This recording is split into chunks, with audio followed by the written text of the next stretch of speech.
So we're back. I've got a split stream. Today it's going to be a longer stream. I'm going to be featuring both a modern deck and a pauper deck. The pauper deck, of course, spawned from a recent pauper tournament I played in Paper. It was a lot of fun. Played at a buddy of mine's house. Actually won that little mini tournament. Not super competitive, but it was cool to see that the ephemerate slash first sphere gargantua nonsense I'm trying is working. I also had some time to really think about trying a new engine for the Winota castables. The goal, of course, with this Winota deck, and I fully realize that the Angrass Marauders is kind of the accepted, like, best finisher. And what's funny enough is a Song of Freylease build might actually be able to hardcast these. My problem is a lot of the shells that do that Marauders build don't have any plan to try and hardcast them. I'd rather play threats that don't need hardcasting. I'd rather do what we're doing instead is an Anthem build. And I'm actually what's really cool about Song is we've been trying really hard to find threats that aren't really affected so easily by a lot of the removal in the format. These are two forms of mana ramp, neither of which is affected by Bolt, really. You could argue that Song might be if they manage to bolt enough of what's going on, but really what's cool about this Elodomri's shell that we're trying for Winota Join of Forces, for those of you that don't know this card in the modern community, it's a bit of a meme. It's kind of something that a few players are trying, but nobody's agreeing on the quote-unquote right shell, which is a fun place for someone like us or someone like myself to come in our little brewing community here to try to come in and see if we can't do it more efficiently or better or come up with different tools. And then, of course, the grinders and the people that actually are going to be probably playing more tournaments than myself and us can take some of these concepts that we are creating and test them enough and tune it enough. So we tried a lot of different Anthem effects. Blade Historian has been the best. It's a human, so Winota, Joiner of Forces, of course, as we attack with non-humans, we get to look at the top 6, and we can put humans from that 6 onto the battlefield with not just already attacking, which is a little awkward because there's some really strong humans we would love to play, but they don't really work with Winota because they're when they attack triggers. But anyway, they're also going to gain Indestructible until end of turn, which is sweet. Now, there's a few different things. So that's one engine I'm trying. This is our build-around engine. Another engine I'm trying now is Song, but we'll get to Song in a second. So we're actually running a lot more Anthems than it might look like. We're playing Blade Historian, that's attacking creatures of double strike. We're playing a Singleton Herons just as a nod for we're not as all-in as the Marauders build. If you hit one or more Marauders, your opponent's usually just dead, right? The first Marauders gives you about the same damage output as the first Blade Historian. By the way, I think those decks should just run a Singleton Blade Historian. That's my first caveat. If I was to play a Marauders build, I would play at least one Blade Historian because they synergize really well. It's almost like you're hitting two Marauders if you just hit one Historian. Anyway, just my thought. Heron's Grace only pumps our humans, but it both gives lifelink, and the fact that it has flash is really sweet. We don't actually mind if we draw this because I can pull a lot of humans out of the deck, and then we can actually, after all the humans are on the table, before damage is assigned, we flash in the Heron's Grace and we paint all the different humans we just pulled out of our library with the 1/1 and lifelink. So I actually really have liked this card. I thought it was going to be weak. I thought it wasn't going to be good, and I was dead wrong, so I'm glad that we tried it. Maja is in the deck just because this is really the only human Anthem that we found that was playable. Yes, I realize it's a 2/3. Yes, I realize this is a Lightning Bolt format, but bear with me. Winota at least is going to paint Maja with the Indestructible. So you do get to use all three of these threats, even though all of them are vulnerable to Lightning Bolt. If we pull them out of the library with Winota's trigger, they're not going to be bolted. They're not even going to be fatal pushed, right? Maja, we're not playing Maja so much for the whenever a land enters, you make tokens. Unfortunately, they're not warriors, they're human warriors, so they don't give us more triggers, but that's okay. We're playing this because it's other creatures you control get +1/+1. We're just playing it for the Anthem, the fact that it's a human. Another Anthem effect that I've liked, but it's a little awkward with all the prowess decks because of, there's Gut Shot floating around, there's Lava Dart floating around. So Mirror Entity, very strong human Anthem. It's a changeling, right? But it's an Anthem that Winota pulls out and can just be game-ending immediately. If we can make our whole army of, like, tokens and little grazers and everything, like 4/4s or 5/5s. I mean, it's over. So this card we've played on and off. It's I feel like the sum of the parts of this deck, the whole deck is the combo. It is kind of what you need to kind of understand now that I've been playing this for about 2 weeks or so. The Winota deck, it's the sum of the parts, kind of a combo. It's not really, you can't really just say, oh, the combo is you just get Winota out. Well, it's you get Winota out with some other non-human creatures, and then you hit the relevant humans. So that's 4 of our anthem effects. Those are the human anthems. Next, I want to briefly talk about some of the other anthem effects that we've found effective. As long as we keep our mana Naya colored, Castle Embereth is a really, really sweet fun of.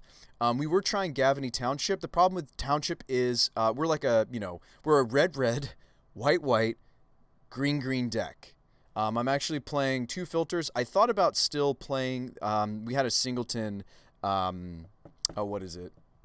Reflecting Pool. I might bring the Reflecting Pool back. I might like the Reflecting Pool more than the second Sunbaked Canyon, but anyway, the problem with Reflecting Pool is it doesn't filter me into new colors. It just gives us more of what we already have. But anyway, the Castle Embereth has been surprisingly good as our red count goes up, which is another reason to maybe instead of the mountain play the Reflecting Pool. I like the mountain though for playing Castle Embereth, but it's tough. I'm not sure. Actually, maybe Reflecting Pool. Yeah, let's actually cut the basic mountain. This deck almost kind of wants also a second basic plains, but I just think we can't afford it. So let's go back to, I'll grab a Reflecting Pool. Let's go back to playing the pool, because I think the doubling up on our colors is really important, just because, again, we're a white, black, sorry, white, red, green mana base. Let's bring back the Reflecting Pool. I liked it. It's a little awkward sometimes, but it's not trying to be your first land. In fact, it would go into this pile of lands that aren't really a turn 1 land. We generally don't turn 1 Dryad Arbor, especially with no information. Depends on if we have information. So let's grab that card. So Embereth, it's from our lands. It's another anthem effect. Of course, all of these, some of our creatures are in fact 0 power. That's another reason why we're playing something weird like Maja or even the Mirror Entity. I want something that's going to make these 0 power creatures enjoy the double strike from something like Historian. Historian, of course, we've played 2 of in the past.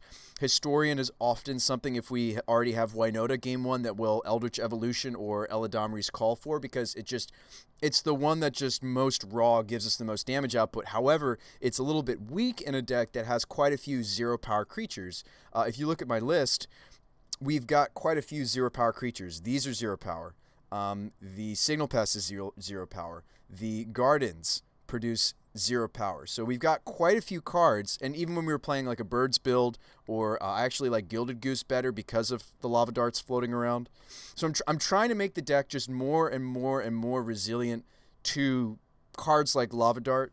I've also gotten to include a lot more, with this build, I've gotten to include a lot more 1-drops. They're actually really important, not just to give Ranger of Eos a lot of random targets. We just want to draw some of them naturally, which might sound strange, but the reason being is I need early creatures, and these are the early creatures we're running now anyway, this 12. I need early creatures because of Song of Freyalise. So one of the cool things about this engine, using this as one of our other engines, is I got to go up on the number of 1-drops and things like Colony Garden. I want to be playing a lot of these unassuming, they don't really seem that strong except for maybe Hexdrinker, right? Hexdrinker, of course, quite strong, but I think there's a lot of play here. So let me show you the rest of the anthems. I do count Legion Loyalist. I think that the trample on this card that it provides off of being searchable by Ranger, Captain of Eos, is really, really nice. The first strike sometimes comes up if we don't have the Blade Historian, but most importantly, we're interested. Mirror Entity won you a Modern Masters draft. Yeah, the card's insane. Card's actually deceptively good. It's a little bit awkward. Something to note on Mirror Entity, we don't want to give all of our creatures the pump until after we've attacked with Winota. I think I may have even made that mistake on stream. Because it's painting everything to be all creature types, it'll make everything also a human. So we need to be careful when we use Mirror Entity. that's one of the there's two cons to this card. The pluses are it's a human anthem. The negatives, of course, being if we paint too soon, we actually stop one of the most important mechanics of our deck. So we need to be careful. Like if our opponent was to bolt this in response, we might just have to let it die or push or whatever. Well, they can't push it or bolt it, but I don't know. If they were to dismember this, I might not want to pump unless I can make everything a 6/6, right? I might not want to pump in response depending on the board state, depending on how it just would depend because it would stop Winota from doing her trigger. Just something to think about. So I do count Legion Loyalist as another sort of anthem effect. It's painting our whole team with a very relevant set of abilities. It also has haste, which is really important. The fact that this has haste is actually, it makes it one of our most common searches. I'm also trying out a couple new ones. I'm trying out Signal Pest. It's a really unassuming piece, right? But I think there's some situations where I would rather get this instead of Loyalist. And I might rather have the staying power of this versus Bushwhacker. So I think we could see us situationally wanting this versus this or this versus that. But they're trying to fulfill a similar role, which is they're low to the ground captain, Ranger Captain of Eos targets that are going to be part of the Song of Freylease in the early stages, but late game, when we go search for them, they're going to be game ending. They're actually, funny enough, the Bushwhacker giving other creatures haste is really relevant because sometimes we have these other threats that we draw and we just can't get them into the fray and get them triggering Winota. I think the Bushwhacker might really help us, and our mana base is already set up for red-red, right? We're already trying to do red mana because we're a seasoned Pyromancer deck. So I'm going to try out Bushwhacker. As fun as this version of the art looks like, this is the secret layer drop version. It's kind of a fun little ninja looking Goblin Bushwhacker. Kind of fun. Little commando Bushwhacker. So we're going to try out Signal Pest and Bushwhacker. Those are new. Other anthem effects we're playing. So these are all the creature anthems. Now, let me show you the new engine. So Song of Freylease, very unassuming modern card. Well, it's not really played in Modern anywhere else except for our nonsense, right? So this card does two things that are very important to a deck like this. This helps us go big in our mana. It's not susceptible to things like Bolt so much or Gut Shot or Push or all these things that we keep running into as we play the Arbor Elf build, as we've played the Birds of Paradise build. One of the reasons I'm on Grazer is A, it's not a defender, it can attack. B, I don't care if they bolt it. It's already ramped us. We're up to 26 lands because you have to, or is it 25? Hang on, I think it might be 25. Excuse me. We're up to 25 lands because we're playing Grazer, but some of our lands, we're playing more utility lands now, where we brought back the Dried Arbor. So 3 of our lands are actually just creatures themselves, the Gardens and the Arbor. I think that's fine. All of our fetches are green. They can all find Arbor. So Song is our last anthem. So yes, for the first 2 chapters, it's creatures can just tap for any color. It's going to fix our color issues that we sometimes run into despite only being 3 color. We are, like I said, red, white, green for some very important cards, right? Our 3 drops are all green, red, white. Difficult, right? These are the extra anthems. So we have about 12, you could argue 11 anthem effects if you don't want to count Legion Loyalist. I respect that. So we've got about 11 anthem effects, and we go wide, we find one or more of these anthem effects, we grow our team, and we kill them. Either through double strike or first strike or trampling, whatever. We just hit them for a ton of damage. And yes, it's not as definitive a kill, perhaps, as like the Angrath's Marauders builds. By the way, the Angrath's Marauders builds aren't necessarily a definitive kill anyway, because you usually need to find more than one. The first one almost is a game ender. The second one is a pretty much guaranteed game ender, but I actually prefer, if I was to build a Winota build that was not trying to do the whole anthem thing and make our early game creatures more useful, I would probably play a Geist Honored Monk build. This is the 5-drop human with vigilance. That's not important. What's important about this card is that it is power and toughness equal to the number of creatures you control, and then it also just makes 2 spirits. It's just the grindier card. I think this is the best option for the Death and Taxes builds. No offense, I think that the Angrath builds of the Winota Taxes probably should actually be Geist Honored Monk builds because the rest of their deck is trying to grind and disrupt the opponent's mana. So I would actually, if I was to play just a plain red-white, Leonin Arbiter, Ghost Quarter style of Winota, I would probably do this as my finisher. But since we're trying to explore the Naya build, And this whole deck spawned from, I heard from another streamer, I think it was Aspiring Spike. Not that it was a challenge to me or anything, but I think what he said was right. He said that there are not really any Naya decks in Modern that are playable right now. So I kind of took that as a challenge to see if there was something in Naya colors that could do anything. Um, and I mean, you could argue that like sometimes decks like maybe not Panza, but there's a few decks that might splash to be technically Naya, but they're not really. They're usually either red white or green white. Anyway, and I've actually cut one of my favorite cards from our sideboard, the Fiery Justice, which is a really sweet card. You usually see that card show up sometimes as like a bring to light target if it gets played at all these days. Really good against the shadow decks because you can 2-for-1 them. You can hit a Planeswalker. Really, really cool one-sided sweeper potential. I'd love to get cards like that or Timely Reinforcements because it makes non-humans. They're just plain soldiers. I'd love to get some Veil of Summers, but I really want to test these cards. So we'll talk about the sideboard in a second. So we've got about 11 or 12-ish kind of paint the whole team with either power or abilities. And Song of Freylise's other abilities, not just the 1/1 counters it slaps on everything. So it's not really an Anthem. It's 1/1 counters, but I'm going to put it in this pile of growing our whole team. The Vigilance and the Trample and the Indestructible are all abilities that our deck actually really benefits from on our team. Because oftentimes what I've found that our late game looks like is we've Winota'd, we've used up all of our little dudes, our little creatures, our early game creatures, right? We've used them up to get Winota triggers, but they just died. They died getting blocked. They died just from, your gut shots and your more commonly like lava darts, right? They've just died. They sacrificed themselves to give us a Winota trigger, but they just got blocked and eaten up by a Tarmogoyf. Song of Freylise is going to hopefully fix that really big issue that the deck has, and it's going to carry our early game critters into the late game because the turn that we set up to swing, like I'm hoping to literally go, our best draw is probably Grazer into Play Song, into maybe play another 1-drop, into Winota. Maybe there's a different 3-drop in there. Maybe we have to Eldritch for the Winota, so maybe it's one turn slower than that where I have to like Pyromancer first, then evolve. But the turn that we put Winota on the table is the turn that I'm hoping that Chapter 3 for Song goes off. So we got Winota on the table. Chapter 3 for Song of Freylise happens. We get our 1/1s. We get all of our non-human creatures that we wanted to swing with. Winota herself also wouldn't get the +1/+1. It's just going to paint all of our mana dudes, right? Or all of our early game creatures. The Hex Drinkers, the Givers, the Plants, the Arbors, the Loyalists, the Grazers. It's going to paint them all with the +1/+1 counter, the Vigilance, the Trample, and Indestructibility. We're most interested in the Vigilance and the Indestructible.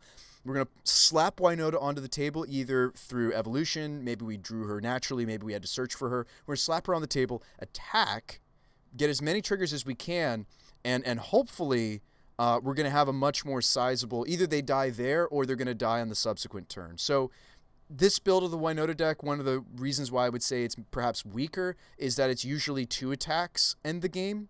I also should probably still be main decking the Magus of the Moon. Things we could cut from the main deck, you could just cut the Giver. One Giver of Runes is probably not going to do it as far as like the removal that our opponents have. And this is the most common Eldritch Evolution target beyond Winota is the Magus of the Moon. It probably makes sense to still main deck it, but I was curious to test out Giver. We'll play it in the main deck still. I think that it's a really important evolution target.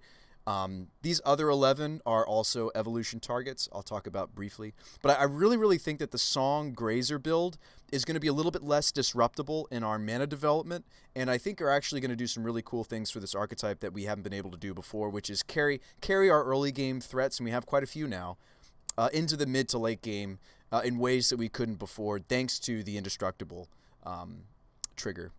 Anyway, guys, you have a Fiery Justice in your Kiki Chord build. I wonder if you couldn't play Chord over... we've tried Gallagher. We've tried everything from Nest Invader to... which I still think Nest Invader, if we had room for it, would be a good card for this build.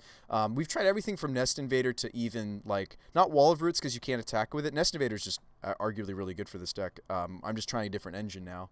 This was a staple for us for a while. 2 creatures, and it ramps us. Both of which are non-human. The But I want to try Song of Freyalise. And again, Song of Freyalise is going to be what? It's going to be a weak top deck. And that's a big risk that we take with this as an engine, right? This is a very weak top deck potential, right? It's almost like suspending an ancestral recall, or not recall, excuse me, an ancestral visions, right? Because in the early game, we love the modes that it gives us. We love chapters 1 and 2. We do. The extra mana is awesome. In fact, Chapter 2 will be the strongest effect that this card gives us, probably, because that's the turn where we haven't actually had to pay for Song itself, and we just get to make lots of mana. And we still, in the mid to late game, will make lots of mana off this when we play it. So it's not completely useless, but in the mid to late game, the only chapter on this that matters is Chapter 3. That is just going to be continuing to grow our team and give us that juicy vigilance, trample, and indestructible. So, we'll see how the card functions. I suspect that much like the Arboreal Grazers, they're going to be terrible top decks. We want to see this 8 in our opener. So we'll see if this functions with Mag. You know what? I feel like for Song to really... We might need to squeeze like another Colony Garden in this thing, but I'm wary to run more than 2. I'm just concerned that even running the Magus main deck might not be right, because I just need a density of 1-drop creatures, and so if I even cut Giver, the Song of Freyalise is that much weaker, right? So this is 12 to 4. Maybe we won't main deck Magus. Let's not. It's the most common target, but I really want the deck to just kill them through attacking game 1, and then we'll have our bullets post board. So I'm trying to put all the bullets in the sideboard. And just everything in the main board is just ramping us and designed to just hit them for a lot of damage. I'm sure there's going to be some matches where we wish this was main deck, but I think that's fine. So before we go much further, okay, we did cut the mountain. So the Embereth is going to be a little bit weaker, but hopefully it doesn't ruin us. Grazer plays really well with some of these would-be tapped lands. It makes them a lot less awkward for us. So I'm okay with Embereth having only a few mountains to help it not be tapped. I think the fact that this is colored mana for us, the fact that it is an Anthem effect for us, much like we were hoping Gavany would be, I like this slot a little bit better. What about Gilded Goose? I'm not running Gilded Goose anymore. I've cut them. Yeah, I'm moving away from the card, I think. It might come back. I like Goose. I liked Bird as well. I liked Arbor Elf. I like these cards. I'm literally trying to make some meta decisions, and I want ramp that's not as easily disruptible as all those cards we just listed, and I want ramp that does other things. Right? Grazer's a reasonable blocker in the early stages. Blocks Goblin Guide, whatever. Although there's not much Goblin Guide right now. And Song is another much-needed Anthem. The deck just is hungry for them, since that's how we win. We go wide, and then we go big with some abilities. Let's look briefly at the sideboard. I think I've explained the main deck. This deck looks like it doesn't interact a lot with some of the decks in the format. You'd be surprised. Time and time again, the silence on Ranger Captive Eos just rescues us from... a Wrath, rescues us from a removal spell for Winota. So we don't necessarily need Giver main to protect Winota. Ranger actually does as well. You just play this, and then the next turn, when you before you play the Winota, you silence your opponent. Good to go. So this is actually the deck looks like it doesn't have a lot of interaction, and it doesn't. It's a very linear deck. We're just trying to do our thing. But the Rangers, time and time again, has been phenomenal interaction, very much in the same way that this is kind of some of the only interaction game 1 that even the Helia decks play. But anyway, I'll go through the sideboard real quick. Auric Champion, that's pretty self-explanatory.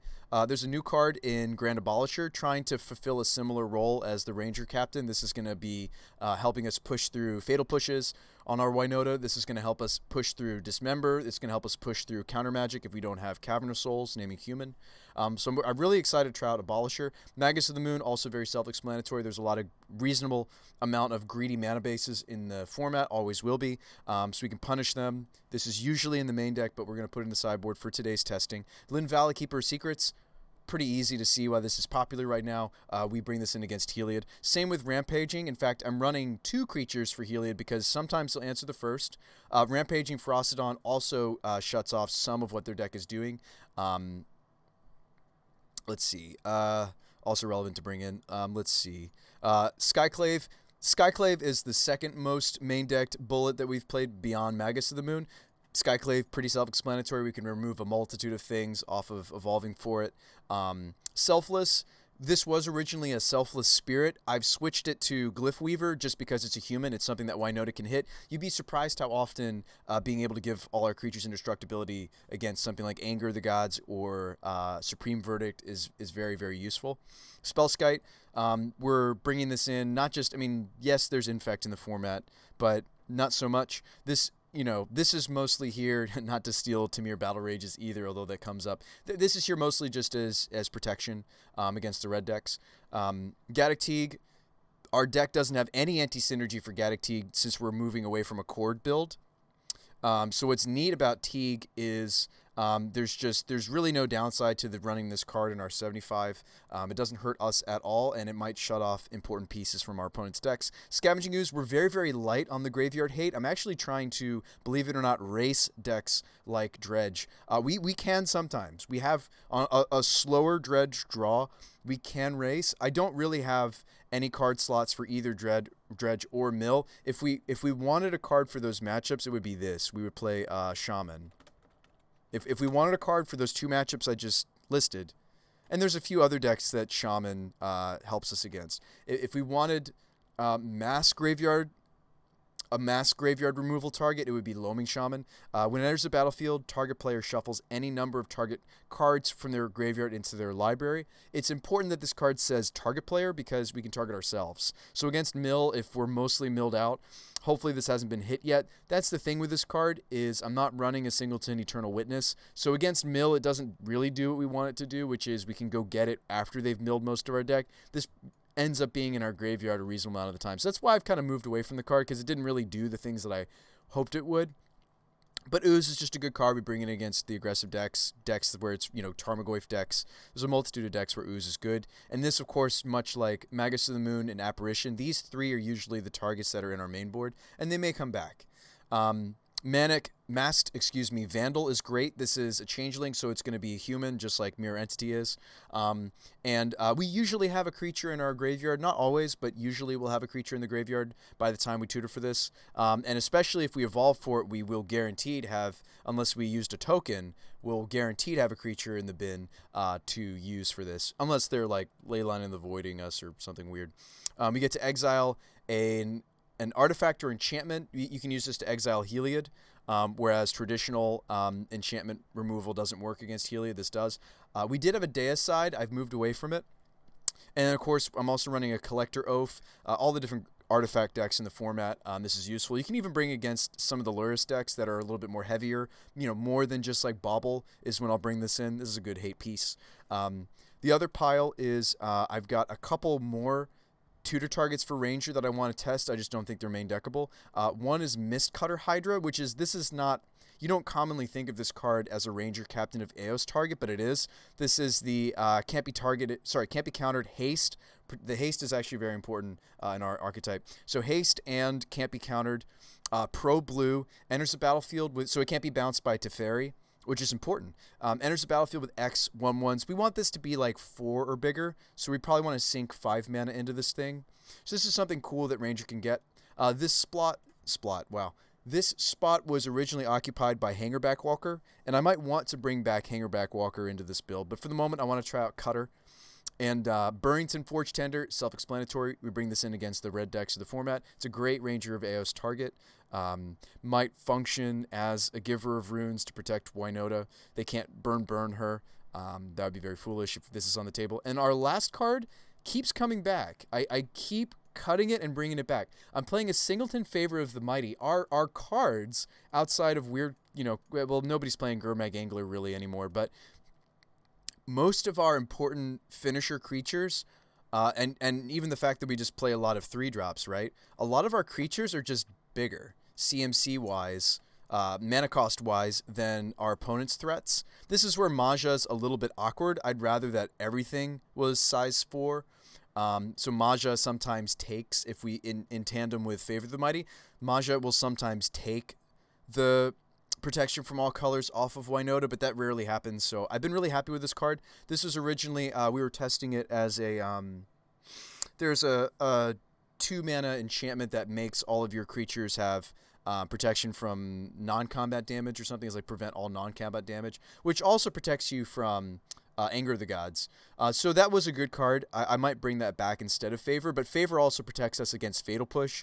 So Favor not only protecting us from some relevant burn spells, Favor also protects us from the black removal spells, protects us from Path. So I've really, really liked this as a singleton. Yeah, it's awkward that it's a tribal, because against the Tarmogoyf decks, they're going to grow tremendously from this card, but overall, I've really liked it. So there's your super long explanation of what we're doing. Blue Magic Die, we did talk about Goose earlier. We were on a Goose build. I do like Goose because it's not easily lava darted, right? They'd have to spend both sides of the lava dart, the flashback as well. I've liked the Goose build. Goose is probably where I'll go if Song doesn't do what I want it to do. And the card is going to need a lot of testing because we really need to see it in the opener. But I think that's been enough explaining for this list.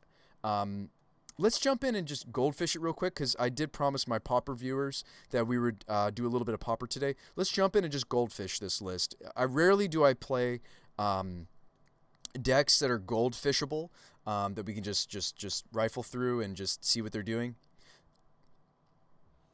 So we have a Song. We literally have the strongest opener I was just describing to you guys. We also, wow, it's so sad when I see this, and it's just like, why? Now, it's a little weak because it needs one more green source, but I think that I would keep this because this can at least Ranger. So we're hoping, this hand's hoping to see a green source, right? Oh, wow, and then we see it. Cool. So this hand's insane. By the way, this would be if I was on the draw, because we drew the Colony Garden. So that's another awkward thing about using this room to test this. I think because I want the white, I am going to go Temple Garden. All right, so Grazer, put in the Garden, probably. Yeah. I think it's Grazer Garden. And then do we immediately Song, or do I... Yes. So we would Song. I'm not also going to be able to cast Captain, though, am I? Even if I went and got... No, I can. Wow. Yeah, Song is sweet. I can cast Captain here. And this is where I kind of wish we had something weird like Ornithopter, or we've even played Memnite. But anyway, let's Song. Okay. Let's Shock. White. Oh, this is sweet. We're doing the things, folks. We're doing the things. Let's Ranger. We don't want to Evolution yet. We don't have something big enough. Let's Ranger, and let's go get maybe Legion Loyalist, or I don't think we're going to have enough mana for Bushwhacker, right? Because, okay, let's see. So let's do the math here. We have so much mana, though, because of this card. And I might even want to swing early, even before we get the 1/1 counters on everybody. I honestly might be okay with that. Let's see. Red. 1, 2, 3. Actually, I think we have enough mana to do all the things. Let's get the Bushwhacker and see if it works. This is the newer piece for Ranger I want to test. So this is Chapter 2 of Song. We could even get the Giver in. Wow, this is sweet. There's some cool things happening here, folks. There's some really cool things happening. So this is going to be on tap because of the Foundry. I think we could even play Giver. Right? And give it haste, because I can... Ranger's going to tap for mana because we're sacrificing it anyway to the... Yeah. Okay, so I may have made one little mistake with my mana, but I think it's going to be okay. Sacrifice this for Winota. This is really, really neat. I'm already really loving... I mean, granted, we had literally one of the strongest openers, which was we had Song and Grazer in our opener. Like, we don't care if they had the push or anything necessarily. I mean, we care about it for here, right? But I guess I could have given Giver haste before I brought out the Winota if I needed this to be able to protect this. Wow, that's fascinating. That's fascinating. All right, anyways, let's go red. Bushwhack. And bada bing, 3 triggers. This is turn 3, by the way. Pyromancer, a little disappointing. I played out my whole hand, so maybe not disappointing. Another Seasoned. Give me a token. Do we hit an Anthem? We do. So we don't have enough mana here for Mirror Entity. Masha would be quite a bit of damage, right? We're attacking with how many threats? Masha would be an extra 1, 2, 3, 4, 5, 6, 7, 8 damage. That actually might kill here. Let's go grab Maja. Does this kill? If they fetch shocked, it might have killed them. Sweet. So that was a turn 3. Probably kill. I mean, obviously they might have had disruption, and we might have needed to give Giver haste with this. And that's interesting. That was fascinating. All right, cool. So that was a Song of Freylei's draw. Let's see what happens with our next draw. Maybe I don't get Song. So we have Grazer and Song again. Sweet. Let's do it. A little bit less mana this time, though, or just lands. 25 land deck, you'd think we see them more often. Garden's a green source, but I need a green source for this. I have a white card already in my hand, so maybe we should get Garden. Debatable. I'm really liking the look of this card. I'm sure it's going to be awkward sometimes. Love to see a land off the top. We do. Do we get to name human? I think we have to. We almost always name human on this. Can I get Winota onto the table? I could. But I wouldn't be able to attack with her yet. So we should actually do... Okay, so this is a situation where we should do one more turn of setup. And that's okay. I might even do it this way. So if I Song, I can drink and level it up a little bit. Which, I mean, that's not a very exciting turn, but I think that's okay. Like yes, I could get the Winota on the table, but it doesn't look like I have enough mana to... Or no, I can't get it on the table. If I Song here, I only have 3. Yeah, so I think we're Songing, and we are Hex drinking. Which is fine. I want to try this card out. I think I like it. Level up, level up. Okay, now we'll do the fireworks.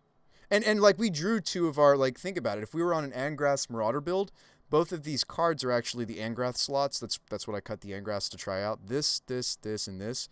These are the Angrath Marauders. So as I show you how the deck functions, be thinking that this is actually, these 4 cards specifically, remember that these are normally a 7 mana 4/4.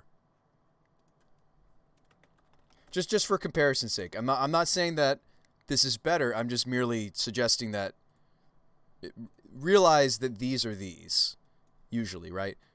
Realize that our hand would just be clunked up with 2 7 mana 4/4s right now. So I think there are arguments to perhaps move away from the Marauders builds. So let's get our trigger. Yep. We have another land. So I have access to... Unfortunately, I don't have 8 mana. And I probably want this to be the Dryad Arbor, right? So I might even sacrifice not attacking with something. We might want to grow the Hex Drinker to the 4/4 status. I mean, it just depends on what you want to do. I think I'm supposed to grow the Hex Drinker and then cast Winota this way. So let's go get our... oh, we don't have the basic... we don't have the basic mountain anymore. I was going to grab basic mountain. It's fine. Winota tapping here, because we're going to attack with the Hex Drinker, I think. And again, it just depends on the board state. We can't test that perfectly. So this is probably not a kill immediately. And again, it just depends on, do we want the tokens? Do I want to keep the Blade Historian in my hand? This might be an instance because I have some powerful Anthem effects in my hand where I actually take Ranger instead of... and then it's a matter of, okay, do we need the Trample or do we want to just continue to test Bushwhack? And I really don't have the red necessary for Bushwhack, right? I don't even have the red necessary for, you know, like either of my haste threats here. A little disappointing because Song of Freyleis is going to go to Chapter 3.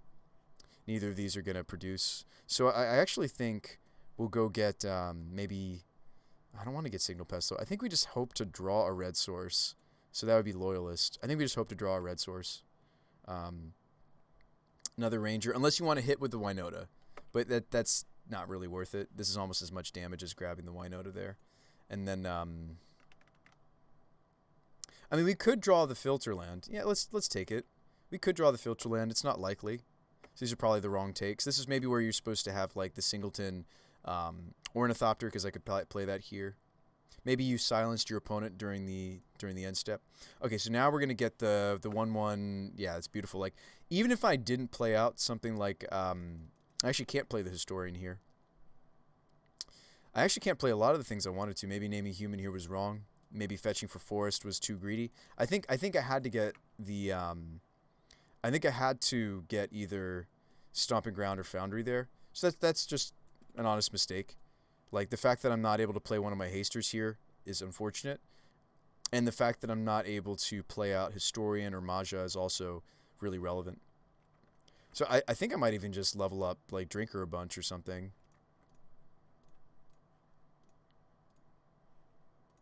And what's unfortunate is you need this to get to 8 level up, so that was maybe wrong as well, but I think this is just lethal anyway.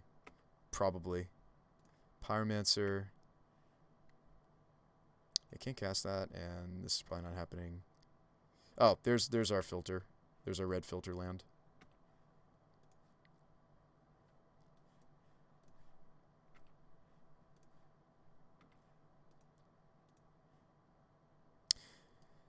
But yeah, I really, really like the look of Song so far. It's kind of doing a lot of negative 21. It's doing a lot of the things I wanted it to do. All right, so let's can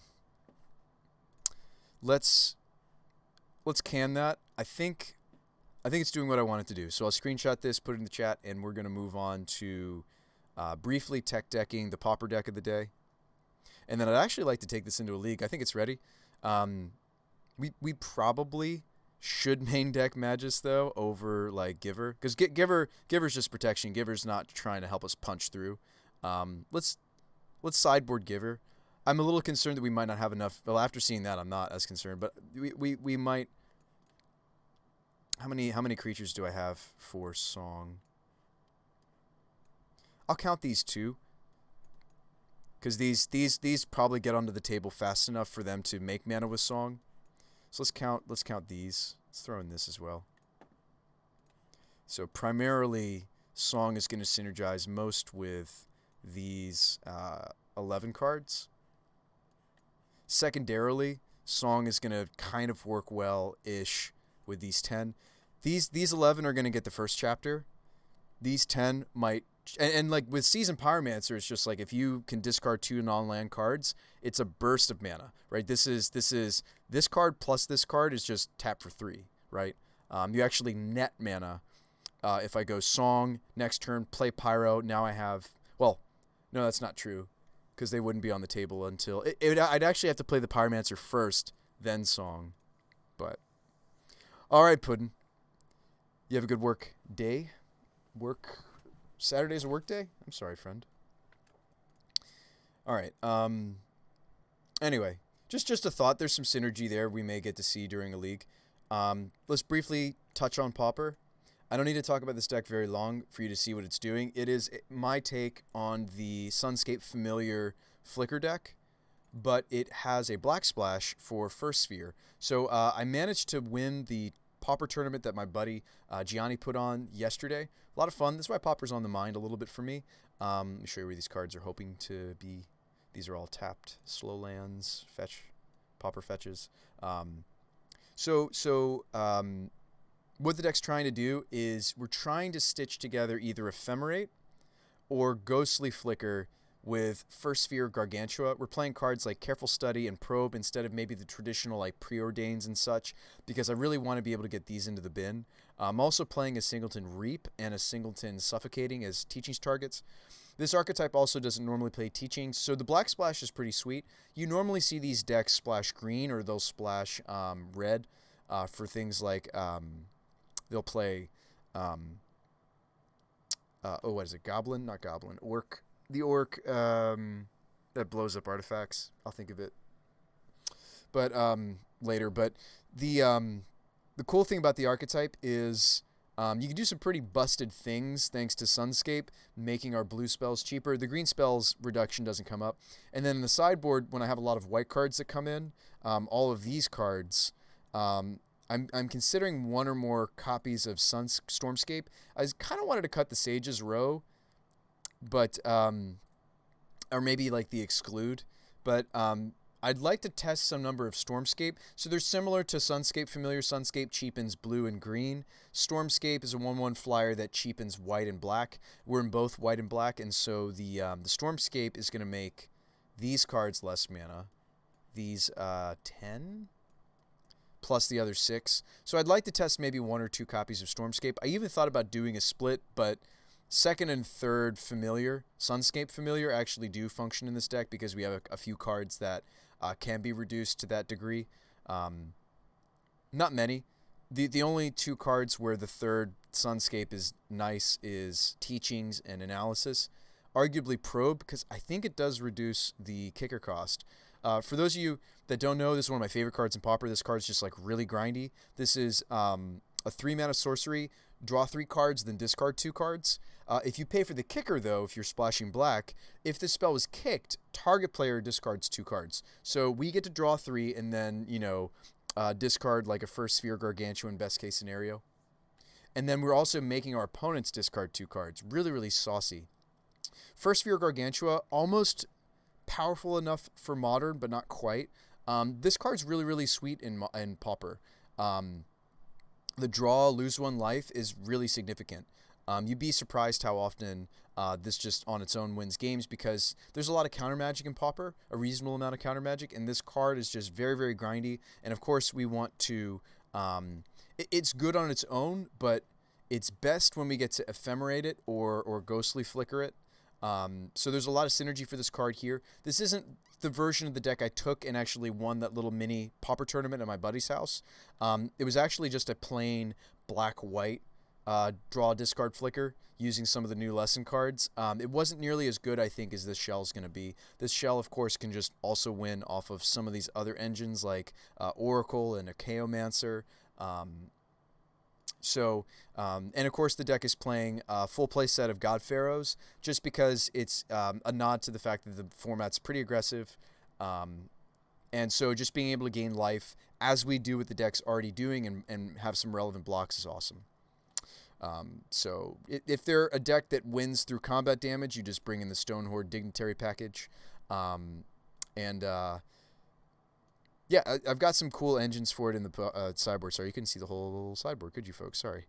The Dinrovas and the Mutts, of course, these are just like bounce, get rid of things engines. The Last Breath is a nod to some of the, a nod to like the Persist combo that's kind of more and more popular. It's actually a really cool deck, and I've been wondering if we could incorporate some build of that into Modern. We were talking about the other day. Instead of like the traditional current Goblin combo, I wonder if we could also incorporate the Lesson Persist Wombo.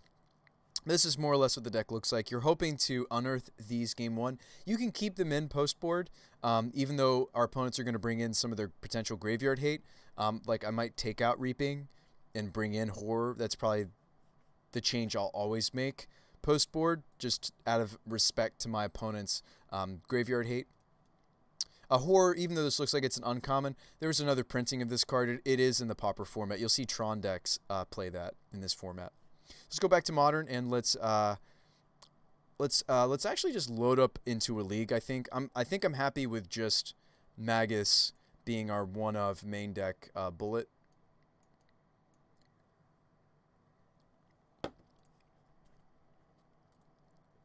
I've got enough play points so we can just pay for the league. Let's go ahead and do it. I'm not too concerned if it's got a couple of cards that maybe need to change. It's pretty close to a lot of other iterations of our... This is the wrong one. This one. Nope. Castables. Here we go. Song and Call. So 2 calls. Play set a song. Let's see if this does what we want it to do. I suspect that it will. This card, each time we've drawn it, has enabled us to just play out our whole hand. Like, yes, the second one's weak, but I want to play a full league where I have the play set and just see if it's doing what the deck wants. So it's league time. Thanks for your patience, folks. Been really enjoying this Winota deck. It's such a meme. Right? Like it's totally a meme, but it's a really fun meme. I usually don't have this much fun with creature decks or creatures. I mean, in fairness, this deck has a lot of tutoring to it, quite a bit of tutoring to it. So I suspect for that reason that's why I'm kind of enjoying this deck. It's not usually my forte. Primarily green decks are not usually my go-to, But I have been having fun with this. Thinking about the bullets to grab has been enjoyable. But yeah, let's put the Giver in the sideboard, and maybe that'll really hurt us tonight. But there's a reasonable amount of linear decks in Modern right now.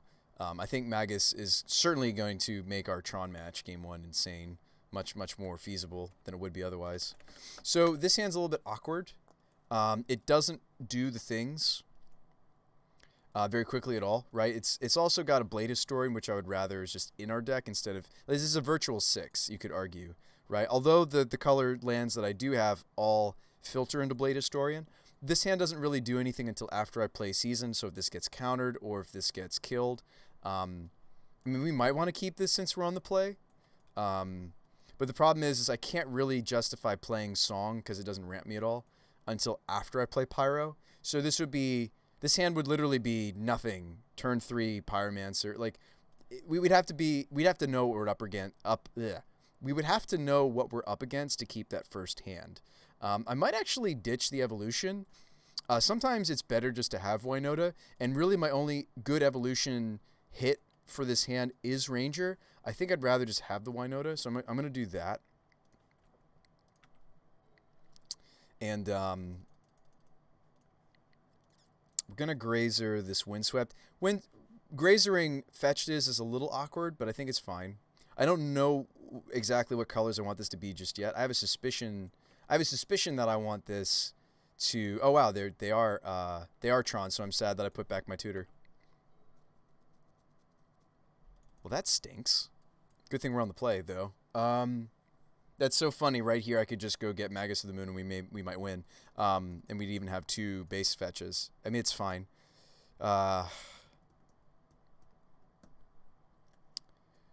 Do I Song and go get Dryad Arbor?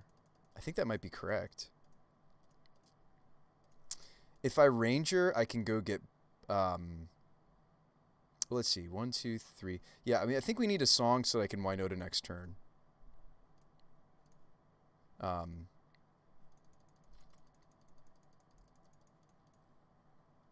Let's get something that pairs nicely with Canopy, which would be Foundry.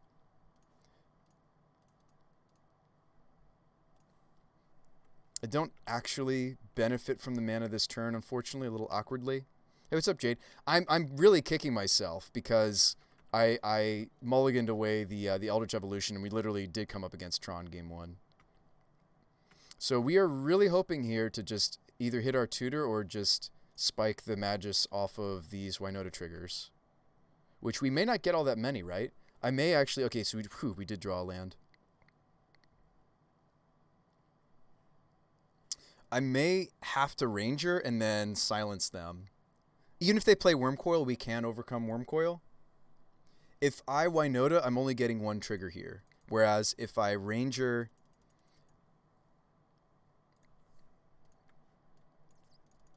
If I Ranger, I can go get something else that's relevant.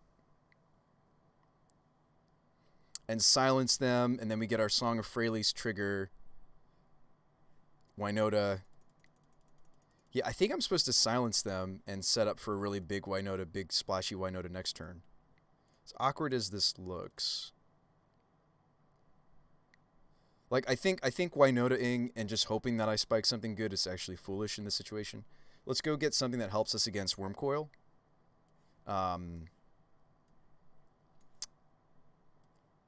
we're going to be indestructible, though, next turn.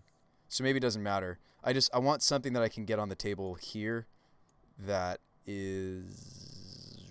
I could get the Hex Drinker. Nah, I think we want Pest, right? Well, Pest just grows these 2 attackers. It's not going to grow the others. That is the awkward thing about Pest. I will admit. I'm not sure if I love this. I think I might just go get Drinker. Unless we want the Trample First Strike.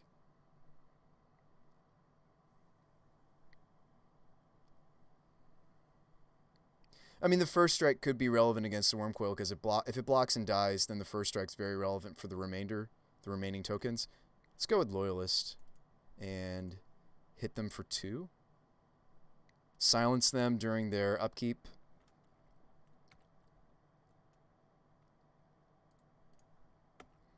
We really do need a chip shot with this deck sometimes.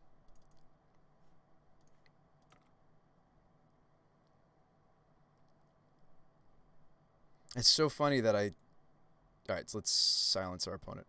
That's so funny, and it's only for non-creature. I mean, they could go land, Worm Coil. So looks like that's what they have. Ooh, Ballista for 3. That's like really bad for us, actually.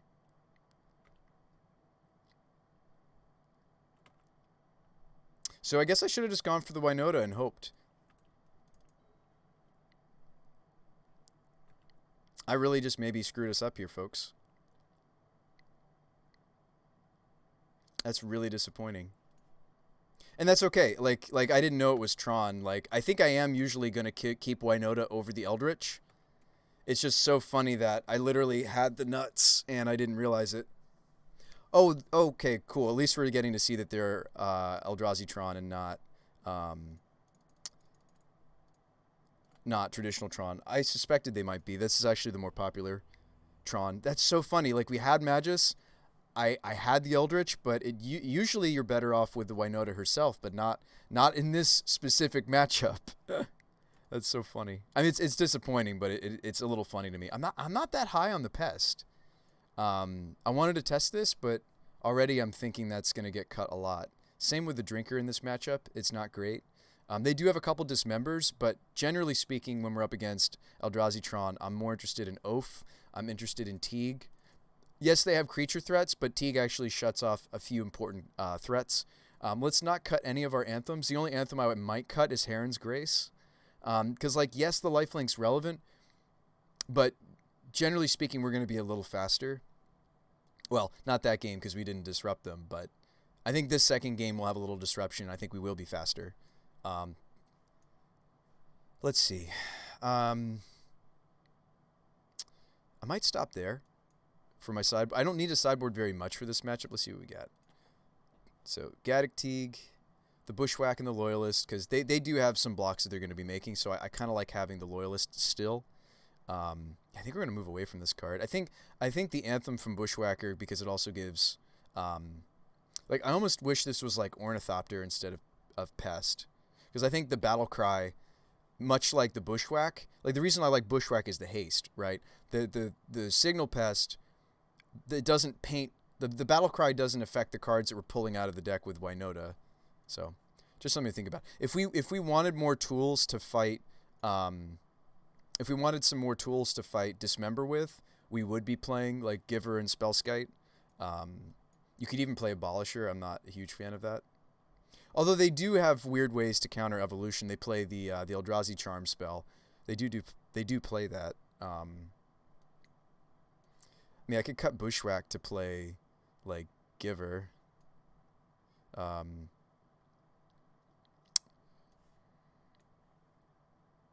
not a huge fan, though, of playing the Spellskite when I bring in the Collector Oath because of the non-bow. So maybe we don't play the Bushwhack, we play Giver. Alright, let's run it like this. Hindsight's 2020. I don't think it was worth it. No, it wasn't. Like literally in this specific matchup. Oh, this hand's a lot better. Just has Magus naturally. We'll have to decide between green or white mana. Funny enough, now that we're not on a bird or well, my Magus of the Moon plan is a little bit worse. So Song is colors for us if I go for basic forest. However, typically speaking, I want to go for basic plains because of Winota. As if I draw a Winota, I just feel so dumb that I didn't have the white source. So just trying to plan out this Magus of the Moon. We are going to have protection for it too, which is going to be nice. Seasoned Pyromancer too. It's going to be tough. Well, Magus is going to paint us into the Pyromancer because this is going to also be a red source. So I think we don't worry so much about Pyromancer. Let's worry about getting Magus down with the relevant colors. And I think I'm actually going to lead plains.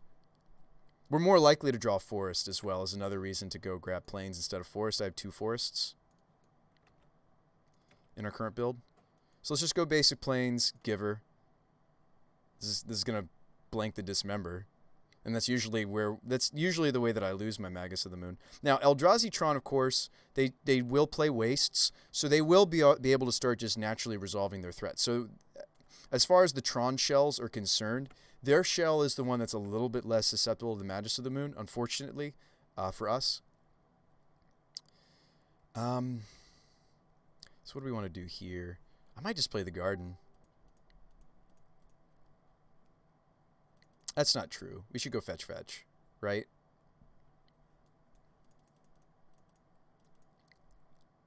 If I go fetch, I can get forced. Yeah, I think it's best to just go. Well, we're going to be getting a red source for Loyalist. Yeah, okay, so we can get forced here. Yeah, I think I know what I'm doing now. I'm just going to play the Loyalist off of... if we were to lose the Magus and the Giver and such, I would most be interested in Foundry to pair with the Garden. So we're going to do it this way. Even though I know I'm not making red for Pyromance, I know it looks a little strange to you guys, but I think I'm supposed to get the Foundry here.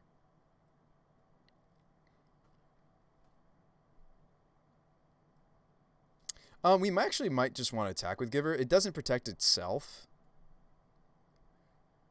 And it's not like I don't need to protect Loyalist, really. So I'm actually going to chip shot for one.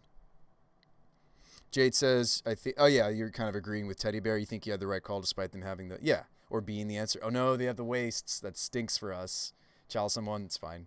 We actually, I've built this deck on and off as a Chalice deck. Now this is where I kind of wish I had Thopter or, this is a situation where I wish I had Thopter or, oh wow, we just draw the evolution as well.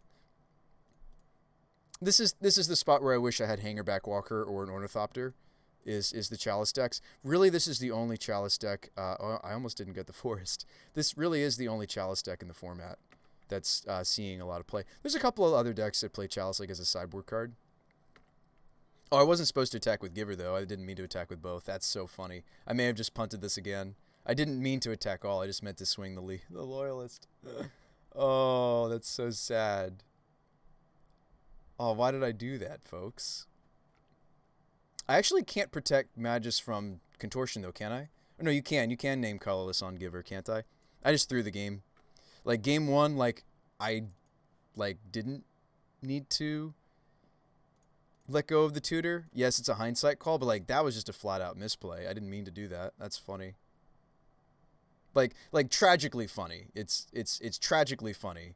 We'll see if the deck is kind to us, but, like, I did not mean to do that. We might as well play out the Grazer. Or no, not the Grazer, sorry. I should keep that because it becomes a token. I'm making all sorts of little silly mistakes. Oh my goodness.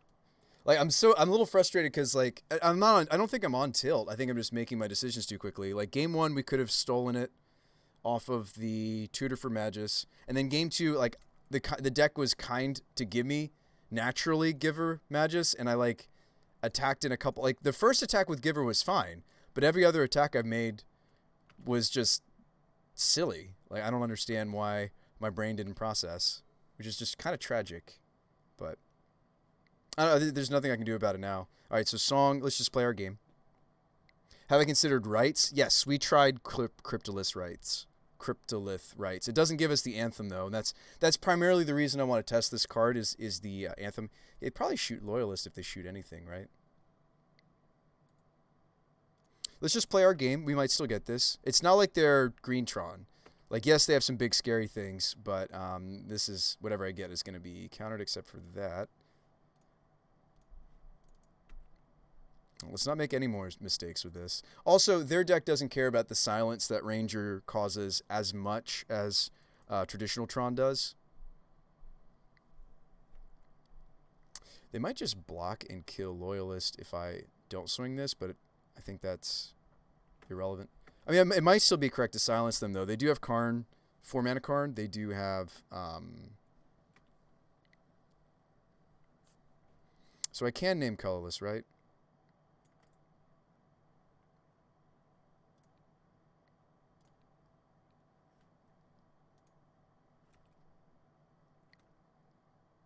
I might still want to. Songs feels redundant with the Winota, though. What makes you say that? I think I actually will silence them. Like, well, okay, if they played Karn, is it really that big of a deal here? They're nowhere near their Tron mana. 1, 2, 3, 4, 5. If they played another Eldrazi Temple, they could have the sweep, the tribal sweeper. Might just sacrifice.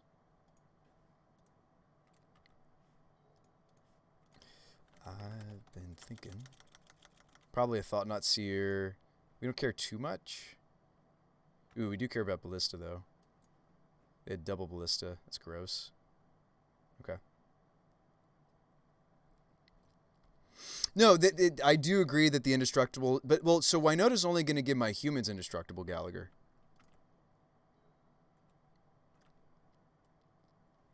I do think I see what you're getting at.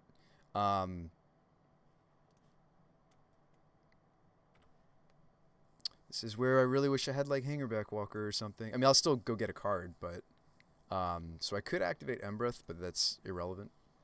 I could swing here happily. Like, should I keep silencing them, or am I just like wasting this 3/3? I wonder.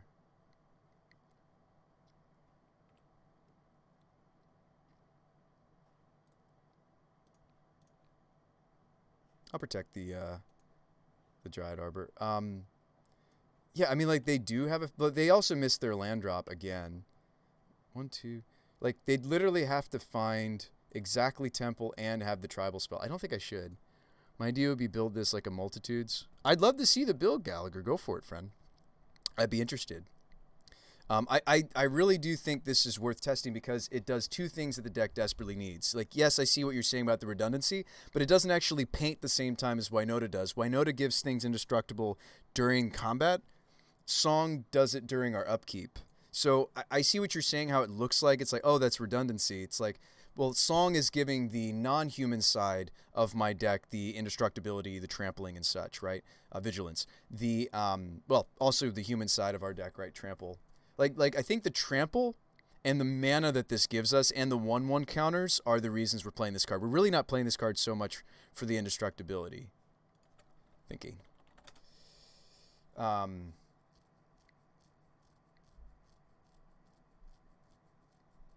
Maybe I should just keep silencing them. Because, like, they might have... Well, they won't have maps.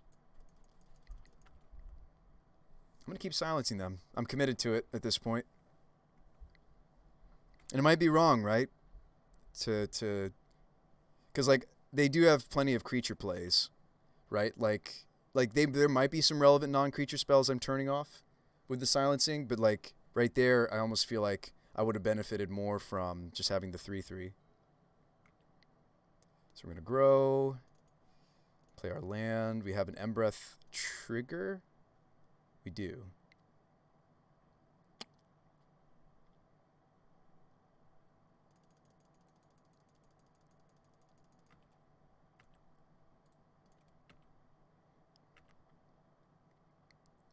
I have one more red source. It's going to give us an extra 3 points of damage. Shock. I don't know. In before they, like, have the nuts right. Put them to 1. Do we get there? All right. I'd be interested to see, like, a March of the Multitudes, like, token kind of feel. Does that make soldiers? March of the Multitudes. March. If it makes non-humans, I'm all in. I thought it made humans. I have a buddy that was working on a... I'm March of the Molt. I think it might be soldiers, right? Not humans, just plain soldiers. Yeah. I love it. That might even still be like a sweet fun of for some of my builds, right? That's awesome that they're non-humans. March of Soldiers, Secures. Well, but wouldn't we rather play the Convoke spell? I don't think I'd play Secure. I think I would just play Marches. This might be a fun card to test. But it also might be win more. But I like where your mind's at, Gallagher. That could be instead of like I really haven't liked Pest. I'm gonna go ahead and cut that, and we're gonna move Giver to the main or the Apparition to the main. Let's just move Giver to the main. We can win beneath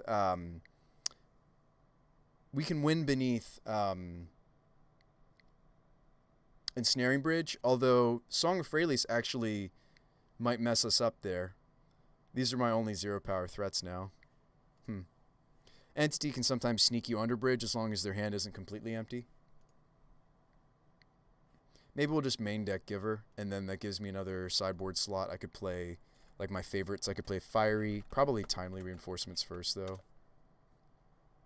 This card's really good for us. Also, we could play Veil of Summer. Like, this last card could be Timely, could be Veil of Summers, could be... Anyway, let's run it back. I don't think I make any changes. I mean, Glyph Weaver doesn't save us against some of the sweepers that their deck plays. Don't think we care about Chalice. I do wish I kind of had, like, if we didn't add a sideboard card, maybe we would still sideboard Giver, and then we play a main deck, like Hangerback Walker. Lands, this is a little slow. Doesn't have tutor for... I mean, it does have tutor for Magus of the Moon, just no red mana. I think we mulligan this. This hand's quite a bit better. We can put Collector Oath back. Actually, I'd almost rather put back Pyromancer. Both the Oath and the Evolution are both relevant against Eldrazi Tron. Yeah, I mean, as crazy as it seems, I might put back Pyro. No, maybe not. What is Oath stopping when they're on the play? Not nearly as much stuff. That's a tough call. Nah, but, like, we care about Walking Ballista quite a bit. Like, Ballista almost won them the game last time. Let's keep and let's dump Pyromancer. I mean, maybe this is a hand where I'm not supposed to keep Grazer because it was only a 2-lander, right? And Grazer really wants... Oh, okay, or we just draw our 3rd land. Like a boss. Like you do. Sweet.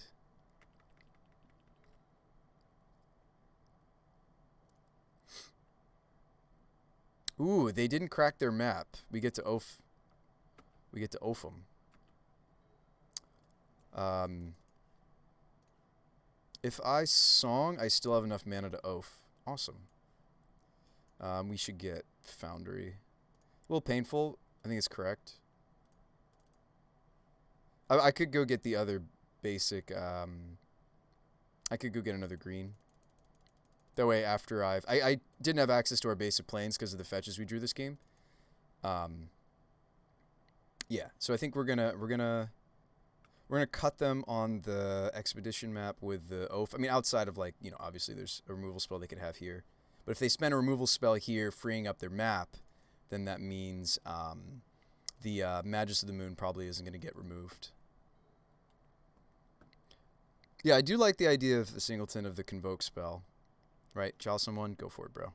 That is no probs. Okay, 2 power plants, that's also good to see. Oh wow, we just drew Winota. Maybe I'm doing that. Could swing the Grazer in. I don't really care to lose Grazer to the Reshaper. I mean, yeah, like, I'm going to go get Magus of the Moon, but it's fun to think about Winota. I won't be able to play Winota if I go get Magus, though. Magus of the Moon. Is this one of those weird situations where... Like, they're nowhere near assembling Tron. I think I actually might just go with Winota instead of trying to moon them. I think I just want to do the strong thing. Right? I think we do the strong thing. And I think this is a situation where I'm okay giving up the Grazer. Nice. Okay, well, now we're moving away from Magus of the Moon. We have a backup Winota if they kill this first one. They decide to block Pyromancer instead of my Grazer. What? But this is indestructible. Okay. I think we won. Like, this is going to be so powerful for us. Right? Outside of exactly, what is this? Reality Smasher on blocking duty? You got it. Whole team indestructible, win the game. That's awesome. I'm telling you, Gallagher, friends. I'm not saying you're wrong with, like, your token idea. The 3rd mode on this is awesome. And granted, it's a sequencing thing. It's things have to, like, that's awesome. That was just so sweet. Despite how poorly I played game 1, despite my mistake in game 2 where I accidentally attacked with the Giver of Runes when I did not mean to. I promise you, Twitch. I promise. This deck is very powerful. This was a lot of extra damage. The Song of Freylis, I could freely attack into a 5/5. This looked great. This looked really good. Anyway. Ooh, I forgot to switch over into this interface when we were actually in game mode, didn't I? My bad, folks. I will try to pay attention. I will try to pay attention. Yeah, that was like, wow. I did not expect this card to be doing nearly as awesome things as it did. So this is maybe where we don't keep. This is a little dangerous of a keep. Nah, I'm gonna try it. I shouldn't though. I really shouldn't try a hand like this in the meta, but let's see if we get punished. I'm keeping this hand because I want more excuses to test Song. This is where the Singleton Dryad Arbor really hurts us potentially, but opponent's mulliganing. Maybe we won't get super punished. Well, I mean, what did you think of that, folks? Did the Song? Did you like? All right, so we have good luck and have fun with one another. Grazer. Let's put out the Arbor. Greedy, greedy. Hoping for a land off the top. I mean, we have a lot more lands in this deck than before. Oh, wow, Tron again? Awesome. We have Evolution. We win, maybe. Are we just going to play all Tron all day and, like, we're just loving the fact that we have... Okay, so we could Song. Attack for 1. Like, I would shock, probably. I mean, they could be Eldrazi Tron, though, so maybe I don't. Maybe I just play Song.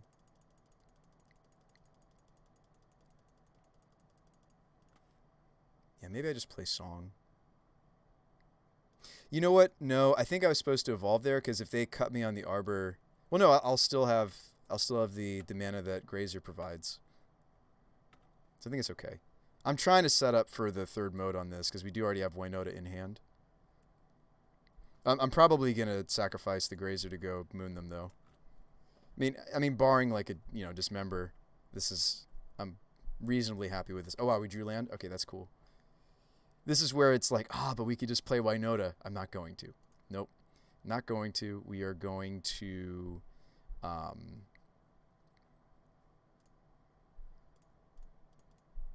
are going to evolve and go get Magus of the Moon.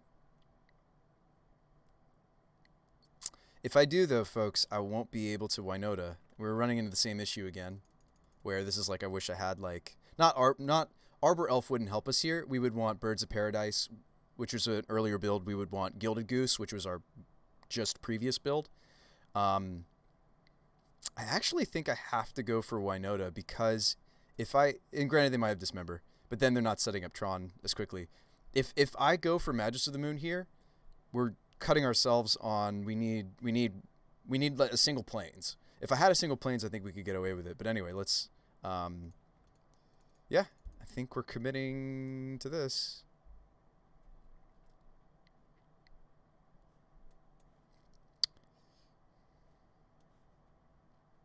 So Dismember beats us here. There, if they have the tribal kill everything that's a... I mean, we might just spike the Magus of the Moon.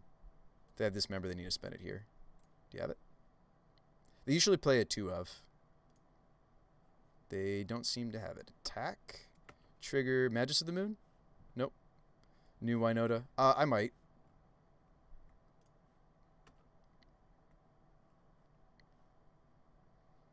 Don't care so much about the Planeswalkers. I mean, I care a little bit.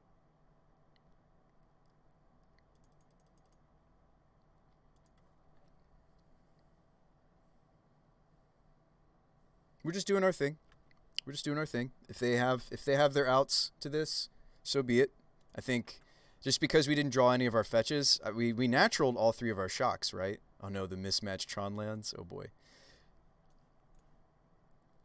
Yeah, they don't look to be Eldrazi Tron. This looks like Green Tron to me.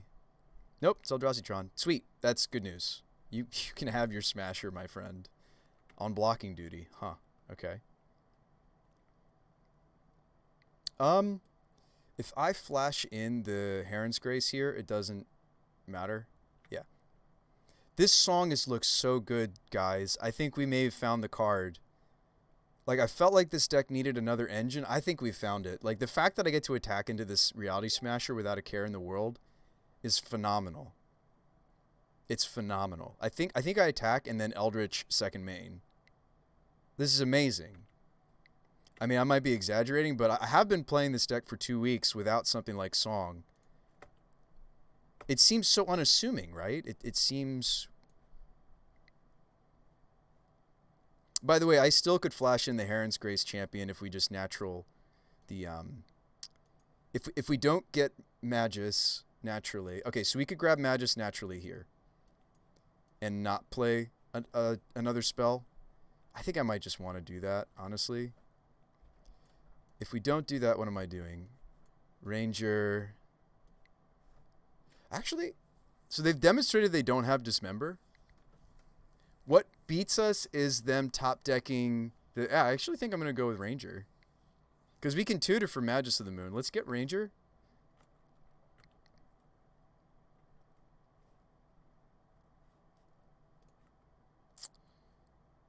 Ranger Bushwhack.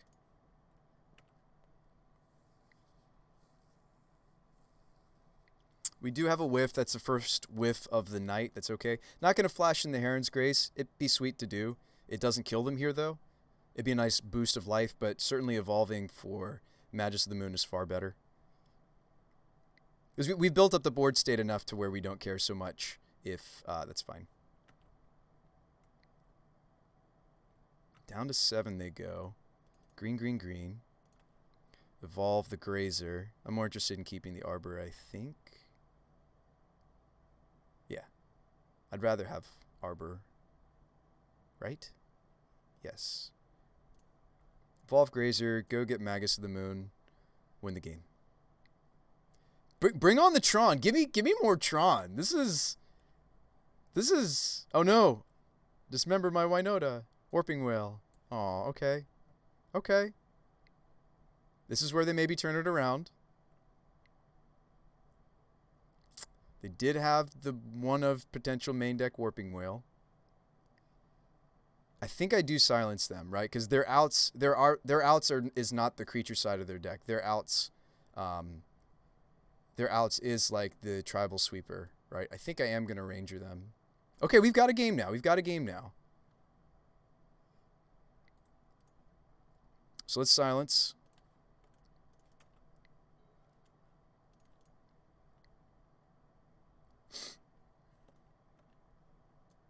I'm okay with it. Blast Zone, okay. Thought Not Seer, take my Bushwhacker. Okay. We've got some play happening here. This is exciting. I thought we just had the win, but the Warping Whale was looming. So they're going to take the not Bushwhacker. Okay. I guess the lifelink they were most concerned about. Huh. Okay. I feel like Bushwhacker's really good for our deck. Anyway, they can pop the Blast Zone, that's why. Because they left open Urza's Tower. They're just planning on Blast Zoning, so I'm messing up actually. Yeah, it makes sense now. I made a misplay. I was actually supposed to play Ranger. Like, Arbor's not dying to this Blast Zone, but I certainly don't want them to pop both. Yeah. I may have made a mistake here just now. I guess I can't put the Bushwhack out. I already played the Signal Pest.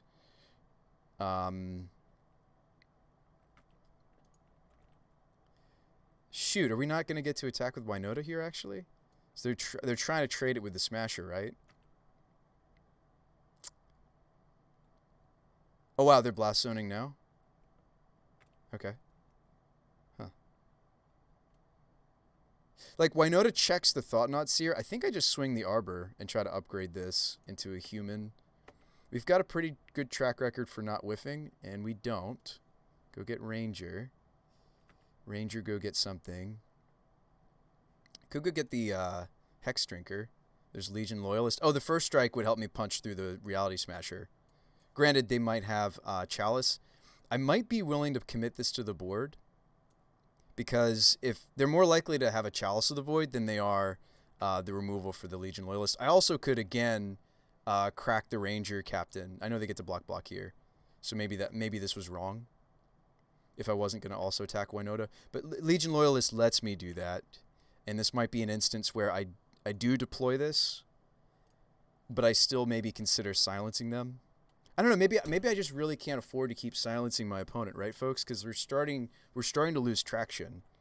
Because I mean they are Eldrazi-tron, not Tron, but I still just lose though to a few of their non-creatures. So I'm going to continue to silence them. All the non-creatures I lose to, most of them are sorcery speed. Now we probably kill them next turn. I don't know. They're going to take Bushwhacker.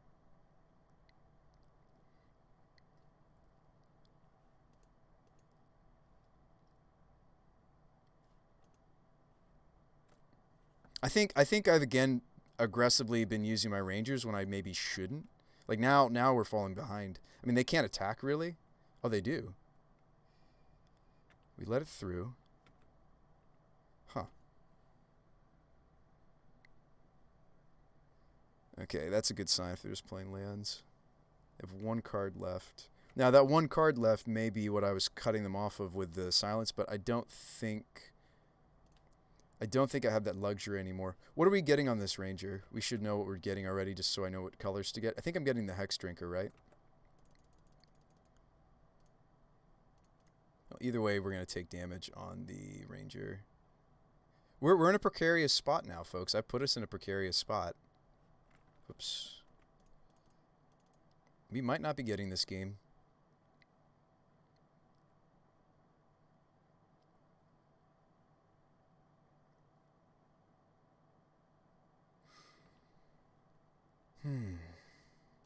Yeah, double Thought-Knot Seer was good. It was. Hex Drink. We can grow it. If I don't draw anything, we can grow this to the 4/4 status next turn to try to clock them.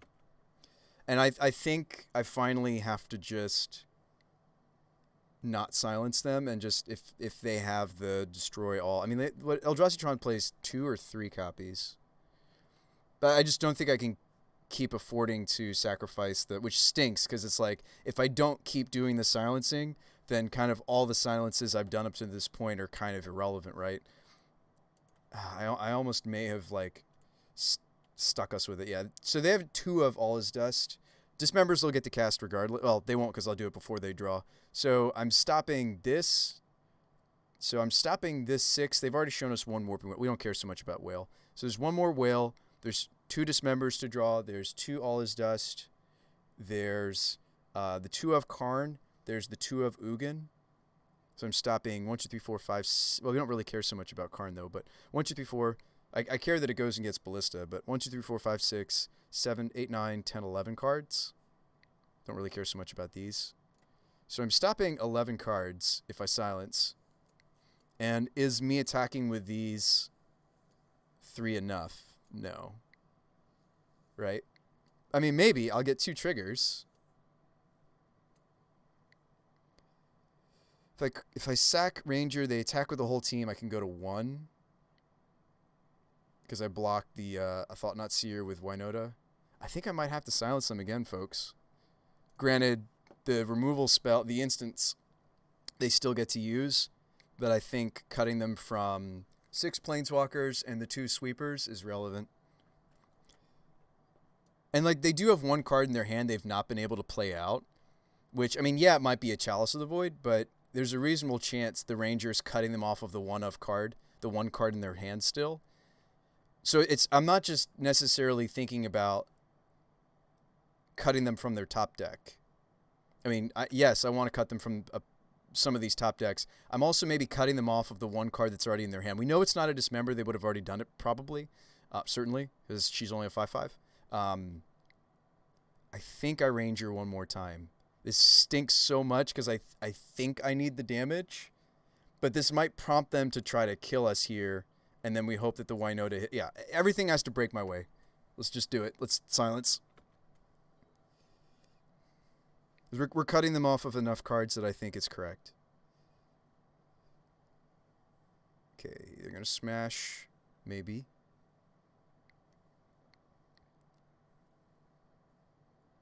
I only have to block with Winota. They just attack with Smasher. No blocks. What a game this has been. This has been interesting. So their Song kind of in an awkward spot. I told you this would be like a top, like technically like worse than a top deck Birds of Paradise, right? I could grow Drinker, or I can crack the Canopy and hope for something better. They're at 7. They have to block. They don't have to block the Loyalist. We can't keep taking these hits. Grow and jam? Probably.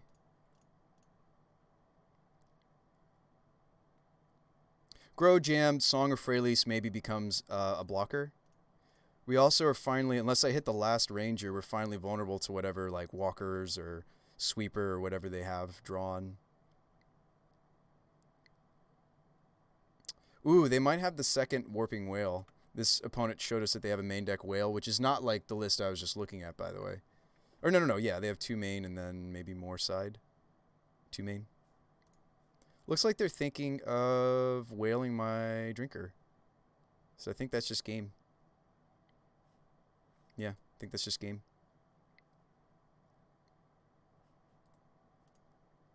Because I don't get the necessary... Because I need the first strike so that Winota doesn't get double blocked. So I think we just lose. And that's okay. They had the goods. We had a great start, but we didn't finish. And Song doesn't help us here. So I think I have to hit the literal nuts on this Legion Loyalist. I don't even know what it is. I think it's like... What? Something like the Heron's Grace or something. I have to like gain a bunch of life here. We don't scoop. Like, we'll play it out because I think that is my out here. Is that I hit the lifelink human. Oh yeah, the Tron deck definitely has the better top decks. No doubt about it. So we'll have 1 blocker and then maybe 1 more blocker, depending on what I draw. But here we're losing the... Oh, we have a backup Winota. Hold on. I'm killing a Thought-Knot Seer. Right? Because they're going to block, right? And take the 3. They block. I draw another card. No, they don't do that. Interesting. They let Winota go through. Okay. Trample will still get us. Oh, yeah. Reality Smasher still kills us. Yes.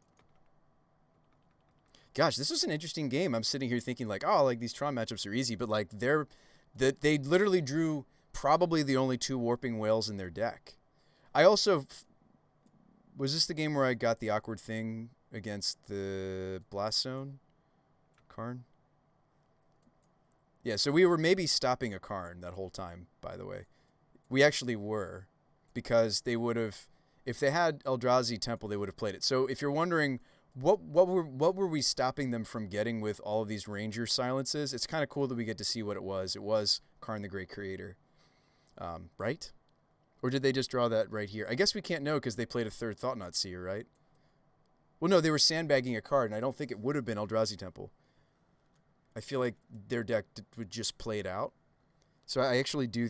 Yeah, I think because they showed us they played Temple this turn and Karn, I think we can pretty safely say that what we were stopping was... Yeah, so they smash. I'm dead. Good game.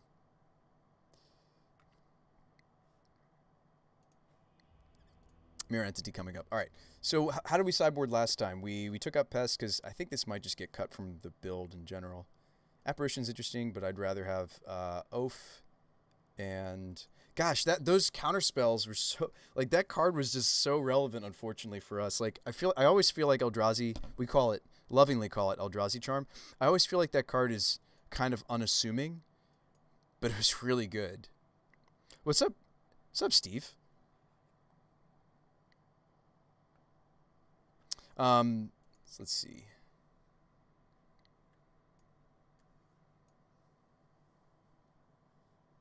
What are we doing here? Teague could be good. Yeah, Teague is good. Thank you. I think that's the other piece I want. We cut Grace. When we're on the play, I don't want Grace. Maybe we want Heron's Grace when we're on the draw. I think that's when the lifelink is more relevant. You mostly play this for the lifelink, not so much the anthem. So Teague, certainly Magus of the Moon still. I think the Rangers and the Pyros are fine, I feel suspect when I cut them. It sucks that they have a relevant counterspell against us. That's so funny. I mean, it's in a sad way. Maybe I cut the Drinker. I don't know. Drinker can take over a game though. I feel like I want to get some testing out of this card. I don't necessarily want to. Should I stream some Dungeon of the Endless? I don't know, man. We've got the rest of this league, and then I might have a Pauper league to do as well. Maybe, maybe not. Vandal could be relevant. Yeah, Vandal's good. I don't know, Steve. I was hoping to catch up with my stream.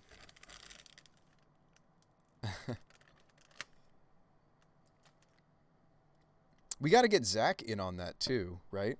I thought that was the plan. It was going to be the three of us. We don't have room for all of these things. Loyalist is more relevant than Bushwhacker here, I think. I just don't want to cut too many Ranger targets. So, like, bare minimum, we want these two. Yeah, I mean, you cut too many, all of a sudden you're just getting... I mean, like, we have 3 targets. I still have Dryad Arbor, which is still better than Grazer. Like, you don't want to go below 2... And, like, the more and more I cut here in this area, the weaker and weaker Song is for ramping us. But it's a sideboard game. It might be slower. Let's try it like that. Yeah, although knowing Zach, we probably have to buy him a copy, right?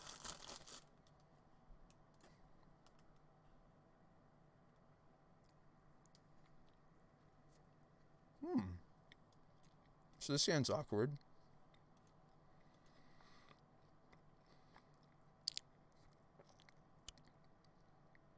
So, if I keep this hand...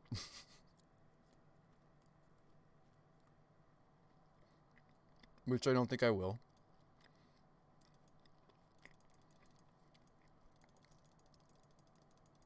Our new utility lands are messing us up, huh?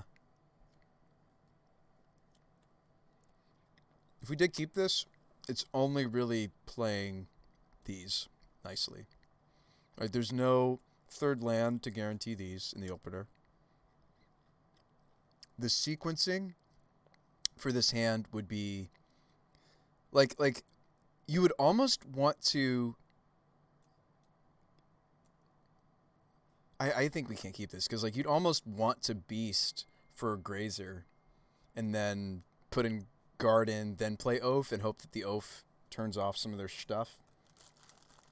But then like this hand doesn't do anything else, so let's mulligan. This hand's a bit safer.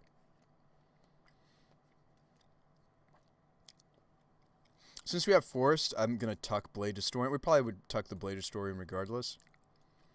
Call could go get Magus, but we're probably just going to turn to the T. It depends. It depends on what we want to do. This hand's also a little slow, but I don't want to go to 5.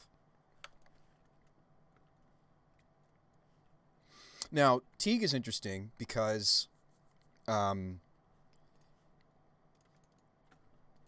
it's tempting to just call, actually. And go get Magus. They have Dismember specifically for Magus of the Moon. Actually, this list isn't playing any. Oh, no, they are. Sorry. They have 2 Dismembers plus or minus 2 Spatial Contortion. I'm assuming... I may have just screwed us, by the way. Turn off my auto yields. Whew, okay.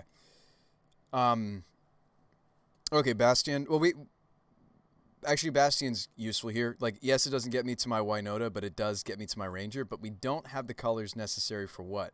We don't have the colors necessary for Teague anymore.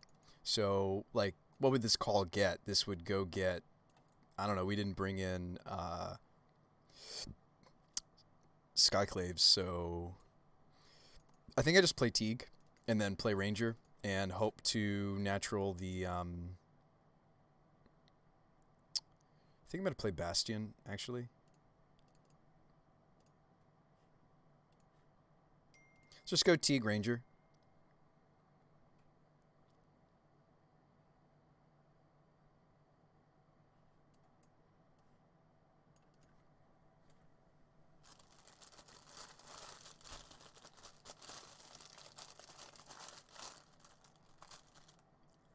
Our league so far has been mono Eldrazi-tron. This is fascinating. Is this what this meta has become?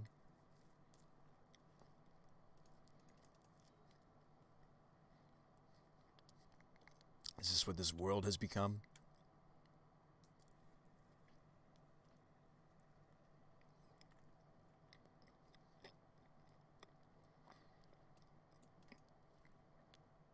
Is this dismember? Oh, okay. All right, so now we know a little bit about their hand. Their hand was affected by Teague. Those Teagues, they'll get you. Pool, okay.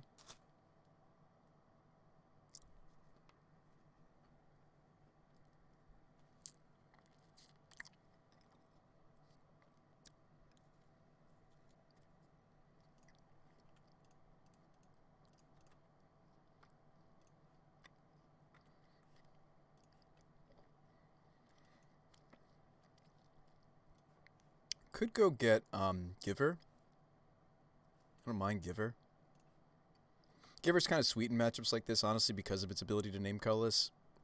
It may have been relevant for me to Ranger there. I'm hoping they just don't have Natural Tron, that they have to use the Expedition map to finish it. So they just have Natural, so that sucks. So I guess maybe I should have had the forethought to silence them. I don't know. Teague does not shut off Ballista to my knowledge, because it's non-creature spells.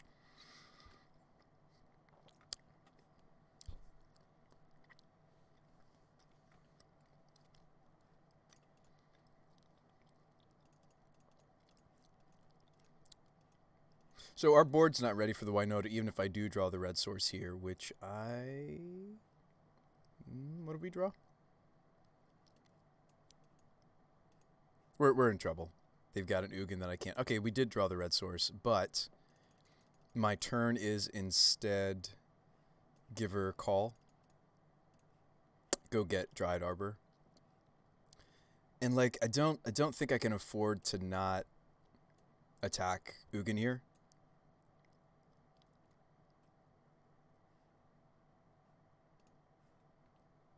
Oh, you know what? Excuse me, I'm not getting Dryad Arbor. I need that for my Winota. Excuse me. So that's unfortunate. But what are we calling for? I guess instead of playing Giver, I could have called for Oof. Actually, I think that may have been correct. It's so crazy that Ugin just like puts it in your hand even. This card's great. It's certainly in my opponent's shell. Yeah, I don't know. This might be over for us, folks. This might be all she wrote. They have plenty of mana even without cracking the map, though. I mean, like, Oath, of course, turns off several really important things we need to turn off, though. So, and maybe instead of playing Giver, I was supposed to tutor and play Oath, because it would have cut them off the map. It would have stopped Ballista from being super scary.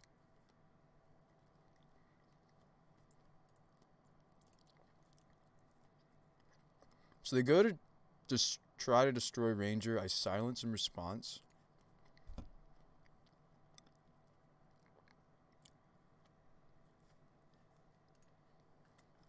And they play Smasher.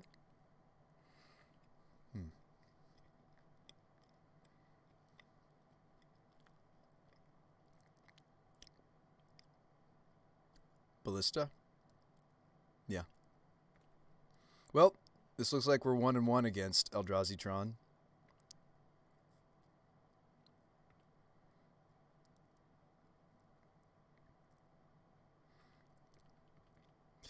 I mean, we couldn't keep the 7, and the 6 wasn't great, right? Our 6 was kind of at the whim of our potential to find missing colors. I mean, if I had... Actually, I do have red potential. I could go Loyalist Winota and hope to, like, spike something useful. Well, no, Ballista. Never mind. Excuse me. Nah, we have to turn off the Ballista, so it's almost like Oath... hope to draw something else to cast with the Oath and then Winota. If I Vandal the Ballista, that's not great either. I mean, that might be better, but because then it's getting rid of the 2/2, but That gets rid of the 2/2, and it's not something they can kill, and it'll block the Ugin tokens. Actually, maybe I'm supposed to get Masked Vandal here, folks. I think I still am priced into getting a red source. I might get Masked Vandal instead of the Oath.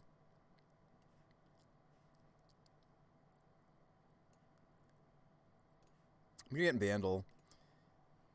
The plan is to Vandal the Ballista. They'll still shoot us.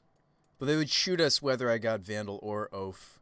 But I think the fact that this is a 1/3 is more relevant on this board state than... Because I don't really want to kill these tokens. I'd rather just block them. You know? Any red source will do.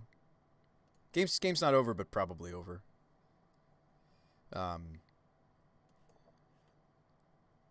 Just most likely over. So we kind of need to draw another thing that's useful. Evolution's interesting. I could Vandal, Evolve, Vandal. I still have Evolution mana. So I can Vandal the Ballista.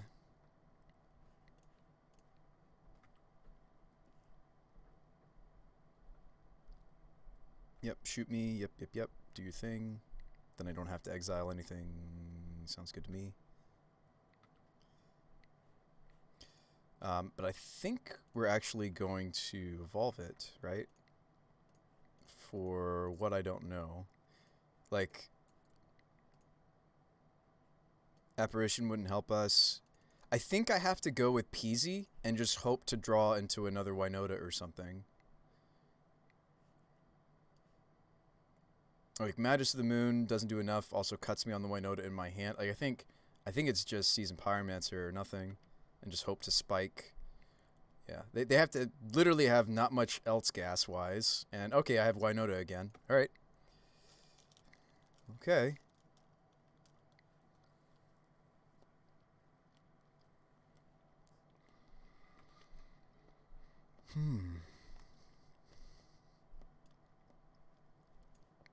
We were doing some relevant things. Gosh, the 2 of this silly little Eldrazi charm. I mean, it's not silly. It's good because it helps their deck with a lot of things. It's the unassuming Eldrazi charm, right? The Warping Whale. Like, the fact, like, both of them were relevant. The first one especially, but both of them were relevant for us last game. Against us, which was just unfortunate. So they go get Blast Zone. Okay.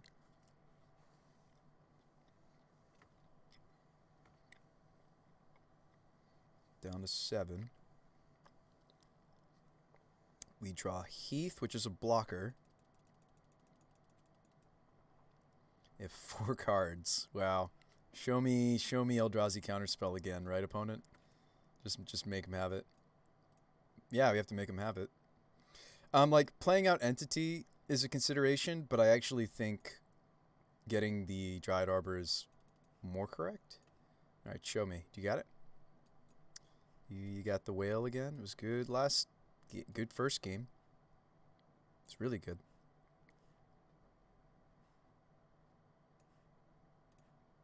Winota, we lose the elemental. They dismember instead. No. Gonna attack Ugin. Historian's interesting. I mean, I think it's actually Pyromancer again, but even though we have the entity in hand, but the Blade Historian's interesting because that would nigh guarantee getting Ugin off the table here, right? Because, well, wouldn't Pyromancer as well? I guess Blade Historian just makes it so that the elemental trades with the spirit, but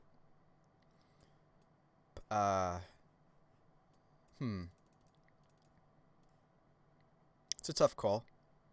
Pyromancer, though, could dig us into more things that I can play this turn other than just, yeah. I think I have to go with Pyro. So we'll go after the Ugin.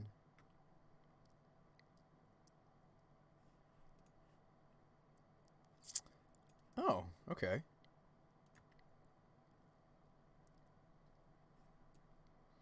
And you can't take charge counters off the Blast Zone, so it's not like they can go down and take out these tokens I'm making. I might just play another Pyromancer. It'd be really painful to do that. It'd be a lot less painful to play Ranger.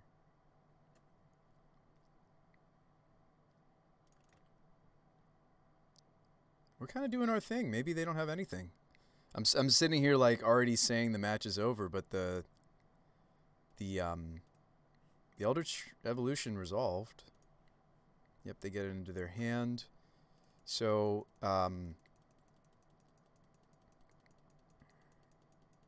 we have red because of Reflecting Pool. So I could go get... Oh no, we cut Bushwhacker, didn't we? Could go get like Legion Loyalist and then hope for like an Anthem effect so we can punch through the Smasher. I mean, if they have Smasher, I lose no matter how I spin it. And I think if I don't get basic Plains or Forest here, I think I'd rather get basic Plains than Forest because, like, okay, yeah, like I'm just thinking about the Magus of the Moon. Yeah, so we have Legion Loyalist still is probably what we'll get here. I think I'm supposed to get the Plains.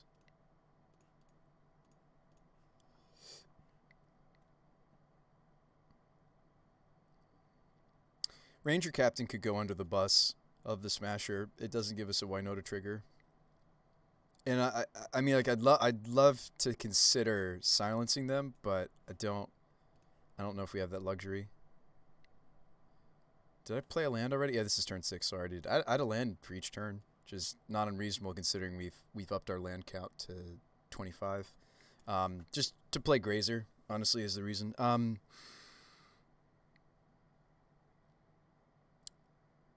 we silencing?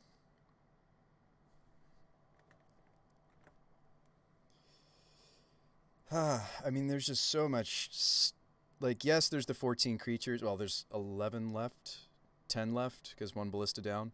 So there's 10 creatures that me silencing does nothing to. Everything else in my opponent's deck, though, we turn off with the silence. They still get to Warping or Dismember us, but it turns off the dusts. It turns off the 6. Well, there's 5 walkers left. Don't care about so much turning those off. I guess Chalice I do care about now that I've tutored for something. The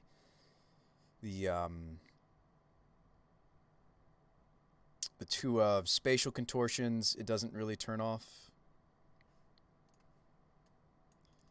Maybe I just need the body. Let's let them know we're thinking. That's again a tough call, folks. I don't know if they just drew another card off the Ugin, but I might need the body. If I'm silencing, am I confident we're going to win the next turn? I think that's where my mind should be. They had 8 mana last turn and they didn't cast anything. Right. And then this is them upping their Blast Zone to 3. Is this them upping their Blast Zone to the Winota, actually? Wow. Yeah, they just did. That's their plan. Okay. All right. That's legitimate. I don't think I can afford to get rid of the body. You think they're flooded? Yeah. I don't think we can afford to... I mean, I'm sure I'll be results-oriented in this statement where it's just like, oh, they just have the sweeper right here. Exactly, and I didn't captain it. Yeah.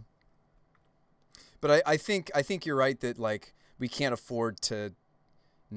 not keep the body in the situation. I don't know. So, like, we could have stopped the All Is Dust for 1 turn. We'll play it out because I want to see what I was going to draw. So if we had silenced, which I kind of wanted to, Gallagher, but that's me being results-oriented. Let's not do that. It's just a 2 of. I think we did need the 3/3. But let's see. Because I was at 6, right? And, like, there may have been a second smash. I may have had to, like... Well, we couldn't block, though. If they had second smash, we were dead regardless. I actually think maybe we could have done the silence. Next turn, we would have drawn an Evolution. That would have been another Winota. Yeah, I actually think we could have won. All right. Yep. So we should have silenced because, yes, I think you're right in your assessment, Gallagher, that they were flooded. But when I was running the numbers, I was like, the things we're most scared of are just Smasher and all of their non-creature stuff that are non-instants. We're 1-1 in the Eldrazi matchup. That's actually, honestly, not bad. They're one of the boogeymen of the format right now. I'm totally fine with the 1/1. I'm a little disappointed we didn't get to cheese them with Magus of the Moon at all. I mean, it's cool to see that our deck can beat them without needing to lean heavily on this, right? But it's disappointing some of the yeah, I mean, it's like one of those things where it's like, okay, Bruce Spy, like you ran the numbers. Why did you listen to Gallagher? I'm kidding. I'm not trying to make a villain out of you, Gallagher. I think you were correct, and I think even if you hadn't said that statement, I think I still would have hesitated on that board state. Right, there's an Ugin, a 3/3 is really relevant. I think I would have hesitated to sacrifice, but I knew that them hitting that particular 2 of ends us, but it is just a 2 of. This hand's awkward. We're against a Luris deck. I don't really want this hand. This hand is worse, significantly worse, but I don't think I can go to 5. This hand's worse because I have 2 not turn 1 lands. I have a red card I don't have any red for. I think I still have to keep though because I don't like mulliganing heavily against the Luris decks because they're playing semi-fair Magic. I'm kidding. This card's fair, right? Oh, they're burn. Or they're the Lumimancer deck. Ah. They're burn. Okay. Draw us a land. Draw us a land because you're the Goblin Guide. Draw us a land, please. Please draw us a land. Nope. Oh, boy. We put so many more lands in our deck. Why, deck? Why?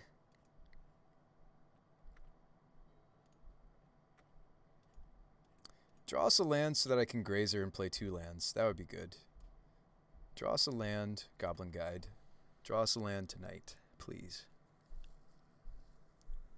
In before Eidolon, right? We have a weaker plan against burn these days because I moved Auric Champion to the sideboard. I moved Spellskite to the sideboard. It's a Riftbolt. Okay, good to know. I cut the timely reinforcements. Draw us a land, please. Thank goodness. You know what would be great? We actually wouldn't mind even seeing the 4th land, especially if it's a filter. Like, the best thing to see here would be a filter land for the Pyromancer. I don't think we're casting this Pyromancer. We could cut them on white, which would cut them off the Luris, cut them on their Boros Charms and such. But I don't think that's our plan. I think we're just trying to set up for Winota. Okay, we drew call. All right. I feel like the sad thing about playing Grazer is I'm kind of diminishing my opponent's desire to... is there a way that I could sequence this so that I can call and Grazer? I'm wondering. I don't think so. Yeah, because whatever Grazer puts into play is going to be tapped, so I can't actually do that. I'm gonna diminish my opponent's desire to attack the guide, but I think that's fine. Is there another line where I just don't play Grazer and I just play out call because it's land? This only accelerates me if we draw another land, by the way, because I can just go land this turn, then land next turn. This Grazer's only going to accelerate us if we see the next land, technically, right? So it might be better for me to just Eladamri's call, but what would I call for? The Heron?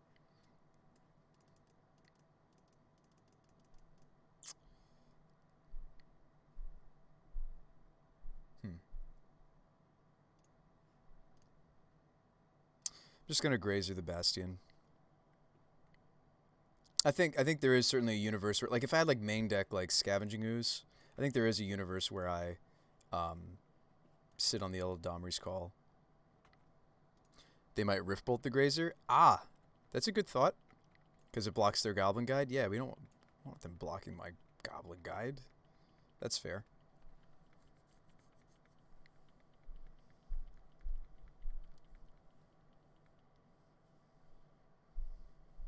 Yeah, I don't know how we fare in this fetch, but I actually haven't played Burn with this deck in a really long time. And it's not like our record's terrible. We're 1-1 in this league so far. So, Ow.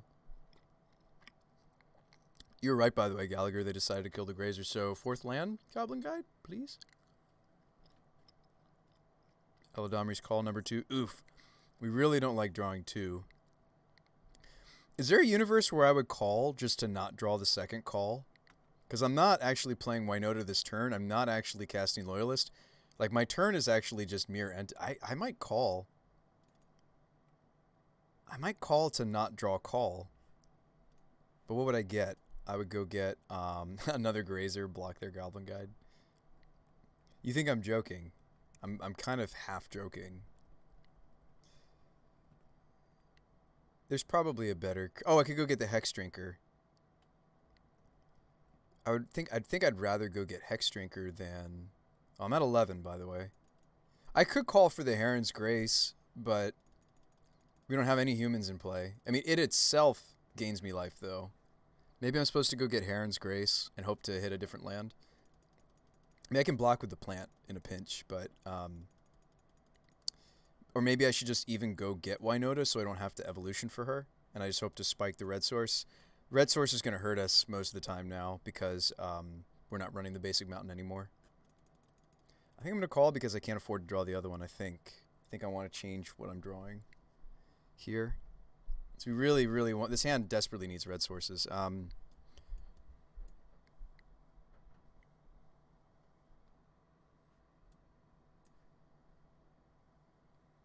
mean, Grazer might be correct. Just keep blocking the Goblin Guide, get them to spend more burn spells. I could go get Arbor, but that seems weak in this matchup. If I get Grazer, it's literally just a block guide. Then what am I doing after? Am I evolving guide to cut them on their white? Am I what am I doing next then? Am I like if I just search out This is going to gain me it's other humans, by the way, so it itself without another human only gains me so much. But it might be correct for me to just continue to be able to block the Goblin Guide. So Drew Pest, we'll play Grazer.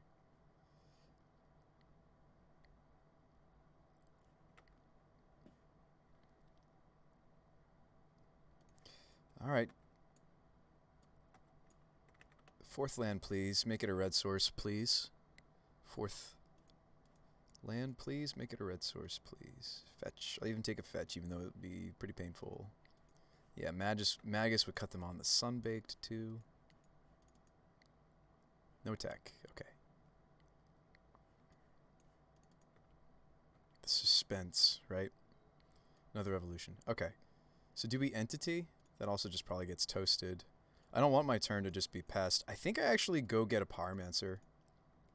I know you're like, Bruce Spy, like, your deck seems to do that a lot. Like, yeah, like, if I draw awkward...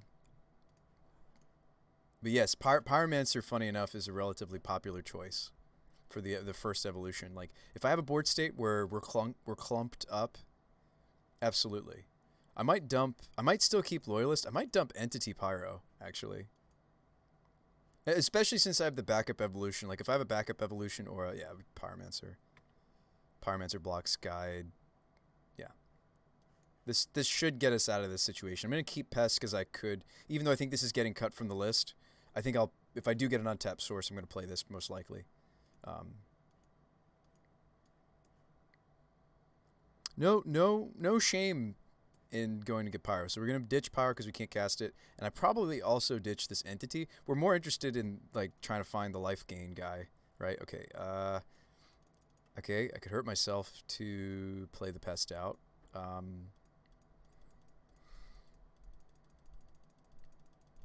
But, like, yeah, I guess that might be worth it.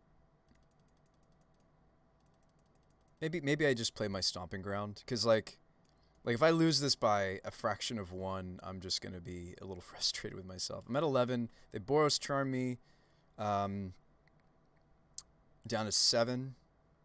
I'd rather not put myself to 6 off of some... I think because of Boros Charm math, I actually should just play the Stomping Ground.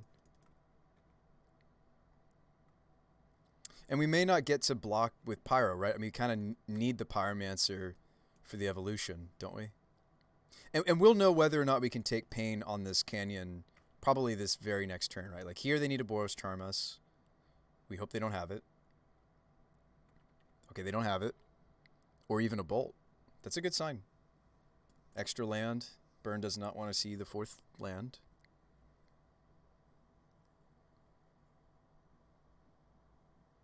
Oof.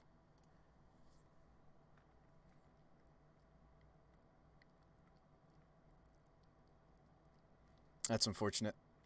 We needed this body. No attacks, though.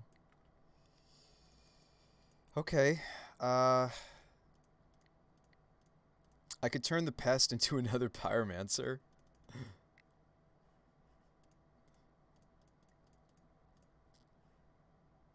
But then I don't have the evolution. I just have to natural it. I have to just have to draw into it. But then we're dumping loyalist because it makes a token.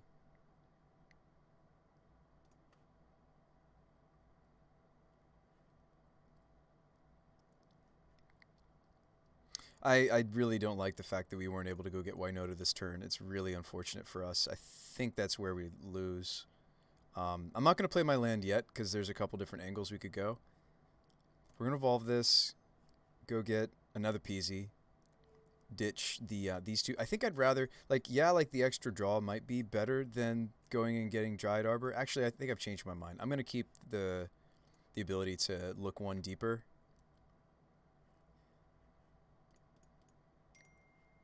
That's not necessarily true. I think Arbor might be better, actually, in this situation. Oh, wow, we just drew Grace? Huh.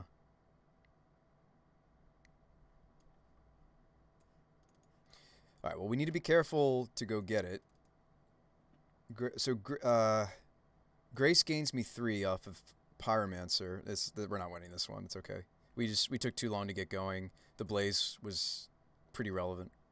Unless they're like truly flooded over there or have more threats. Here's the Boros Charm, and then 2 burn spells or Boros Charm number 2. Can't go get Dryad Arbor. This is what we were afraid of them having.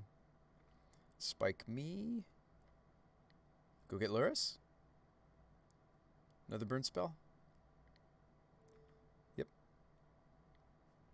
Guys, they had the Skullcrack for my Heron's Grace plan. All right, so against burn, I do have quite a few things that get to come in, which is great news. I mean, like, I feel like, you know, burn will always keep the format honest to some extent, which is a good thing, even though it's not my preferred deck to play or even play against. Favor, funny enough, like a lot of our creatures are just way bigger than the burn spell. Okay, so we cut Maja. Entity's awkward against burn, but I like Blade Historian and Heron's Grace are going to stay. Signal Pest, I think, is just getting cut from the deck in general. Game's not grindy enough for Hex Drinker to be relevant. I'm more interested in these 1-drops. Magus of the Moon obviously gets cut. Yes, you can cut them on white. It's not worth it. And then I might even cut a Ranger Captain because, I mean, the silence isn't irrelevant, but Pyromancer's more important to the deck, and I need to make room for these pieces. We sometimes cut 1 Ranger, especially if I have fewer targets. I know you're thinking like, but Bruce, but you have all these targets. If there's something in the 3s slots we can shave on, it's the 4th Ranger, especially if the silence isn't all that relevant. I mean, like, the silence not completely irrelevant for this matchup because I can protect Winota from like a Path to Exile. We'll see if they know to bring them in. But I think Giver, Forge Tender, Skite, Ooze, like these 6 we're bringing in are worth cutting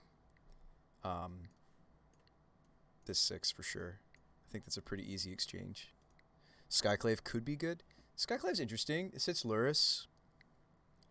I mean, like, Masked Vandal hits Eidolon. I mean, if that's a game you want to play, you could try to remove their things. I don't know.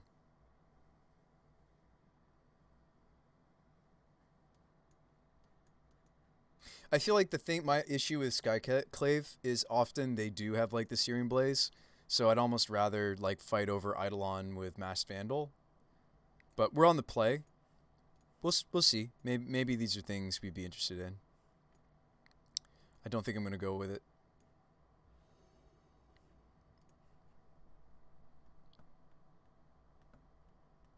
And guys, we just need to win the dice roll to win some of these matchups we've played tonight. All right, wow, we just have the Auric Champion, and this hand has perfect colors technically because Reflecting Pool, white, and we get the other duel. So I'm going to keep. Now, awkwardly enough, for me to play Auric Champion on time, I don't want to lead my fetch. I might just go Plains Go. Might be, yeah, Plains Go, Pool. Like Pool is really good for our deck sometimes. Like this is a draw where we're like, wow, like if I didn't have Pool, there's no way I could go. I mean, short of a red-white filter, which we're not running. We're running the green filters, right? Because most of our lands are naturally green. You know, arbor, gardens, forests, 2 forests. So like, Reflecting Pool is the only card that lets me go turn 2 champion. Like, is one of the few. Sorry, Pool is one of the few lands that lets us cleanly without like shocking ourselves a ton to go. And we are still going to shock, right? I think I'm still, unless I draw a different red source, I'm still planning to shock to Pyro. Maybe I don't Pyro. Maybe I just want to protect Auric Champion from Path, right? Or other things. Like, we don't have to just like let our Auric Champion die to like they're not going to play Kozilek's Return, but some red decks are incorporating ways to beat Champion. I mean, we could take a turn off this and play Favor first. If you want to be extra cautious.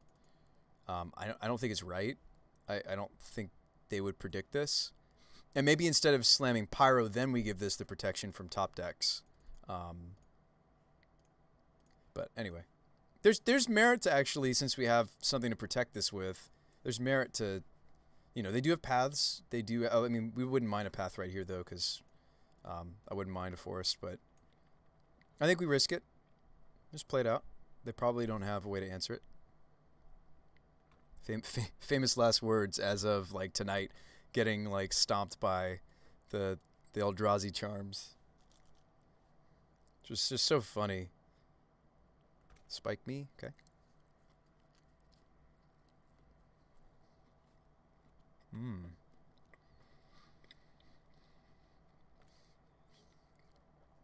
Well, I don't know if we have time to not Pyro now.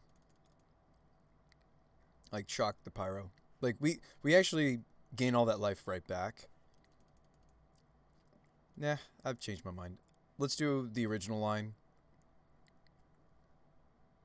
They have haste creatures. They could top deck a Goblin Guide. I don't necessarily see the need to tick them for 1. They also play Swift Spear. So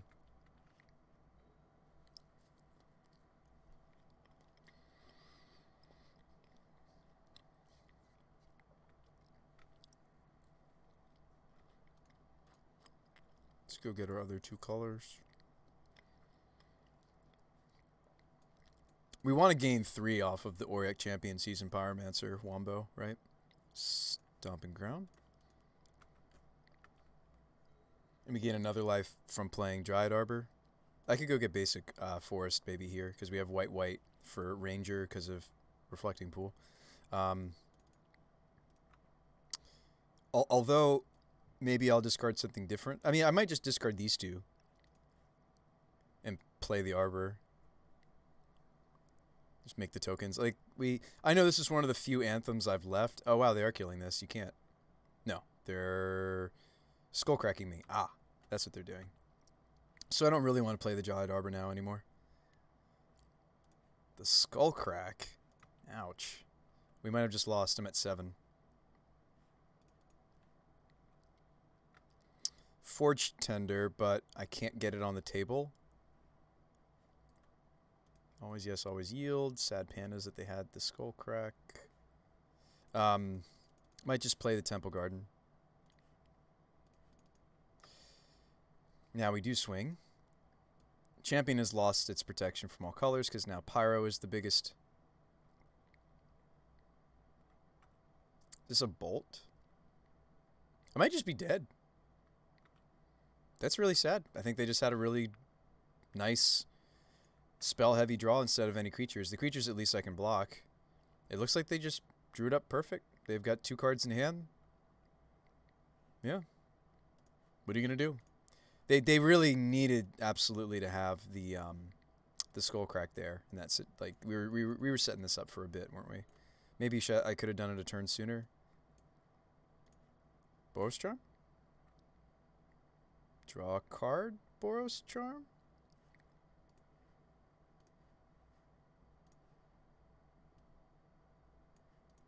Bolt. Good games. Yeah, Burn keeping us honest. I mean, they have to draw. It's crazy. They had to draw exactly a spell draw, I think, to beat our draw because we had the Auric Champion. That's okay, though. I'm excited for the rest of this league. Like, okay, what did we lose to? We lost to one legitimate boogeyman. Burn's not right now. I mean, it's good. Like I said, it's gonna keep the format honest. Maybe even more honest. Somebody was saying that they might print Price of Progress into the modern format. I think that's a really cool way. I think that's a much better way for the metagame to punish greedy mana bases than. I mean, I know I'm running Magus of the Moon. I feel like instead of stuff like Blood Moon or even Choke, well, maybe Choke's okay because it's so specific, but like I feel like the ways that mana bases could be punished would be really interesting to see Price of Progress. I mean, not that I'm on the ban Blood Moon train. I'm just saying I feel like Price of Progress does to the meta in a better way what Blood Moon is designed to do. But, oh, this opener's interesting. I don't think I can keep it because there's no red source, but interesting to think about. Another Lurrus matchup. I'm assuming they're not Lurrus Burn because it's a foil Lurrus. I'd probably keep this. Then we tuck the Maja.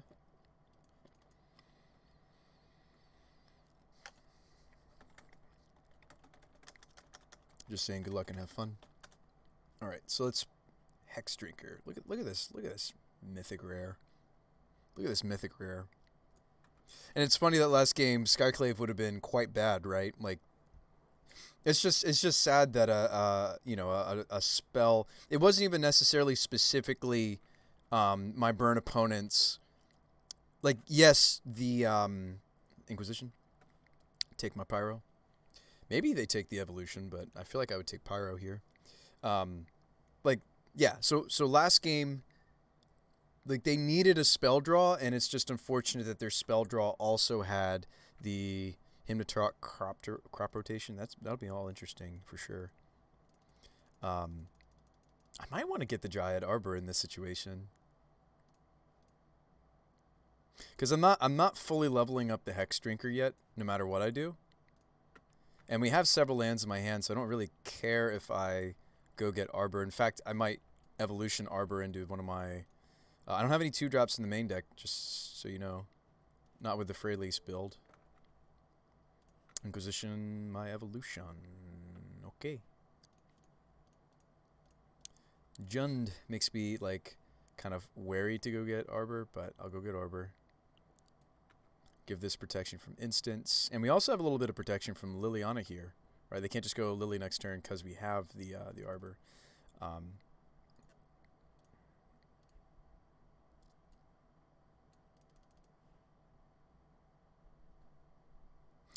If I had to discard a land, I'd actually... So I wouldn't mind discarding Cavern because we're up against Jund. I don't know if I love Fetch Shocking here to... I think I will, though. And get Foundry. A little painful, but we're the aggressor. I mean, this is a different take on Jund. This might be Shadow, honestly. But hey, we've got our Hex Drinker. Made it to the 4/4 status. This is where we want it to be.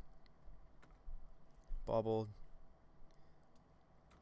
And we're working off the top. We imagine in this matchup oh, Confidant. That's pretty good for them. Wow, am I just leveling up my Hex Drinker a bunch? That's depressing. But happens. I mean, we did this draw would have had a Winota, right? But just not this time. So we're not getting the Hex Drinker no matter, even if I don't play a Grazer, we're not getting Hex Drinker to the status. I'm not getting it there. We don't have red for Pyro tokens. I'm afraid this extra card from the Confidant's going to be really unfortunate.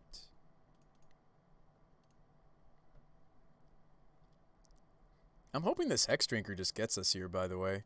Build our own Progenitus. I've been liking this card so far as a tutor target. Uh, so Confidant can't just block and kill Pest because it needs to be a flyer or reach. They probably are not going to trade Confidant for the Arbor. So we get to get them for 7 here, actually. Put them down to 7. Grazer also, since it's not a defender, gets to enjoy the Signal Pest damage, which is kind of neat. So I think it's relevant for me. They need like Filter Land and to Anger the Gods here, and it wouldn't even get rid of the Hex Drinker. Sweet. Good for us to take game 1 against some sort of Rock Lurrus or maybe a Jund Lurrus that just didn't draw the right colors. So that is a situation where I'm going to cut Pest and Bushwhacker as well. It's not a linear... They're going to be interacting, obviously, so it's not a super mega linear kind of a matchup. Entity's kind of awkward to me in matchups like this. I feel like that's like both Entity and cards like Pest or even the Bushwhacker. I feel like these cards excel. I don't doubt that my opponent might have red mana and just didn't draw it. I at least want Giver, if not also Burrington. But let's play Favor. Seems great in a matchup like this where they're going to be trying to remove my creatures. Let's play Skite. Let's play Ooze. They're going to be on Goyfs most likely. Let's play the Apparition. I think Apparition's fine. Yeah, it can be awkward. Auric Champion's interesting because even if they are the Rock, right, and not playing red, I suspect they're on red. But even if they weren't playing red, the black protection on Champion is not bad. And this is going to be a grindier game where we're going to be in top deck mode. I might cut the 4th Grazer against decks like this, and I think the Dryad Arbor is a liability in matchups like this too. So I'm actually going to cut a Grazer and an Arbor and run it back because, I mean, it's going to be a slower game. It's going to be an Inquisition Thoughtseize kind of a game. I think that's where it's okay to cut those pieces. This hand looks fine. We know that they're going to be Inquisitioning us and such, so, you know, we might not get to Giver, but we have all 3 of our colors, even though they're utility lands, right? Even though they're a little slow. If they take Giver, then I play Castle first, and then Loyalist. I did leave in Magus of the Moon. Opponent did show us some non-basics, so they look more and more like the Rock than they do Jund with this Hex Drinker. Hoping they don't run away with that card. Anyway, let's Giver. See if they have removal spell for it. Honestly, I think Treetop Village implies green-black, no Jund. Yeah, that's very possible. So, like, maybe Magus is, like, not supposed to be in right now. The Treetop might have given them away, yeah. I've seen Treetop in Jund before, but you're right. They usually go with the red-green instead. They don't want to trade. That's fine. I understand.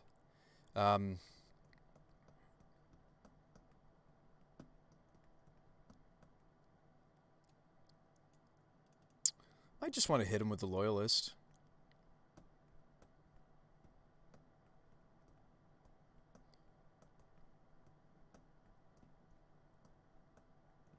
Like, unfortunately, this might be a situation where I'm going to have to play out the Magus of the Moon. And so I'm going to need to go get Forest. It's just awkward.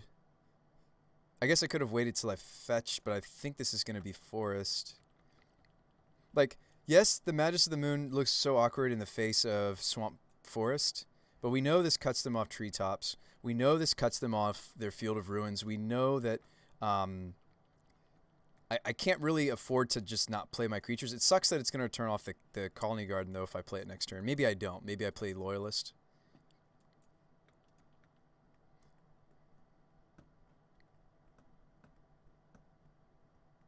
And, like, how many basics can they really afford to get, right? Night's Whisper.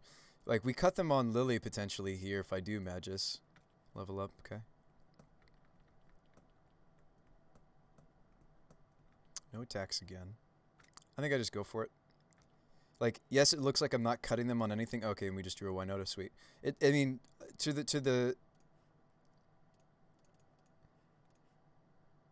the onlooking observer, it's like, what are you doing, Bruce Spy? They're the Rock. They shouldn't care about this. Some of their utility lands do. Oh, they had the second swamp. Never mind. In hand. because they didn't show second swamp, like, I wanted to do this, but now it's like, all right, well, hopefully, level up. Yep, now you're the 4/4. Okay, if they level up twice, we're safe to... Whoops, I meant to give Magus of the Moon Pro Green. Whoops, I clicked through it accidentally. So I shouldn't... Just if we're thinking about testing purposes, I shouldn't just take 4 here. I would have given the Magus since they tapped out, and that was their 4th land. I would have given this Pro Green, so we would have had a free block here. That's disappointing. That's really not good. That's really not good, folks. Play Winota. This thing's huge because bauble and such. Gosh, we would be at 19 right now. It is so relevant that I misclicked or clicked through the Fatal Push. All right.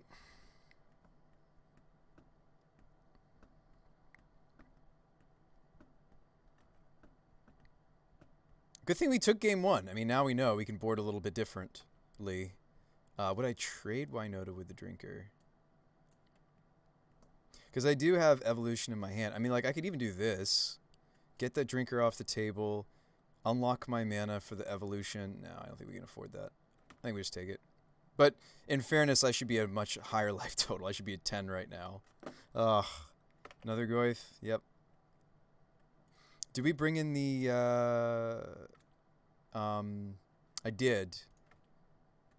Yeah, they're just rock. All right. Well, now we know. Now we know. My mana can't... I can get the Blade Historian on the table, but I can't also get the Legion Loyalist on the table. The Historian is relevant for Magus on Drinker, but not for Goyf on Winota.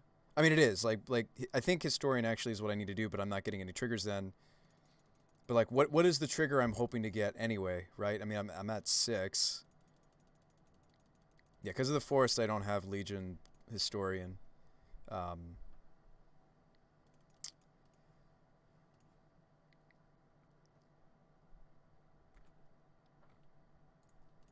think we just hope. I'm not supposed to attack with Winota, though, actually. Or the...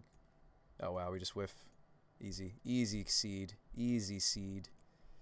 Easy peasy. All right, cool. Well, now we know what it is. I think you're right, though. I think we could have and should have predicted. I like coming out bursty again against them. I'm fine with... I mean, also knowing now that they're the rock instead of Jund, I'm less wary about the Dryad Arbor. Moon goes. I still don't know if I want Entity or Pest. Burrington didn't come in before and doesn't now. This should have come in, though. If I really did think they were Jund, maybe that should have been in.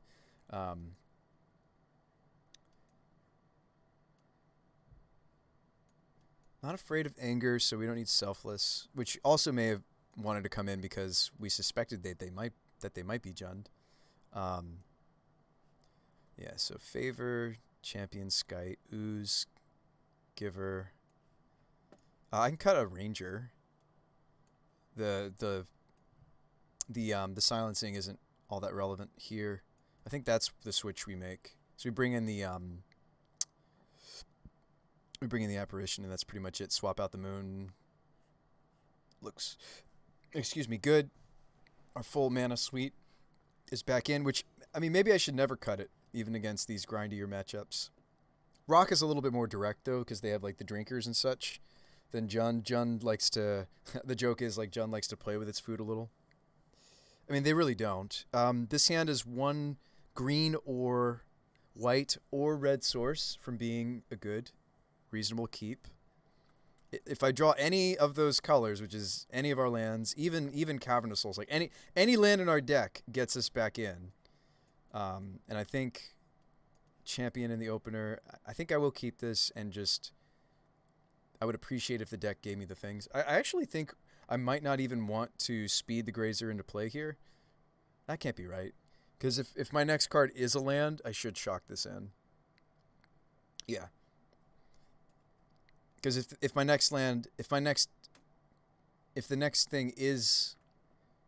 next card is land, not island, is a land, Then I can Pyromancer on turn 2. So I think we just hope.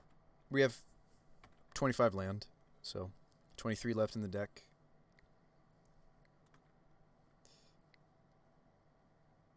See what happens here. Deck is so kind, gives us exactly everything we need except for the evolution, right?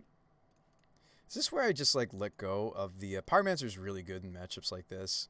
I might just let go of everything except the evolution, like including. I know Champion's a cyborg card. Cool. We have green. We have green. They need to, and they didn't turn 1 Inquisition me. There's a reasonable chance they don't have it. This is like turn 2 Goyf. This is Fatal Push my Pyroman. That would also slow me down a little bit. Nope. Okay. And remember, we took game 1, so if we get him here, we don't gotta worry. I'm not that afraid. They certainly could have Fatal Push waiting. I mean, like, we have time since they didn't demonstrate. Oh, wow, we also have Skite. I mean, they didn't demonstrate. Like, our hand lets us play around.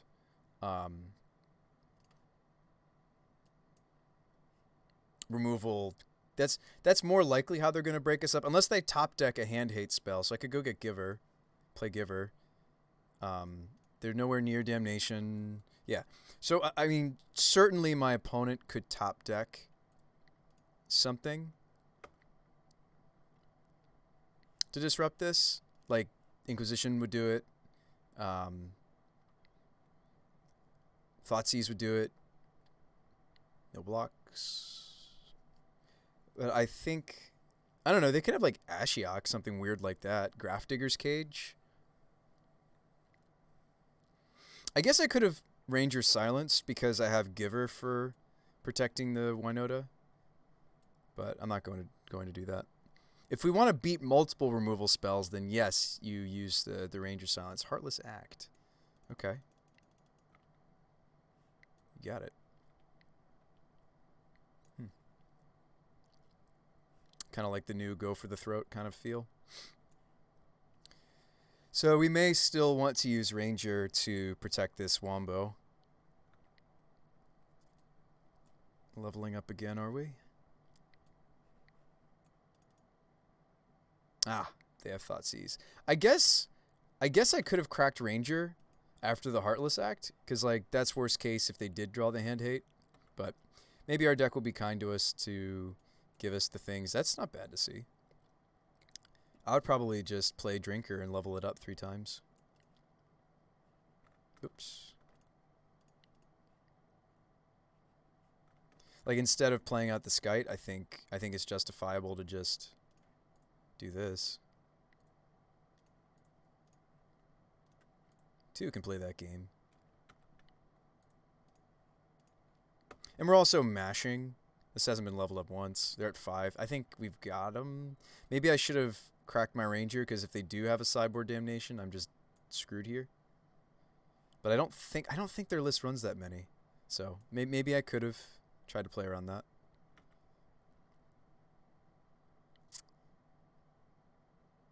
Yeah, maybe I was supposed to. I mean, the Goyf is certainly a nice wall. I mean, I think we can get through it, though. They're at 5. 2 attacks and they're dead. Loyalist is great, actually. Loyalist is always good, guys. Let's Skype first. No shenanigans. Show me... Okay. Loyalist. They've conceded. All right. Cool, so we're 2-2 with our little brew here. I feel as though... I'm not sure if the Eldrazi matchup is a wash, because we beat them the first time we played the archetype.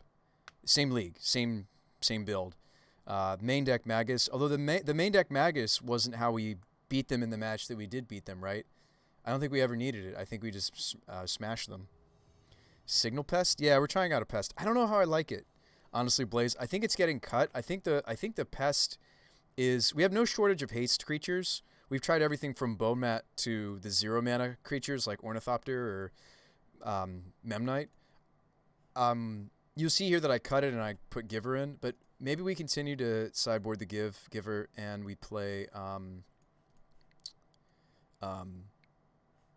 Hangerback Walker again. Not necessarily just because of Chalice. Really not because of Chalice. Like I would bring back the Hangerback Walker because I think it just has a lot of nice synergy. It's a very good just like, and again, Hexdraker's trying to fulfill a similar role as just like a powerful thing I can go get with Ranger. We don't have a lot of ways to pop this on our own outside of evolution, and even if I did, I wouldn't be able to go get something spicy. So I'm not sure if it's Walker.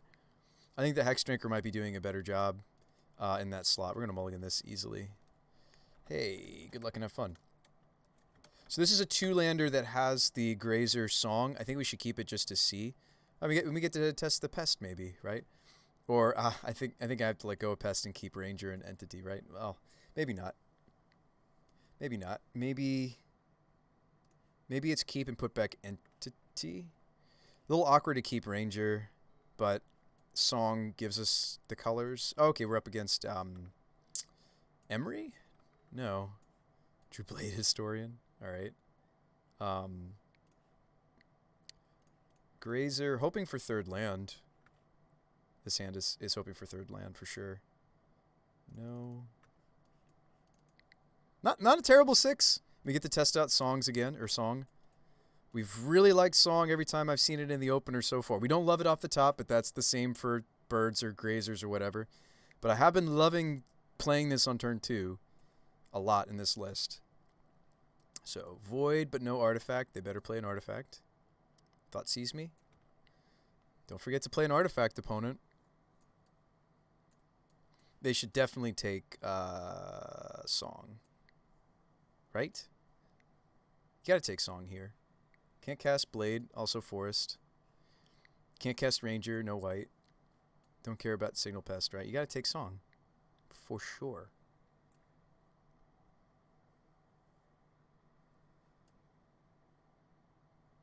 So they take Signal Pest. And then kill my Grazer. They Pithing Needle my Grazer. I don't know. What are we needling? Is this Lantern?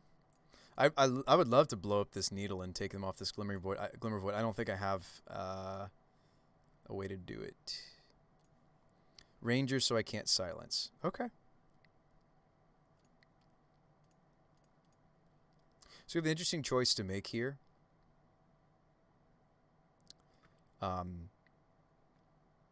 It might be correct for me to... yeah, it looks like Lantern to me. It might be correct for me to go get Dryad Arbor, although... yeah, they don't want me silencing them. Okay. Interesting. Is this another Thoughtseize?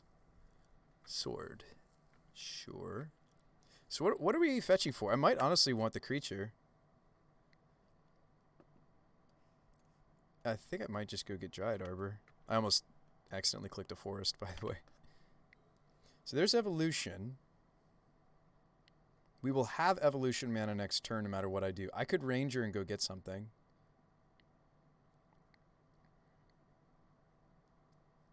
I wouldn't want to get Bushwhacker. I could also get Magus of the Moon here. That means not getting Winota, but like I have some, well, I won't be able to cast these. Oh, if I get Magus of the Moon, like we'll get closer and closer to the Blade Historian. I don't know. They do care about their colors. Kind of tempted to just, you like magicing them? Yeah, I think you're right.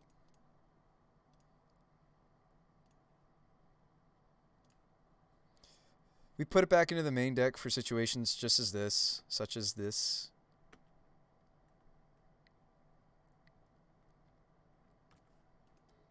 And we'll maybe get to hardcast the Blade Historian. They don't have Foundry in play, but they might next turn. They had a Pathway. This is Ensnaring Bridge. We can get through Bridge if I draw more Grazers. They have 2 cards left in their hand. Unfortunately, this Song is actually going to be a little awkward here and make it so my Magus of the Moon can't attack. We've beaten Ensnaring Bridge before. So I have 3 red sources now. I almost have enough for Blade Historian. Anyway, so let's attack with Arbor. I mean, it stinks that they just naturally had they don't have more than like 2 main deck bridges, if that. So they're usually having to find them with Whir. So this is very fortunate for our opponent. Yep, Shredder. I just hope that they have 2 cards jammed in their hand they just can't cast. Like 2 words. Oh, perfect. That's a great draw. I still can't Blade Historian because of the single forest, but we actually love seeing Grazer in situations like this where if I can get a Winota, I can start attacking under the bridge, fetch out a bunch of humans. We may get to see that if they do manage to play out the 2 cards that are stuck in their hand. I hope it's like Thoughtseize and Whir or something that they just can't cast and we kill them. Oh, my Loyalist wouldn't be bad here. Just get us closer and closer to the double strike opponent. So you need it now? Need what now? What, Grazer? I will take 1 more land. And now we're talking. Well, I don't get to hit them this turn.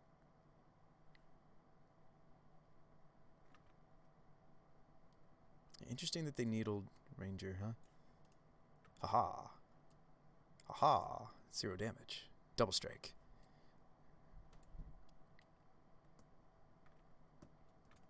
They mill themselves. I think they should have been milling themselves all along since they saw Codex Shredder, right? Swift justice. A swift justice.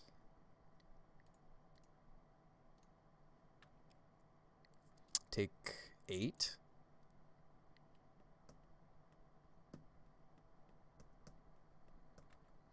Hey, what's up, Red Windex? I do still stream on occasion. Welcome back to the Brew Spy, the Magic Guy show, where I'm brewing up decks and trying to be the Bill Nye of the Magic world, Twitch world community. You know how we do. Got there. Hey, Lantern Control, Magus of the Moon, doing the Lords. Yeah, doing. Yeah, that was sweet. Mirror Entity's good against them. This is an important anthem, so I can sneak under bridge if they have 1 card left. But the Grazers again do that. Like bridge is the way that they primarily try to stop decks like ours. So I'm most interested in Entity and Historian. I want to keep all my Grazers. I just don't think I should cut the mana in this deck. Like I think deceptively. Oh, Signal Pest is good in this matchup too. We can cut Legion Loyalist. Hex Drinker's interesting, but maybe it gets cut. I'd rather have Giver. I'd rather have maybe not Abolisher, but I mean they do have that 1 counter spell. But I'd rather have like Apparition. I'd rather have Spellskite, Teague, maybe even certainly Collector Oath. Always awkward to bring in Oath if I also bring in Spellskite. I may not run Spellskite, but like Spellskite's kind of important too, though, in the way that they're going to interact with us. Sometimes you'll bring them both in at the same time. It just depends. Spellskite's also 0 power, which is relevant in this matchup. To sneak under bridges. Let's see. But I already have plenty of creatures that do that. I might just want Ooze. Favor of the Mighty is interesting as well. It doesn't have the non-bow necessarily of Skite Vandal, but I think this is how we run it. Maybe I don't even want Bushwhacks.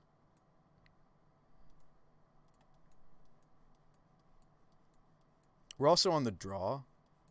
So maybe we don't want Bushwhack. I think Giver and Signal Pest are what we want here.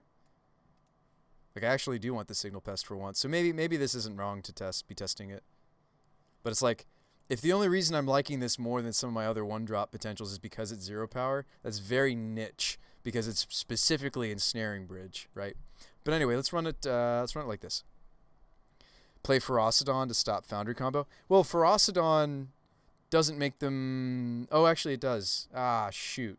I should have read chat, Blaze. You're so right. That does stop Foundry. And so does Scavenging Ooze. You're right. I should be running both.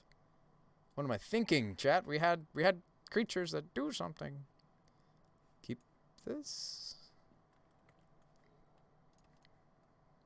Ferocidon's the best card in your sideboard. Card is useful.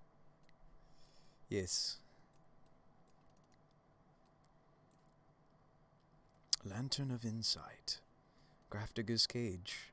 To stop all of my wonderful shenanigans. We know we have another Plains coming up, maybe. Grazer.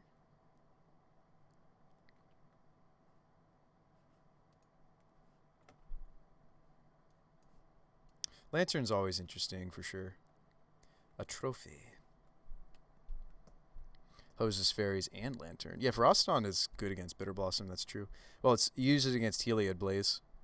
You use it against Heliod. You gonna take my Magus of the Moon? That's what I would take. I would take that card if I were my opponent. I mean, yes, they have Trophy, but I'm gonna slam Moon next turn if they don't take this here. So that's what they do. Maybe instead of Rangering, maybe I play Pest Giver.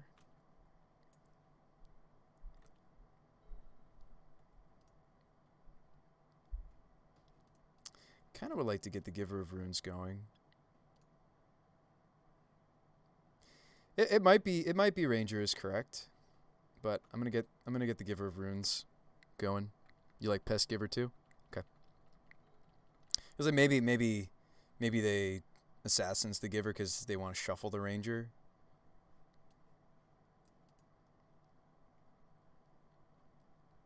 We may see them. Oh, they trophy my Pest. Unexpected. Did not expect that.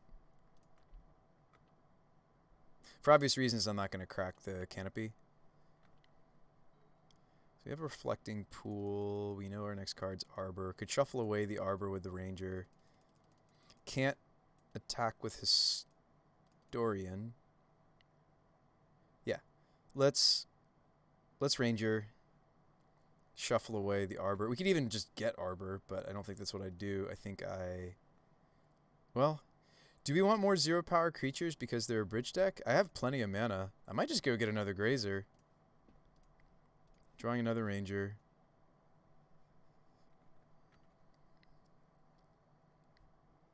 And this is an Anthem, like, Blade Historian itself doesn't need to be attacking. It just needs to be on the table. We almost have enough colors to just play this out. Not going to attack with Giver here. Could silence them. They're about to Ancient Stirrings. It might be correct to silence them so that they don't get to do this on time.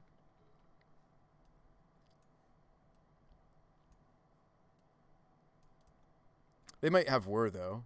So their hand is Ancient Stirrings, 1 unknown. Peasy for me. Don't really want to shuffle Peasy. But if I Ranger again, I can cut them off of... Not that I care about Inquisition, but I can cut them off of playing their draw. The problem is what? I'm not building up to anything, right? Like, I think Grazers are still better than Arbor in this situation. That's so funny. Just because they're in a Snaring Bridge deck. Oop.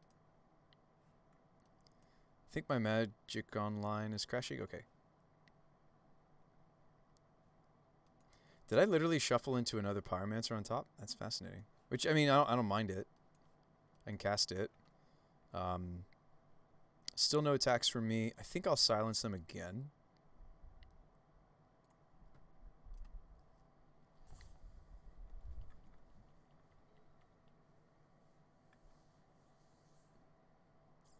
Like, I think the Blade Historian is important, but I can't get it onto the table. I think I'll let it go. I mean, it changes the clock certainly for these, you know, the shenanigans we were doing last game, getting underneath bridge. But I'm draw into the deck. I see a bunch of land. There's still Arbor to go get. So unless we want, well, we definitely want Castle. I'll still play my fetch out though. We want Castle for sure in this matchup. We like Castle. It's the Anthem. So I could be attacking with my Grazers.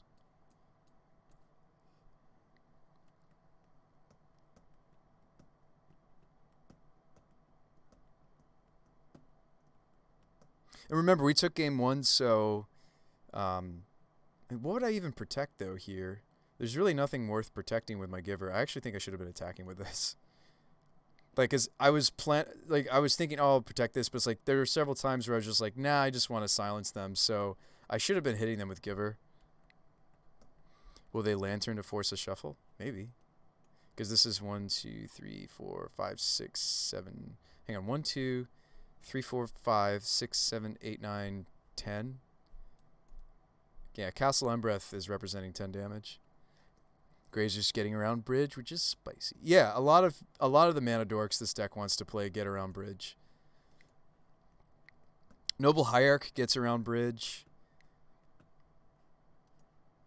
You can have that Thoughtseize, my friend.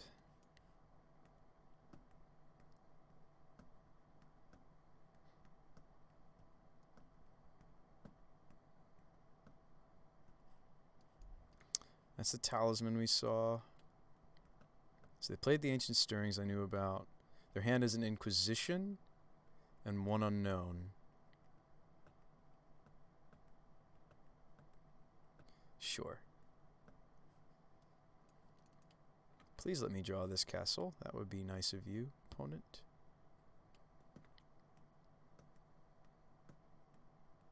I think they'll shuffle.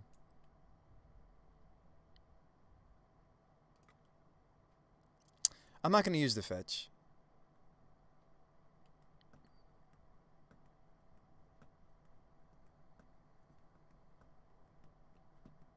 That's unfortunate. I'll draw here while they can't manipulate what it is that we're looking at. There's a call. I could moon them. Mooning them seems good, except they do have 2 blue sources, but they wouldn't have 3 blue sources. What else could I call for? I could call for Winota. I can't play it this turn, though. So okay, so this is the choice. They have a Thoughtseize. Yeah. So I don't want to. That's true. They do have a Thoughtseize, so maybe I should just moon them. We have all our basics out. It might be time to just moon. We can also protect it. We moon, and then we're just looking to top deck Winota, and we win, right? Well, we don't. We have to stop the Grafdigger's Cage. Just moon them. It's very tempting to moon them, yes. It is. They do still have green and 2 blue mana, though. Well, it costs them life, but they might deck first. They're at 47 cards. I'm at 41 cards. Yeah, it might be time to... It might be time to Magus of the Moon them.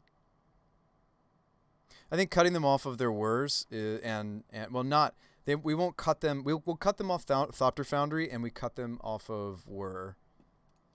So I think yeah, I think Call's right.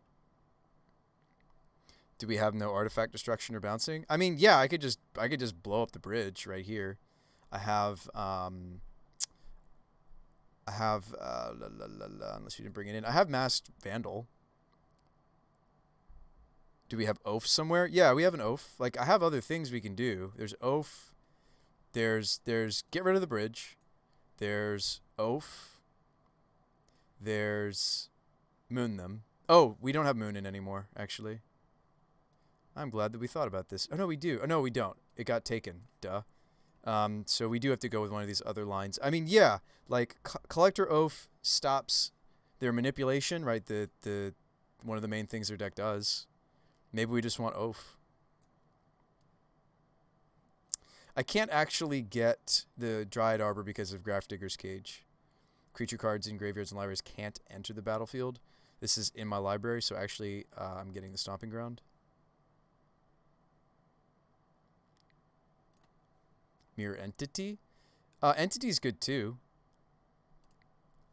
Entity kills them a lot faster. You know what? I like the way you think, Blaze Rider. I like the way you think. I like the way you be thinking.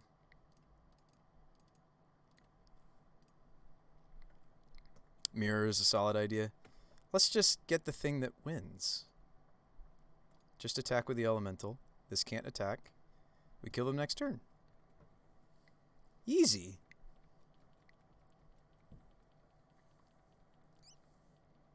You have a Thoughtseize, opponent. It's cool that we brought this back. I mean, we weren't running it for a while, for several reasons, but it's always sweet when. Anyway, let's see what they got here. What do you got? Whir. Were for stop. Entity. Oh, you know what they're probably doing? They're probably going and getting Pithing Needle. Maybe this is a mistake. Blaze Rider with the Prime subscription. Thank you so much for the support. Enjoy the enjoy your sticker and such. And yeah, I guess they're needling Entity. Okay. Maybe we just top deck Winota, right? Maybe. All right, opponent. All right.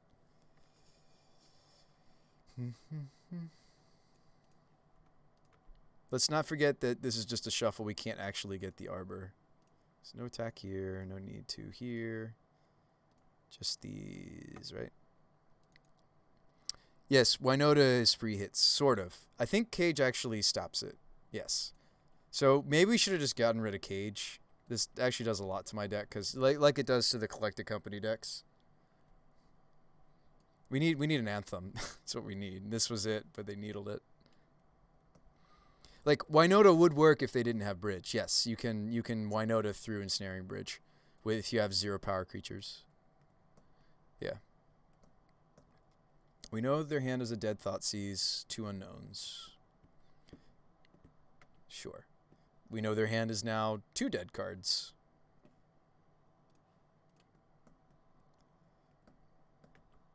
But, I mean, they may play out the Thoughtseize so that I can't attack.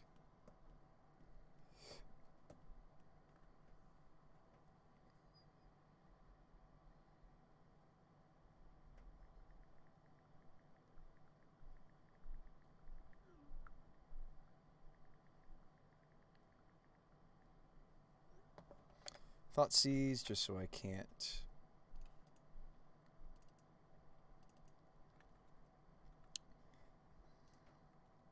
You will eventually draw the Embereth. Song of Freylease is kind of awkward. I want my creatures to stay small. If I play this, they don't anymore.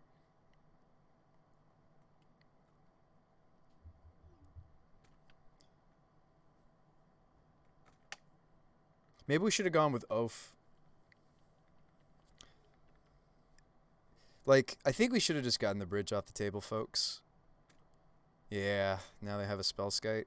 I think we should have just tutored for the removal for this the Bridge.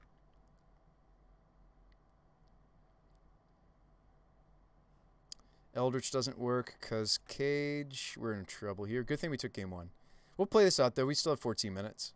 And when we're winning, it's usually not that long. They get rid of a Whir. Okay. Maybe they're planning to get it back by sacrificing Shredder. Did Skyclave come in? Yes, it did. So there's Skyclave as well, but Spellskite. Like, one of our better draws is Collector Oath because it stops both the Spellskite and Shredder and Talisman. So Oath is one of my better draws. Winota doesn't work. I really don't think it does, right? It doesn't get around Cage, correct? We've confirmed.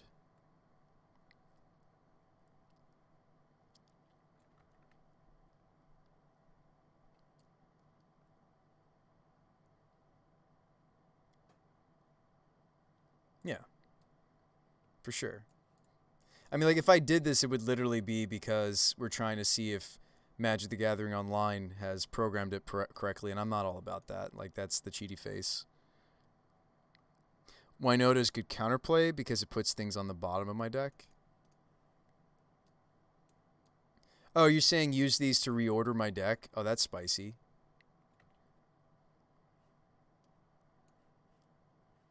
I really didn't want any of these. Well, I don't know. The thing is, I think there has to be a Lantern on the table for that to be relevant. Like, now we're going to start bottoming the things I don't want to bottom. They mill themselves. I guess we'll know whether or not we should fetch. We're binning an Evolution, some Pyros, and a bunch of other stuff that's not important. Okay. Reordering random piles. Okay. Ranger. Wow, none of this was important except for that Castle Embereth. So we actually just passed over about 18 cards worth of nothing. So let's not fetch. But that was just incidental that we saw 18 like nothing cards.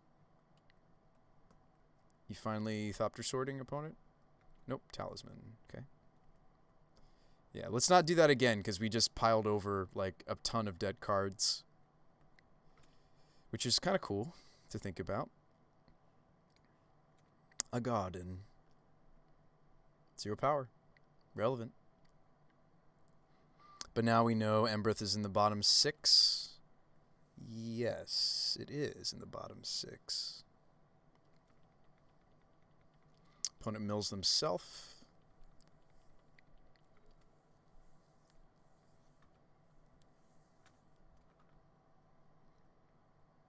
If you do the math, figure out how to attack, maximize chances to not draw it. Do you want to do the math for me, Blaze Rider? Because I need to do my hotkeys. Like, I need to be F6ing and such. The thing is they could disrupt that math, though, with the Shredder. How many cards in deck? Right now, 33. Pixis. Okay.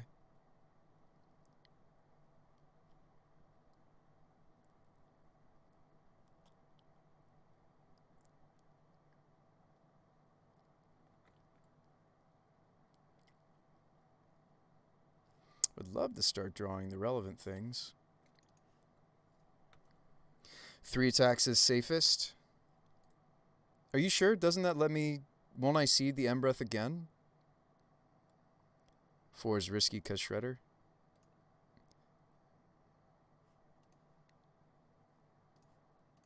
I mean, are we trying to cheese our way to the... I feel like with the Pixis and the Shredder, it's just not a thing. I feel like there was a lot of relevant things still in the deck, and we bottomed 18 cards worth of jank, and there's only 32 cards left. I feel like... I don't know. Maybe I am supposed to try to attack to the Embereth. Let's not forget there's still a game 3. This is only game 2. It sucks that Cage does shut off some really important parts of our deck. Much like it would like a Collected Company deck or a Quarter Calling deck, right? Shredder, get back Lantern. Okay. So now maybe with Lantern we'll start to try to... Well, no, Lantern's just maybe lights out for us. I was going to say with Lantern we could like try to start... There's a call. We'd like this. They probably won't let us have it. Maybe turn off my auto yields because I may need to fetch in response to the Pixis.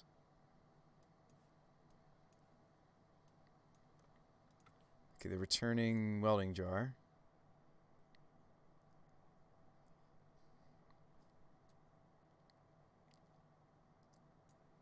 I think I do fetch. Now if I click Arbor, it should not put it into play, right? Yeah. And that has to do with... Oh no, we're losing Collector Oath? Ah. That's what I would have searched for with the... that's disappointing. But now we're shuffled. So maybe we should attack with 1 creature? The thing is we don't get to reorder our what we're bottoming either.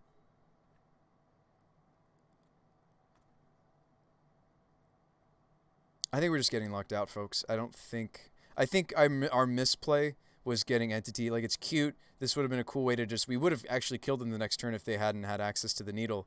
But we actually saw on board they had Fair, right? And they had enough mana to both... I think they drew land or something, and they had enough mana to Fair, search for needle, and play needle. So I think it's kind of one of those hindsight situations. All right, we can cast that, and we can get Teague. Teague turns off their... If they let me draw it, Teague turns off their whirs. Honestly, I think you're in good shape. Yeah, let's not scoop just yet. I'm not scooping. We ain't scooping. No scoopins. Gonna get rid of this Teagster. It just stinks that they exiled the Collector Oath. Just... We still have... okay, so let me draw some cards. Cool. Discard these because they don't do anything. Actually, like, Song of Freylease is more dangerous than these, right? Oh, whatever. There's the castle. Sweet.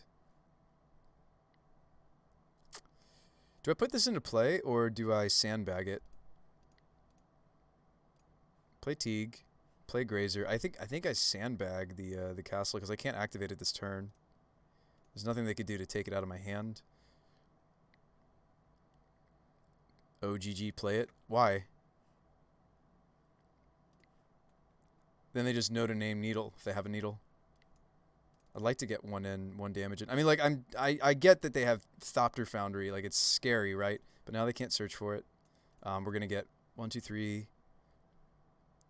4, 5. I mean, like, best case would be that they draw stuff they can't cast, but they might have 7 mana. What? All right. All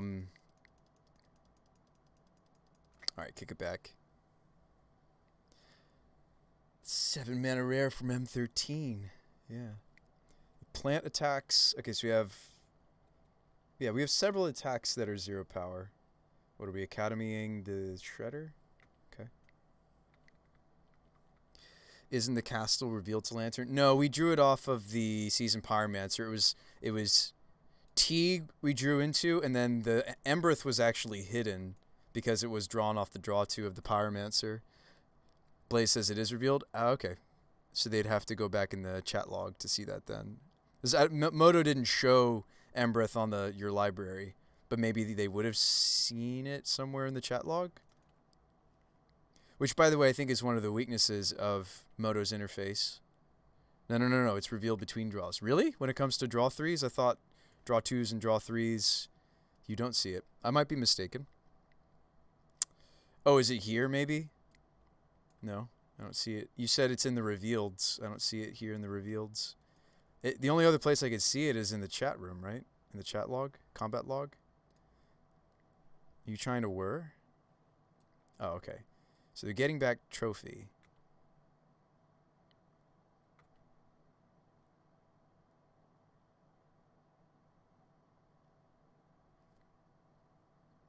So they're trying to trophy this. We will Anthem. So they do have trophy, unfortunately, folks. So actually that doesn't work because now I can't swing through bridge though. So the trophy was good on their part.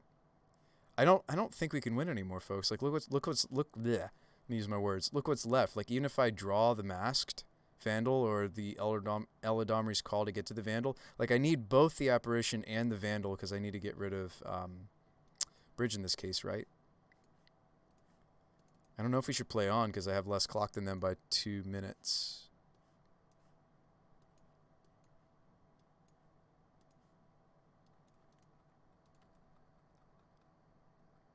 No. Draw reveal is how it's supposed to work. I know, but I never saw. I'm telling you, I personally didn't see Embereth show up on your library. But you're right. It is supposed to let them see it, right? Obviously, in paper you would, wouldn't you? I guess in a tournament setting, you just ask your opponent, hey, like I want to see each card as you draw them, because yeah, it should be revealed, right? So I don't know.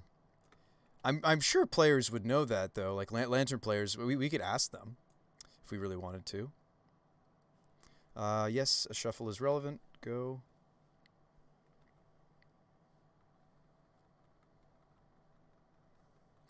Blaze says start F6ing to burn their clock. It might not be good manners, but it might come down to the clock. Urza's their top. Well, I have 2 relevant cards left in my library, so I'm mostly playing on for that reason.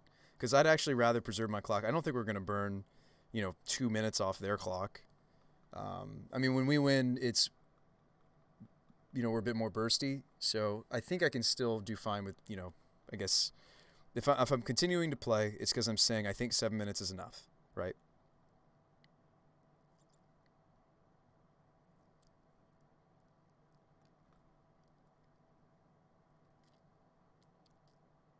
And they might make mistakes as they try to go quickly. You never know. Pixis. But like I said, I'm mostly playing to those couple of outs I still have. Winota's not one of them. Fetch. Opponent has 0 cards, can't attack.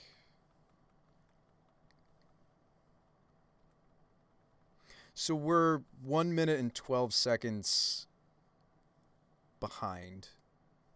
So no, I mean like playing to those 2 card outs, which I don't think are outs because I don't think they'll let us have them. Obviously, with I mean they have double Pixis and a Kodak Shredder. So I think it's less and less. Yeah, second bridge. It's less and less playing to like now we would have to get the Spellskite and the Needle, instead of bridges. We have to get the Needle off of Entity. Play another fetch. Another Winota. So this is mostly at this point. I feel like this is more trying to get our clocks even than it is. I don't think we'll get ahead, but we could get them more even. Yeah, I don't think so either, Blaze. That's what I'm getting at. Is I think at this point it's to get the clocks even because we're still behind by 45 seconds. But I'm not doing it like there are cheesier things you could possibly do. That's a word they can't cast, but they won't let themselves draw it. Probably Pixis here instead. Pixis gets both Ranger and Whir, so they don't want to draw Whir. Although an attack from my 1-power creatures really isn't that bad in this situation. I have 2, 3, 4, 5 1-power creatures.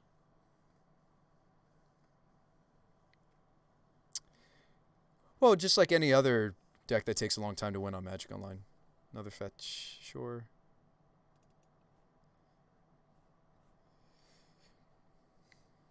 Songs right here could be Gilded Goose, Gilded Geeses. Now they're only 30 seconds different from me.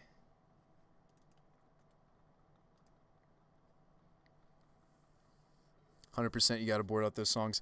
Yeah, I think you're right because they kind of hurt our deck's natural ability to sneak beneath bridge and get Winota triggers.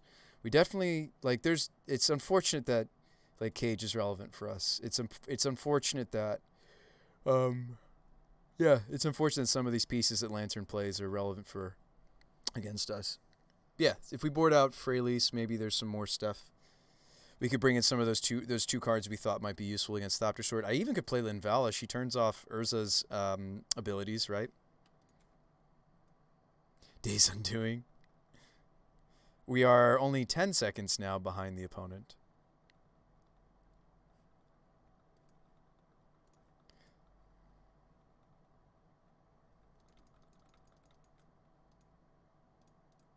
Fetch. Shuffle away my Vandal. Pyromancer.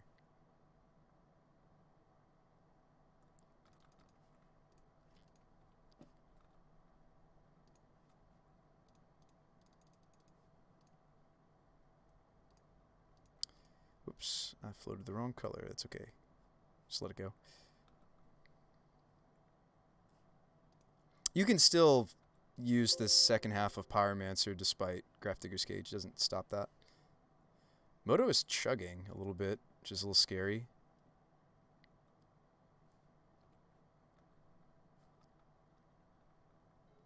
Sunbaked.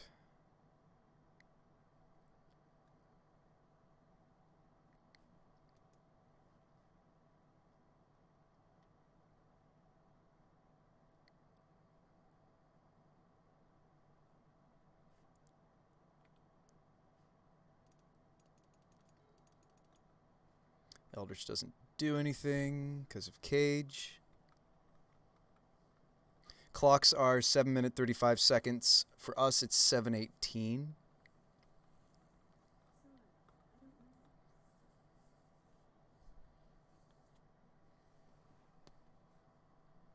Gosh, the 28 of you folks are watching the paint dry with me. You're dedicated. Hey, there's Sword. Do you think they're going to switch over to Sword Kill? No, they're going to try to mill 10 cards. For sure.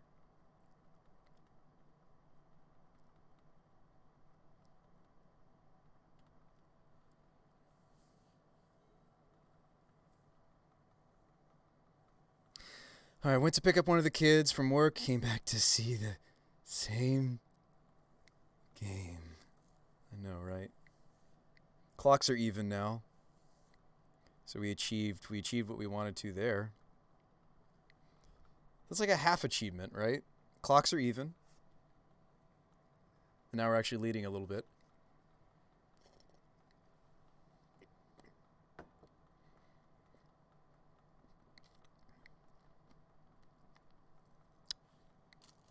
Still not as bad as watching the mirror that one time at the Pro Tour.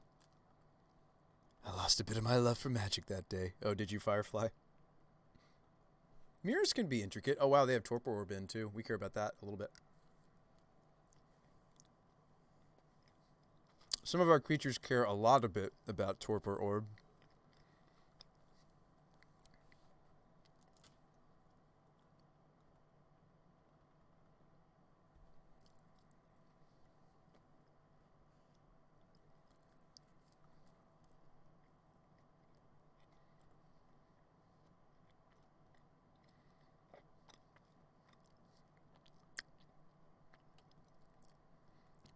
Maybe they forget about Teague. It's possible. They've been pretty good so far, though. They've been pretty meticulous, which, again, is part of the reason why we've managed to recoup as much time, the time differential between our two clocks. I don't think they'll draw the word. They've been really good about getting rid of it.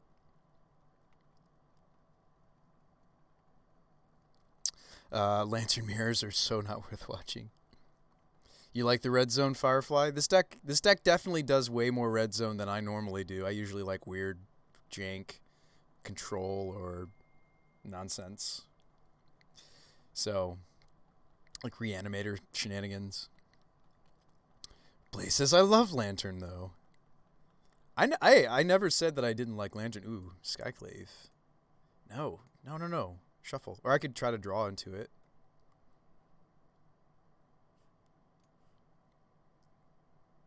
Oh, it's my last card. That's what's going on here. I want it. Yeah, it's game. So they're at 5 minutes and 46, 44.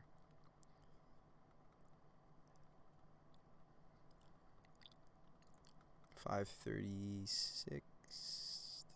And counting. All right, so we have 6 minutes and some change. They have 5 minutes and 43 seconds. So what do we want to change? Ferocodon, Stops, Thopter Sword.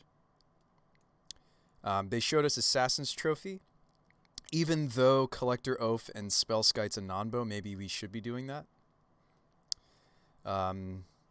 Scavenging Ooze does cut off like little things that their deck does. Mainly, it stops. What's the word? I mean, Glyph Weaver is another way to protect my threats from Assassin's Trophy, strangely enough. Linvala turns off Urza. So, like, I would maybe even consider her, as strange as that seems. I might consider the Spellskite, might consider her. What was weak? We're going to cut songs because they make it so bridge. We can't get underneath the bridge, which it stinks, but I guess this is the rare situation where we don't run this. Grand Abolisher helps you control your draws on your own turn. Oh. That is really, really weird. During your turn, your opponents can't cast spells or activate abilities of artifacts, creatures, and enchantments. Huh. Big Loss says they can activate stuff. Yeah, we played Grand Abolisher, actually. That's cool. I haven't gotten really to test this guy out tonight because we played Eldrazi, Burn. They can still activate stuff like Lantern, though. Are you sure? During your turn, your opponents can't cast spells or activate abilities of artifacts. Oh, you meant it was a typo. Ah, okay. You're good. Yeah, I mean, like, I think we still have to run Evolution, even though they might have the... I mean, we might have removal this time for... do I really want Linvala just to stop Urza? That seems weird.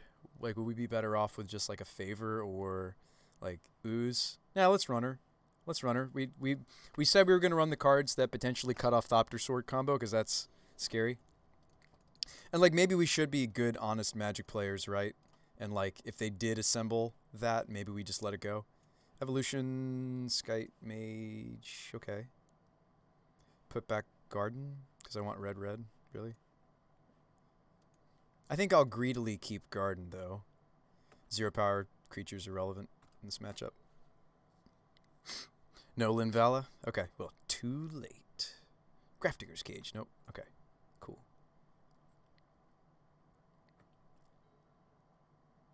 Don't really want to draw another land. We need... I need green and I need red, so we're going to go Stomping Ground, which means I won't have... Oh, wow, the Masked Vandal, sweet.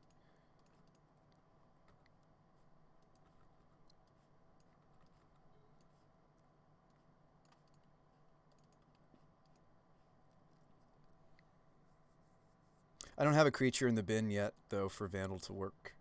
So maybe Seasoned Pyromancer will let me dump something. Skite, okay. Do we moon them here? I can still Pyromancer even if I moon them.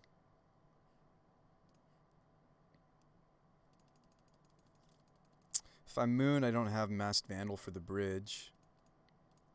I don't have much time. Maybe I just turn off their artifacts. Maybe I evolve the plant and go get Collector Oath, which, I mean, it turns off my own spell Skype, but that's fine. I'm thinking either Teague or maybe Collector Oath.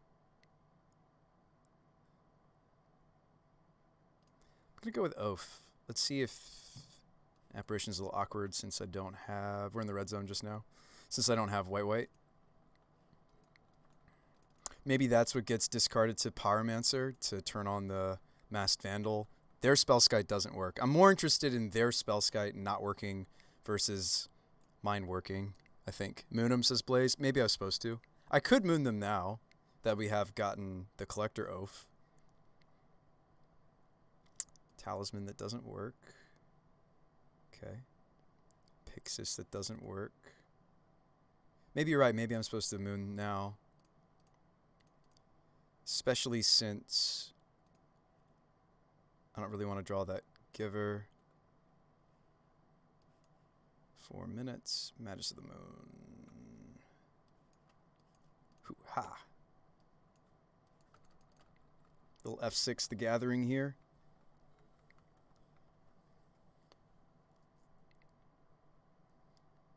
Gotta go fast. Getting the Oath seemed correct. Yeah, I think Oath Magus is like, these are the tools we want.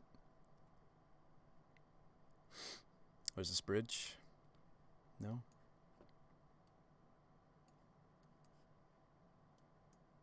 Shredder. Talisman.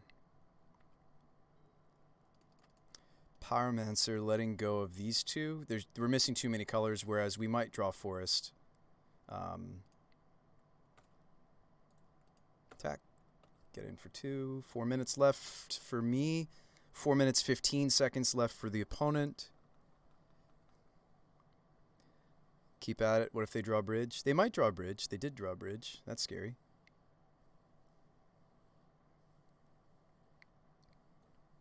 Looks like they have one card in their hand that they can't cast, though. Alright, letting go of the Vandal because I don't have the green source anyway.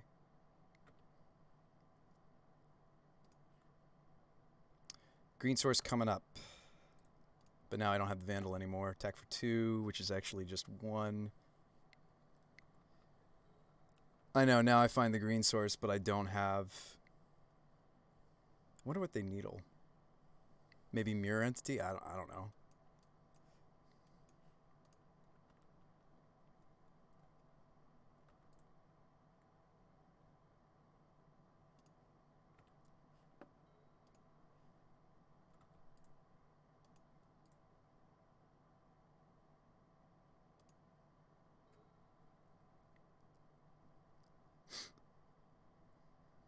Sword.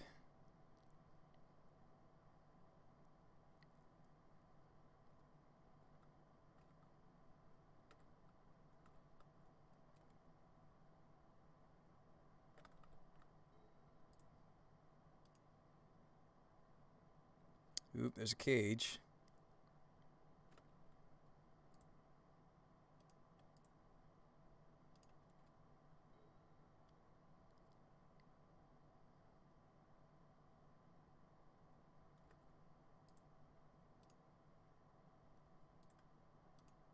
It's another forest for me, but they have cage. Oh, come on, Moto. Stop doing that. I'm clearly F6ing, and it's like still ticking my clock. I don't understand.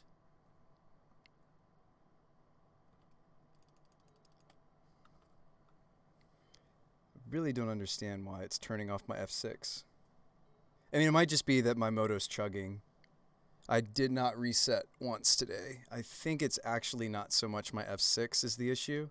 Oh, I had attacks there and I didn't. Whoops. I will next turn if they can't play it out. I think they've got something stuck in their hand and I didn't notice what it was. They have something. They drew a colored spell. Okay. We get the 3-2. What a way to end the night. I feel like it could have even been a 4-1 if I didn't get got by the Eldrazi charm. We did get a chesty, which is a yay for sure. Let's open it. Oh wow, we got there against Lantern. All we had to do was take out our Song of Freylises, guys. I had more time on my clock than my opponent. I think that might have been why they did it. And they have more experience with Lantern than I do, so maybe they knew that we were going to get... But, the fact that my client was chugging... Wow, we get 5 points. And a nonsense card, right? But a Lightning Skelemental, a fan favorite. I feel like I should have built around this card way more than I have. I probably should have all sorts of, Dreadhorde, Arcanist, Unearth, Lightning Skelemental. Play that other guy, the one that, grabs an elemental. I feel like I should be doing all sorts of Lightning Skelemental decks because come on, who doesn't love classic Lightning, right? Anyway, but I have not been. Fan favorite monsters. So let's make the couple changes we were thinking of making, which was maybe we main deck Giver, maybe we don't, just because I feel like we have to kind of commit to playing the protect our creatures stuff, like Favor, Giver, maybe even Abolisher, but Abolisher as long as it's our turn. But all these pieces like Skite and Giver, Burrington, we have quite a few card slots. As you see, we have 5 card slots in the sideboard dedicated to trying to protect our creatures from various removal, or even specifically in the case of Forge Tender, burn spells, right? I feel like just a singleton Giver is not really going to cut it if that's a plan. I feel like we need 2 or 3 pieces for us to actually protect, Winota. So I'd rather that last card just be, I don't know, another tutor target instead of trying to protect. Maybe we run one other target, which is either the main deck Skoos, or it's more likely the main deck Apparition we run again. We want some nice clean magic here. Turn 3 card, yeah. Maybe we just main deck Apparition. And we have room for another sideboard something. I've liked Hex, Bushwhack, and Loyalist, actually, for our Ranger targets. So far. So, besides Arbor, of course. I think that's cool that we took on Lantern. I think maybe another... you know what we could bring back, honestly? Let's bring back Goblin... the 2-drop Goblin that's for the matchups we lost tonight, Crater Maker. Crater Maker also would have been useful against Lantern, but I just like this card. I think it's underrated, but we're in the right colors for it. It's a tutor target. Yes, it does cost us 1 more mana to use it, but I think you can totally be playing Destroy Target colorless non-land permanent right now. Maybe just not main decked, but I think you can sideboard it.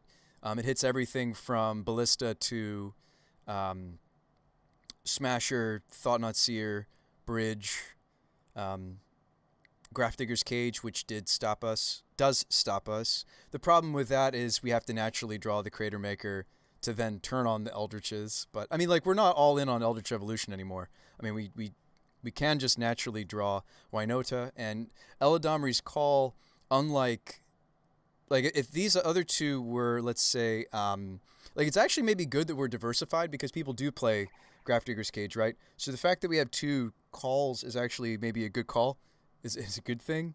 Or even Glittering Wish, would get around Graph Diggers. It might be good for us to have this split because of cards like Cage. You're not a fan of the song? Please explain. Oh, this was great tonight. Let me show you. Let me show you. Maybe. I mean, we have to draw it, so. There were several games where it was like the best card ever. Just let me show you.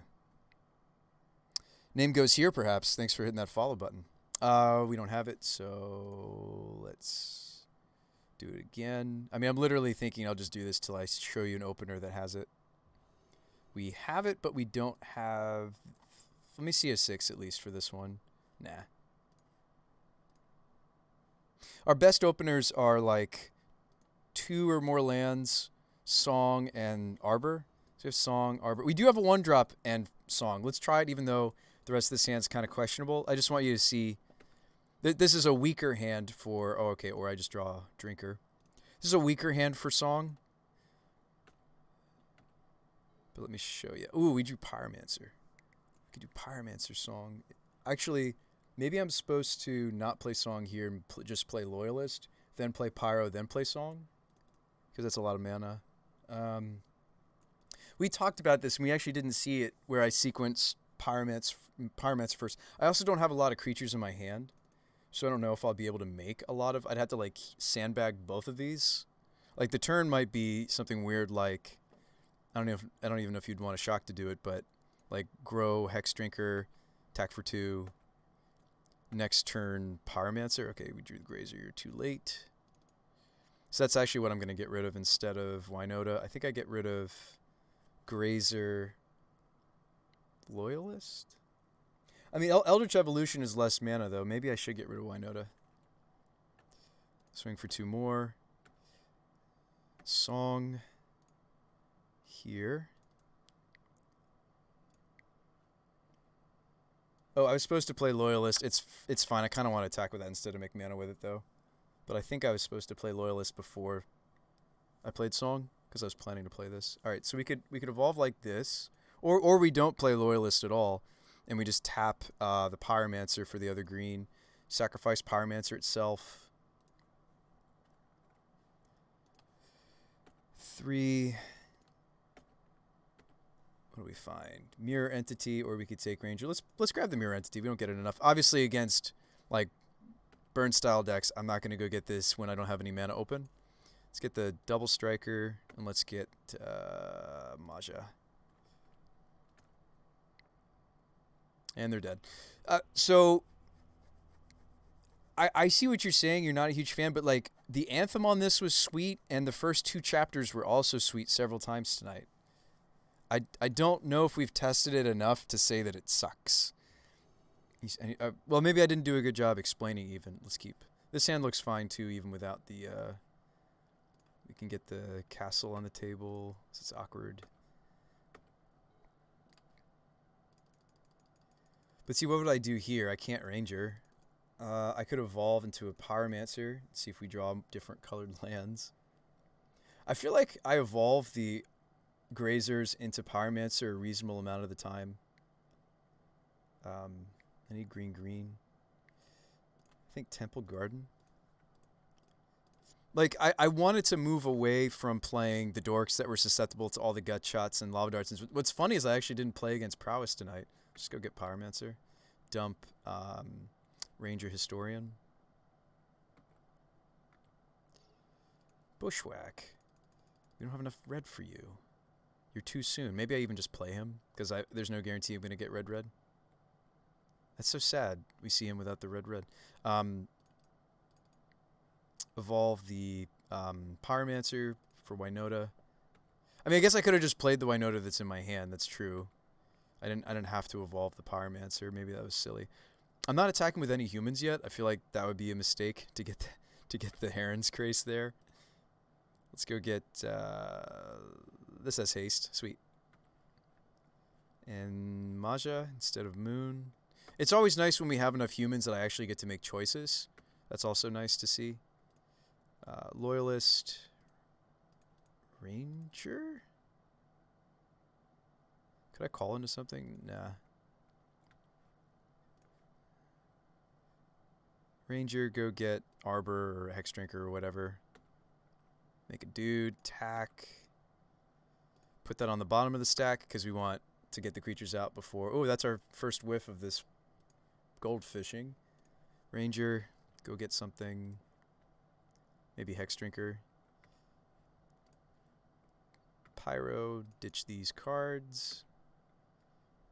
Now we can get Grace because there's 1, 2, 3, 4, 5, 6 humans.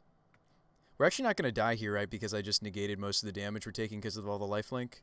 I'm only actually taking damage from these creatures because we're fighting ourselves in practice mode. Nope. So there was enough creatures attacking, so we're dead. That's a pretty healthy attack. This is turn 4. Don't pay attention to this down here. I know it says turn 3, but I think this is technically a turn 4, which would make sense because no, it could be turn 5. Because no. I have 5 lands out because we had a Grazer draw, right, and then I turned it into a Pyramid. So this is a turn 4. This is us at turn 4. True, if you can keep some creatures on the battlefield, watch some games, you can keep a threat. Yeah, we're keeping threats on the table better. That's a great big loss. You're totally following where my mind has been at with this deck, and I appreciate you for that. If we want to do a better job keeping critters on the board, like we'll play more givers. We'll main deck the giver. Because you're right, like Grazer is really the only early threat. If I don't play giver, that's kind of resilient to some of what's going on right now. And they're not going to spend removal on this ever anyway. Very rarely will they. Which is the cool thing about being a Winota deck is it kind of like unassuming, plant tokens that you won't spend removal on. Or I'd love to get more of these in the deck, but I think 2 is where we're at right now. So yeah, like if we looked at like early game resilient and not resilient threats, right? Pyromancer, usually you get to keep some of the tokens. These are pretty vulnerable. So I'd say like out of my early threats, it's really these 8. I'd love to make this bigger, right, if I'm going to play something like Song. And maybe 4 is too many. I tested 4 tonight because I really wanted to see it. But yeah, like Loyalist and Bushwhacker are both really vulnerable in the meta. Again, we're still just thinking specifically against Prowess, which I actually didn't play once tonight. So no, I mean we could also just do what I was thinking of doing, which is just sideboard both of these. But I feel like Majesty of the Moon has just been so good. Maybe we will main deck Giver and just bring in Apparition when there's something we need to snipe, because we can kill through Bridge, and like that's why we used to main deck Apparition, was specifically just for Bridge game 1, and because there's more Bridge running around than just Lantern. I mean, like all the different Karn decks also will use Bridge against us potentially. 4 mana Karn, I mean. Moon's too good. Yeah, I think Moon's too good. I think you're right that Moon is too good. We'll keep it. And Song also fixes our colors outside of Moon, right? So that's one of the things, is one of the big sacrifices that I've done and is maybe not a good direction for the deck, is the fact that I'm moving away from things like Goose, and I think moving away from Birds of Paradise is maybe even correct. But I don't know if I was supposed to move away from, these are all our lands that are tap lands or don't make mana, don't make colors at first. Just quite a few, right? See all these different lands that I have that don't actually right off the bat give us, these do though, obviously. We have quite a few lands that can't really, don't want to be our first land, right? They're either going to be tapped, or they're a filter land, or they're reflecting pool, which is essentially a type of filtering. So yeah, I mean, I'm confident about some of the decisions I've made with the deck lately, but I don't know, this is the newest hotness I'm trying, and I've actually really liked it as pseudo mana production / an Anthem. The Anthem has been sweet. I'm more interested in the +1/+1 counters than I am really some of the abilities on this card, just so you know, big loss. Just so we're on the same page. I'd love to run back another league, but I promised you guys some Pauper. Who here is interested in a little bit of Pauper? I don't have to play a league with the Pauper deck. I just wanted to show you guys some of what this is doing. This is the latest take on First Sphere Gargantua. Gargantua I've been working on, and I took a deck that was just white-black Ephemerate to my buddy's Pauper tournament. I actually managed to win the tournament. Granted, like some of the people there were newer to Pauper, and like people were playing some net decks, and other people were playing brews. He was actually playing a super sweet Zubera's deck. Very cool. It was like an Aristocrats Zubera's. Very cool synergies there. Like using Undying spells on the Zuberas, and then you sacrifice it, and then it comes back. And you stack the triggers in such a way that you sack, and you actually like you can like draw 4 or more cards off of the blue Zubera. You make like 4 or more tokens off the green one. Really cool synergy. I like that you can evolution moon so you can go off on a turn.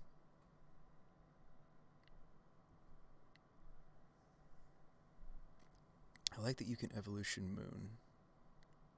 Well, yeah, that we can turn 2 moon, you mean? So you can still use your mana. Oh, are you talking about Song of Freely still? Let's play a little bit of Pauper. Let's play a little bit of Pauper. Just switch it up. Play this guy. Eddie. Hey, Eddie. It's a great username. Who here has ever played Pauper in their life?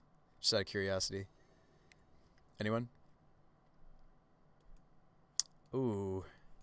Well, actually, no, this hand could work. We just wouldn't get to play Faithful. It's got a Seagate, and I can cycle the Suffocating Fumes. I think I keep this. And if they are hyper-aggressive deck, we're just like, all right, well, let's hope to draw to a blue source because we need this Faithful. If they're not hyper-aggressive, we can not worry about casting that. Good luck and have fun. Hell, who hasn't? Who hasn't? All right, Eddie. What's Pauper? Bah. This card, like, almost is modern powerful enough, in my opinion. Like certainly it's a Pauper card. Oh, they're elves. Maybe we do want the Faithful. Oh, we drew our blue source like a boss. Okay, so do I play Mire tapped then? No. We evo the Faithful. Evo for white for Faithful. Oh boy. Oh boy.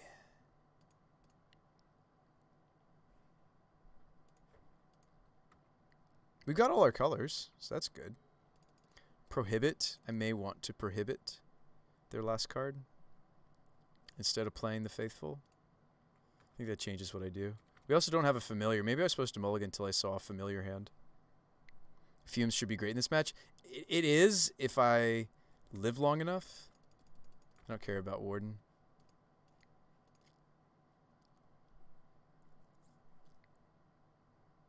And I can't counter this. Yep. Maybe I should have just countered the Warden. Wonder what they hit. So we very much care about Vanguard and certainly Huntmaster. What if we just like drew like a raw black source there, right? Anyway, we'll play Mire with the intent to prohibit the Vanguard. This Vanguard's going to be bigger than the Vanguard will be bigger than what we can Fumes. Yeah, Fumes is a great singleton. It's in the main deck as a teachings target. So maybe we get to maybe we do get to prohibit this.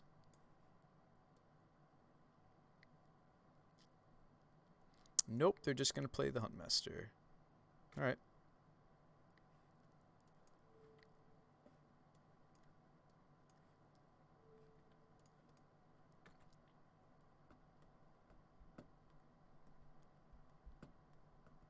I mean, that's the thing is, like, there's still stuff to get off the Fumes. They're not really pressuring me.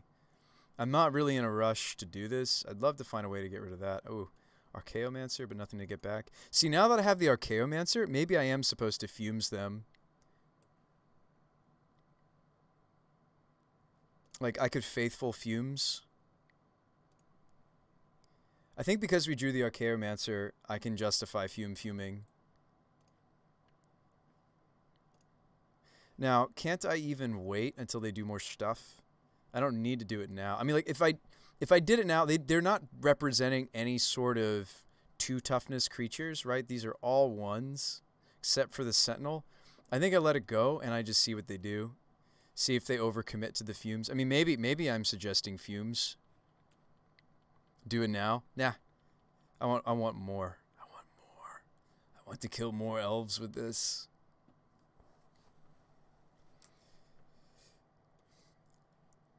priests. Do it because of Archaeomancer. No, I want to maximize the first one. Guys, I just want to kill all the elves. It's an instant, yes. This card's bonkers. This card's very good. It's maybe too good for the Pauper format. All right, Vanguard. And it's whenever another elf, so maybe in response to this next elf, I'll kill the Vanguard. I do want to snipe the Vanguard.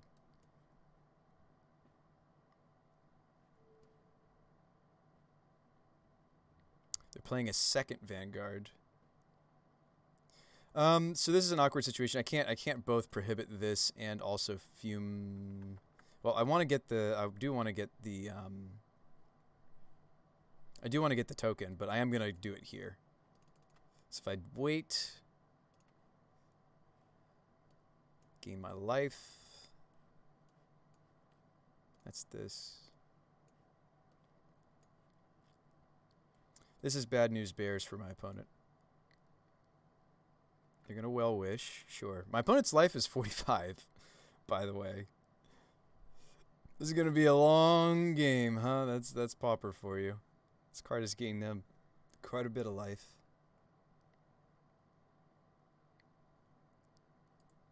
Always yield. Guys, it's the core Firewalker of the format.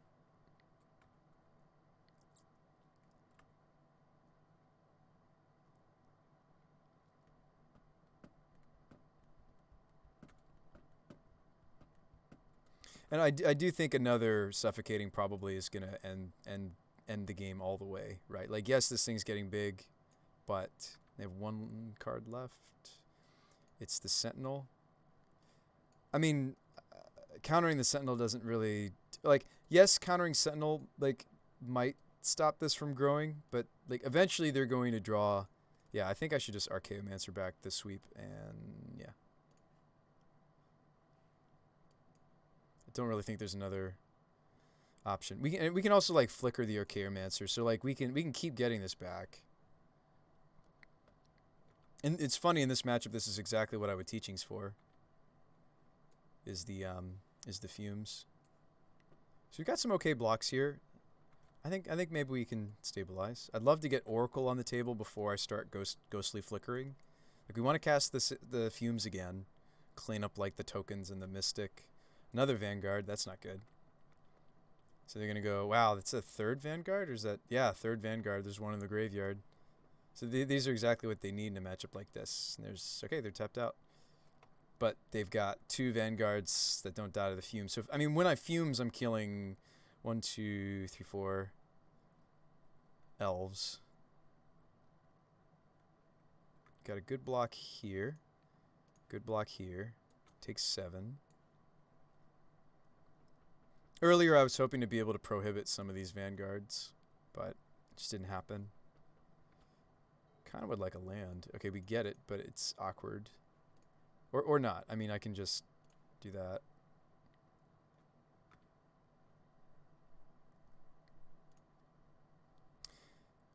I don't know if there's much benefit to me fuming now.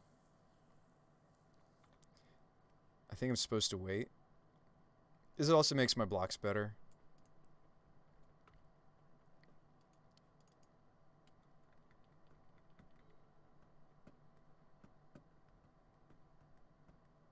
But guys, our hand is representing like 6 life points because of God Pharaoh's faithful.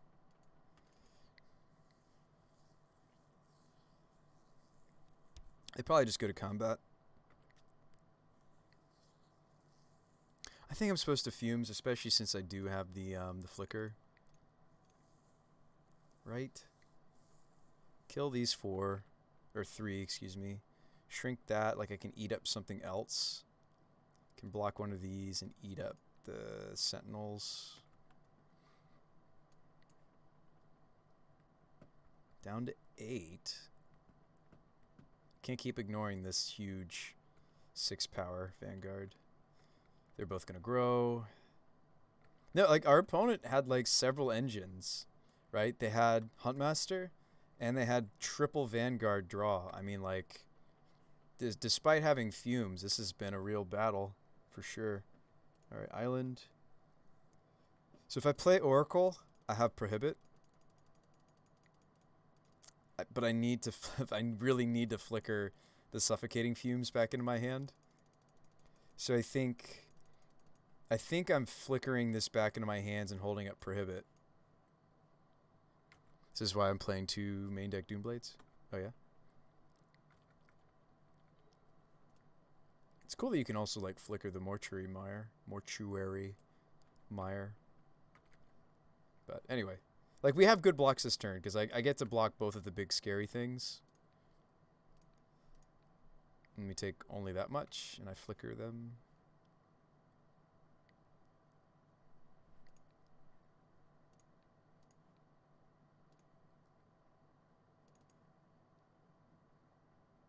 Faithful, gain a life.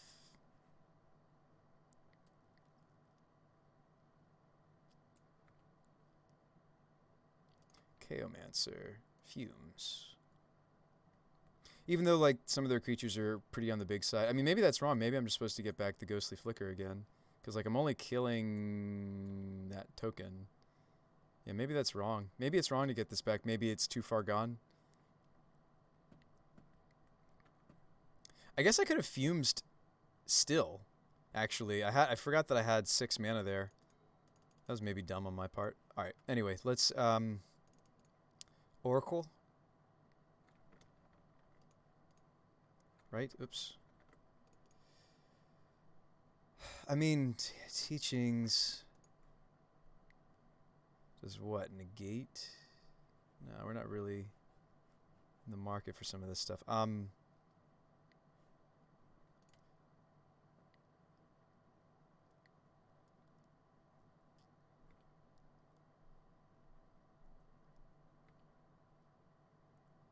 I think I was supposed to bounce Flicker. Definitely take the Careful Study. Careful Study the Gargantua. Maybe even the Teachings? Or this Evolving Wilds.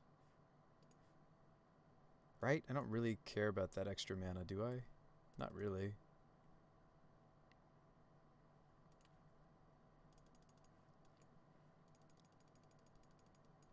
We're priced into fuming again.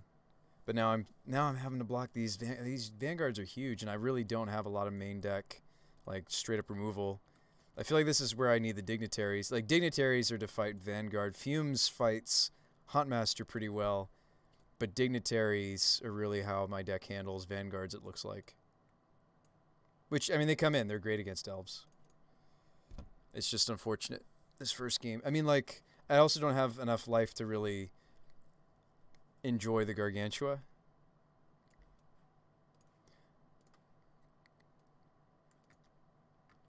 9/9 Vanguards. Oh my goodness.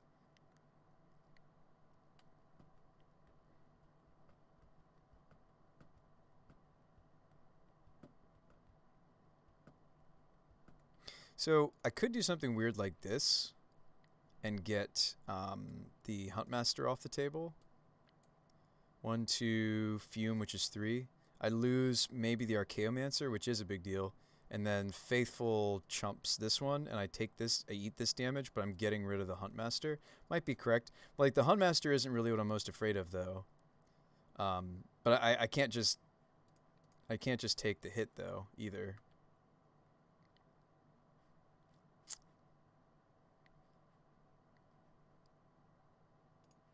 Yeah, I think we're losing this first game, even though we had, like, one of the best cards for it. They had a solid Elves draw. I mean, come on, like, it was a good... And they had, like, a juicy Lead the Stampede, too. Yeah. Take a little less damage from this Vanguard. Go to 3. Keep the Oracle. Of course, they kill Archaeomancer. Well-Wisher, you can draw all the... Well, it's relevant because it grows these. But, yeah, I don't know how I would beat this game 1 without the Dignitaries. You know?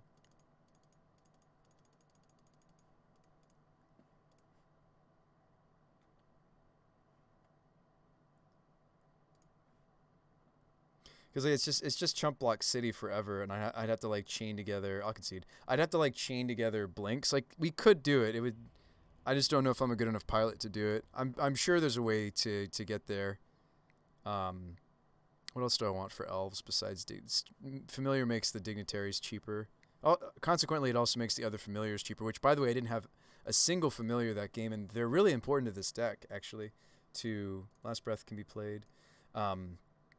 To they might bring in their stuff. They might bring in their stuff. They might bring in ways to not what's the word? They did see the first sphere, so they might bring in their graveyard hate. They also saw the Archaeomancer. These all use the graveyard. They might. Yeah, I don't know. Well, let's cut Reaping. It's not that kind of a matchup. They really don't care about Probe either. The only reason I would keep Probe is to be able to ditch Gargantua, but I mean, we're not. I don't know.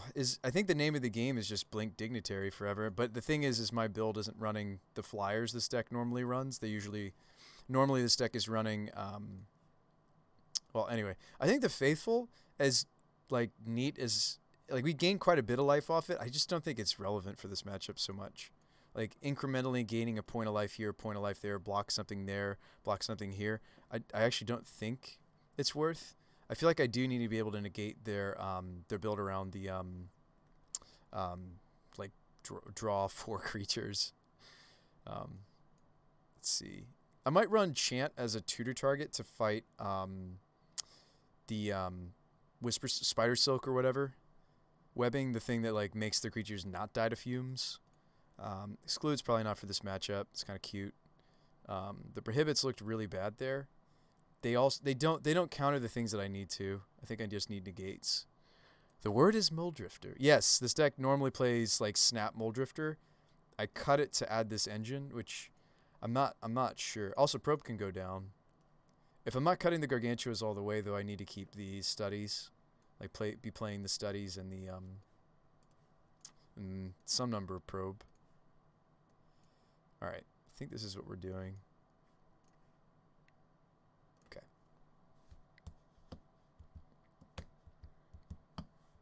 Let's draw some of our familiars. Let's keep an opener that has one of our 5 familiars. Okay, we have one, and we can go get white. It's got double dignitary. Let's do it. Elves really doesn't have a way to like. I can just keep doing this forever. Just keep flickering them forever. They're like Tron decks that do this too. Stonehorn. Stonehorn looks really good in the old frame, by the way.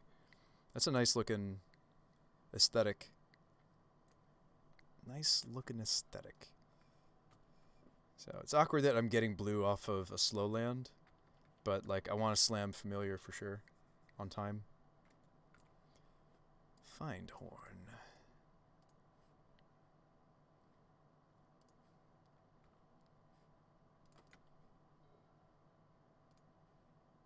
Familiar.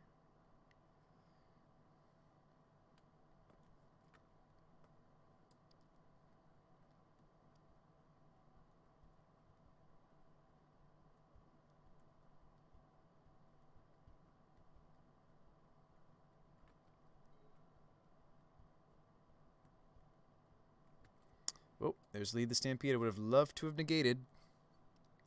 All right.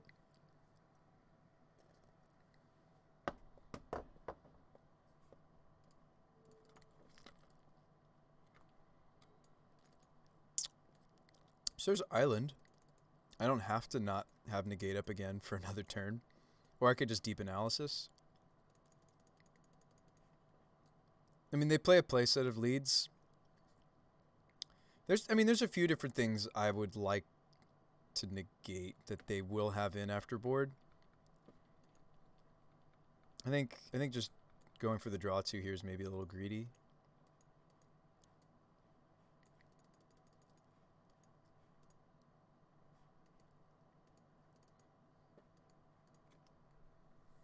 Like there's Cloak, Whisper Silk Cloak rather.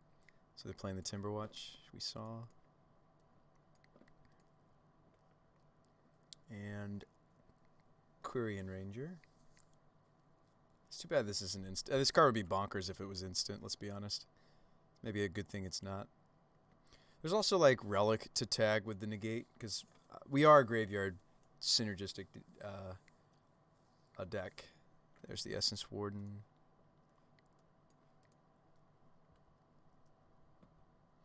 And there's the Llanowar Elves. So there's one unknown in my opponent's hand. Yeah, maybe I should have just cast this. Ugh. Alright. I think we are now.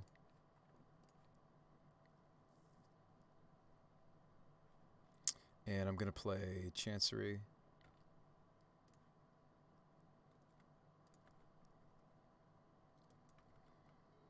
You prefer accumulated knowledge? Yeah, I like me some accumulated knowledge.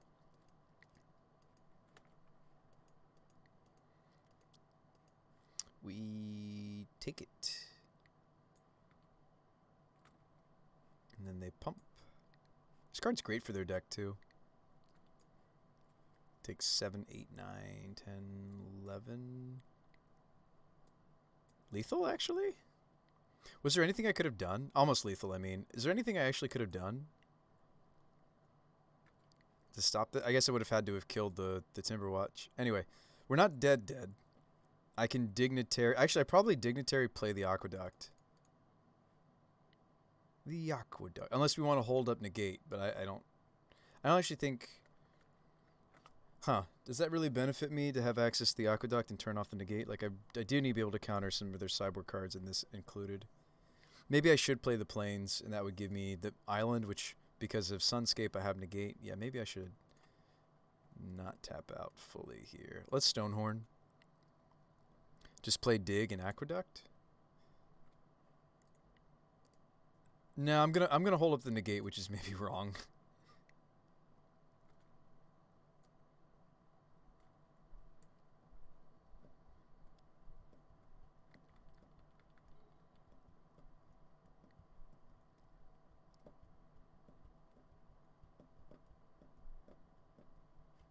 Might have been wrong. Another Timberwatch. You got it. I mean, our Sweeper would be good here. Kills everything except the Timberwatches. We have one card left. Breath. Okay. What do I need to do? So I either have to Flicker or I have to play the other Stonehorn, but we need to be building up to an advantage. I think you're right that I should have played the Aqueduct.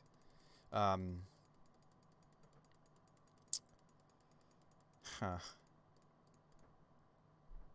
I think I'm just playing the second Stonehorn.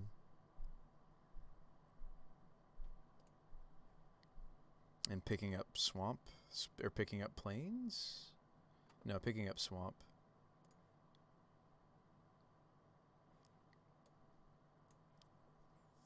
I mean, I'm good on blue, but my deck's mostly blue. I'm just thinking about the Gargantua.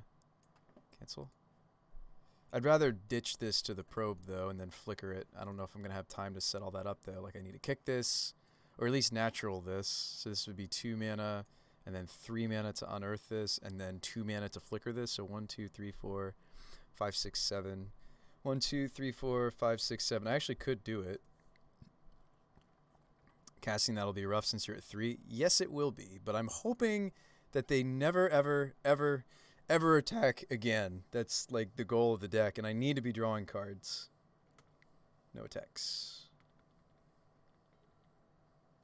But yeah, normally my deck has a flyer going, so I think for that reason I think the build is bad. Not like unplayably bad, just I need to work on it some more. I'm not gonna have the Negate up though if I do this line I'm talking about. Right?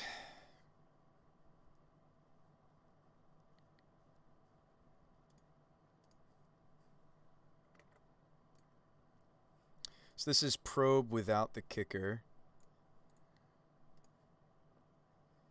Ditch the Gargantuas.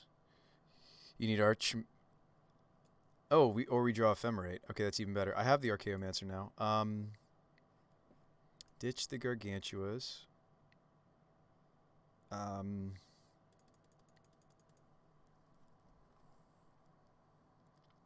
You're right, because, yeah. I don't have... I mean, like, I can... I don't have enough mana to do it here. I actually tapped awkwardly. I should have been using my Chancery or my Aqueduct, right? So I can't. Yeah, I can't. First Sphere. Like first Sphere would be this much mana, and then Ghostly would be that. I can't do it all this turn, but I can do it next turn. I'm trying to figure out what I need to do here. I mean, maybe I'm just supposed to use Ephemerate on the Stonehorn. Maybe I'm just supposed to play Archaeomancer and get back the Probe.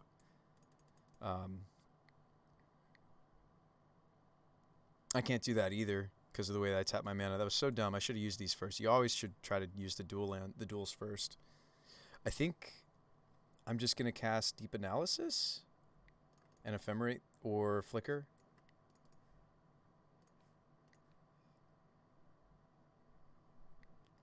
Yeah, Ghostly, Flicker, or I think I'm just gonna cast the Ephemerate, which sucks because I won't get value out of... Well, it's target opponent skips. Actually, the Ephemerate's going to blank them for 2 turns.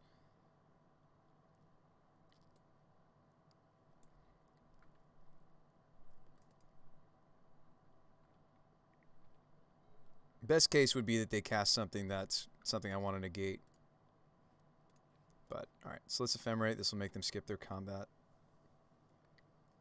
I might have done it at the wrong time. Was I supposed to do it during their main? That might have been a mistake on my part. Yeah, they still get to attack because I didn't do it when I was supposed to. Was that me just punting? Yeah, it was. Whoops. Oops. Glad I'm not doing a Pauper League. I was supposed to do it either in their main or did it have to be during my own turn? I forget. It's been that long since I've played like Turbo Fog. That is an oof.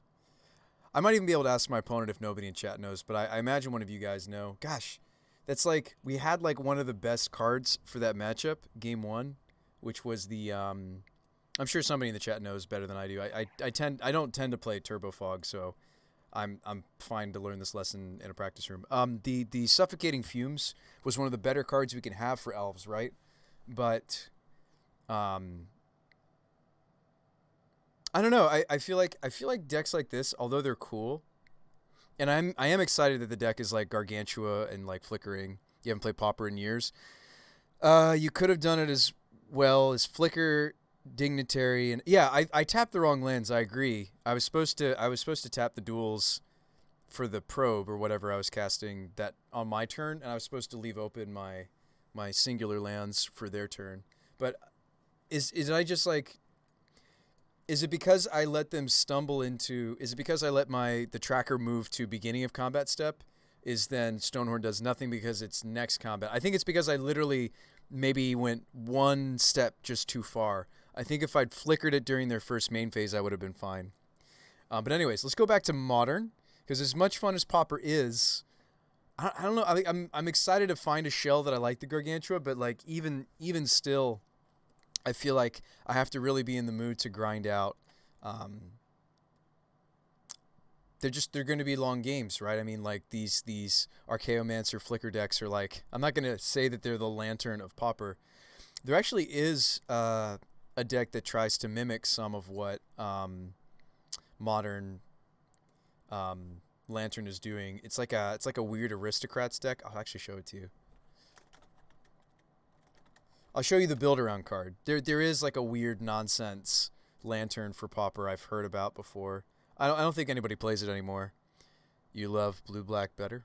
Just plain blue-black? But then you don't have white for Ephemerate. I guess you could flicker the Gargantua with something different. Thoughtpicker Witch.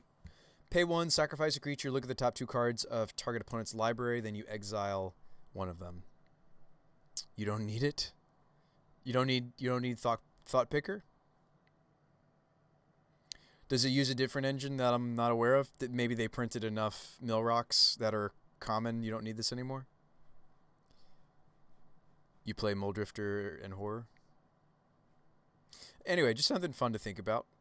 Some of these memes. I'd love to run it back. I mean, we prized so I can play another league and it doesn't cost us anything. We can test the Giver in the main. We cut the Signal Pest, which I think is probably correct. It doesn't do enough, I think. I think the fact that Bushwhacker can get another creature into the fray, or we can like go fetch the Dryad Arbor and get a trigger off of it is sweet synergy. I've liked Loyalist. I think I don't want to make any mana base changes because the mana base was okay. I think the greediest part of it is the cavern. Yeah, mana was okay for us today in the league. Let's run it back with the song build. Let's run it back. Our only losses were what? Burn and Eldrazi Tron, but we beat Eldrazi Tron in fairness. So we're 1-1 as of last league. Let's do another league. Let's do another one. Thanks for the follow, Victor. Yeah, so we went 3-2. Let's play another league, guys. League. Let's play a league. They're sweet, sweet, sweet Winota castables. These are magic cards and I can cast them.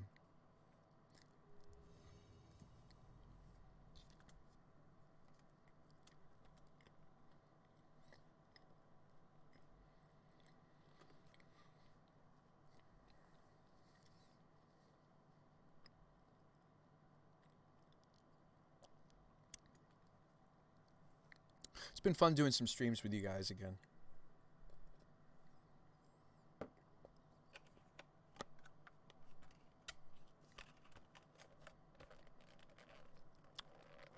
Opponent decided they didn't want to play us.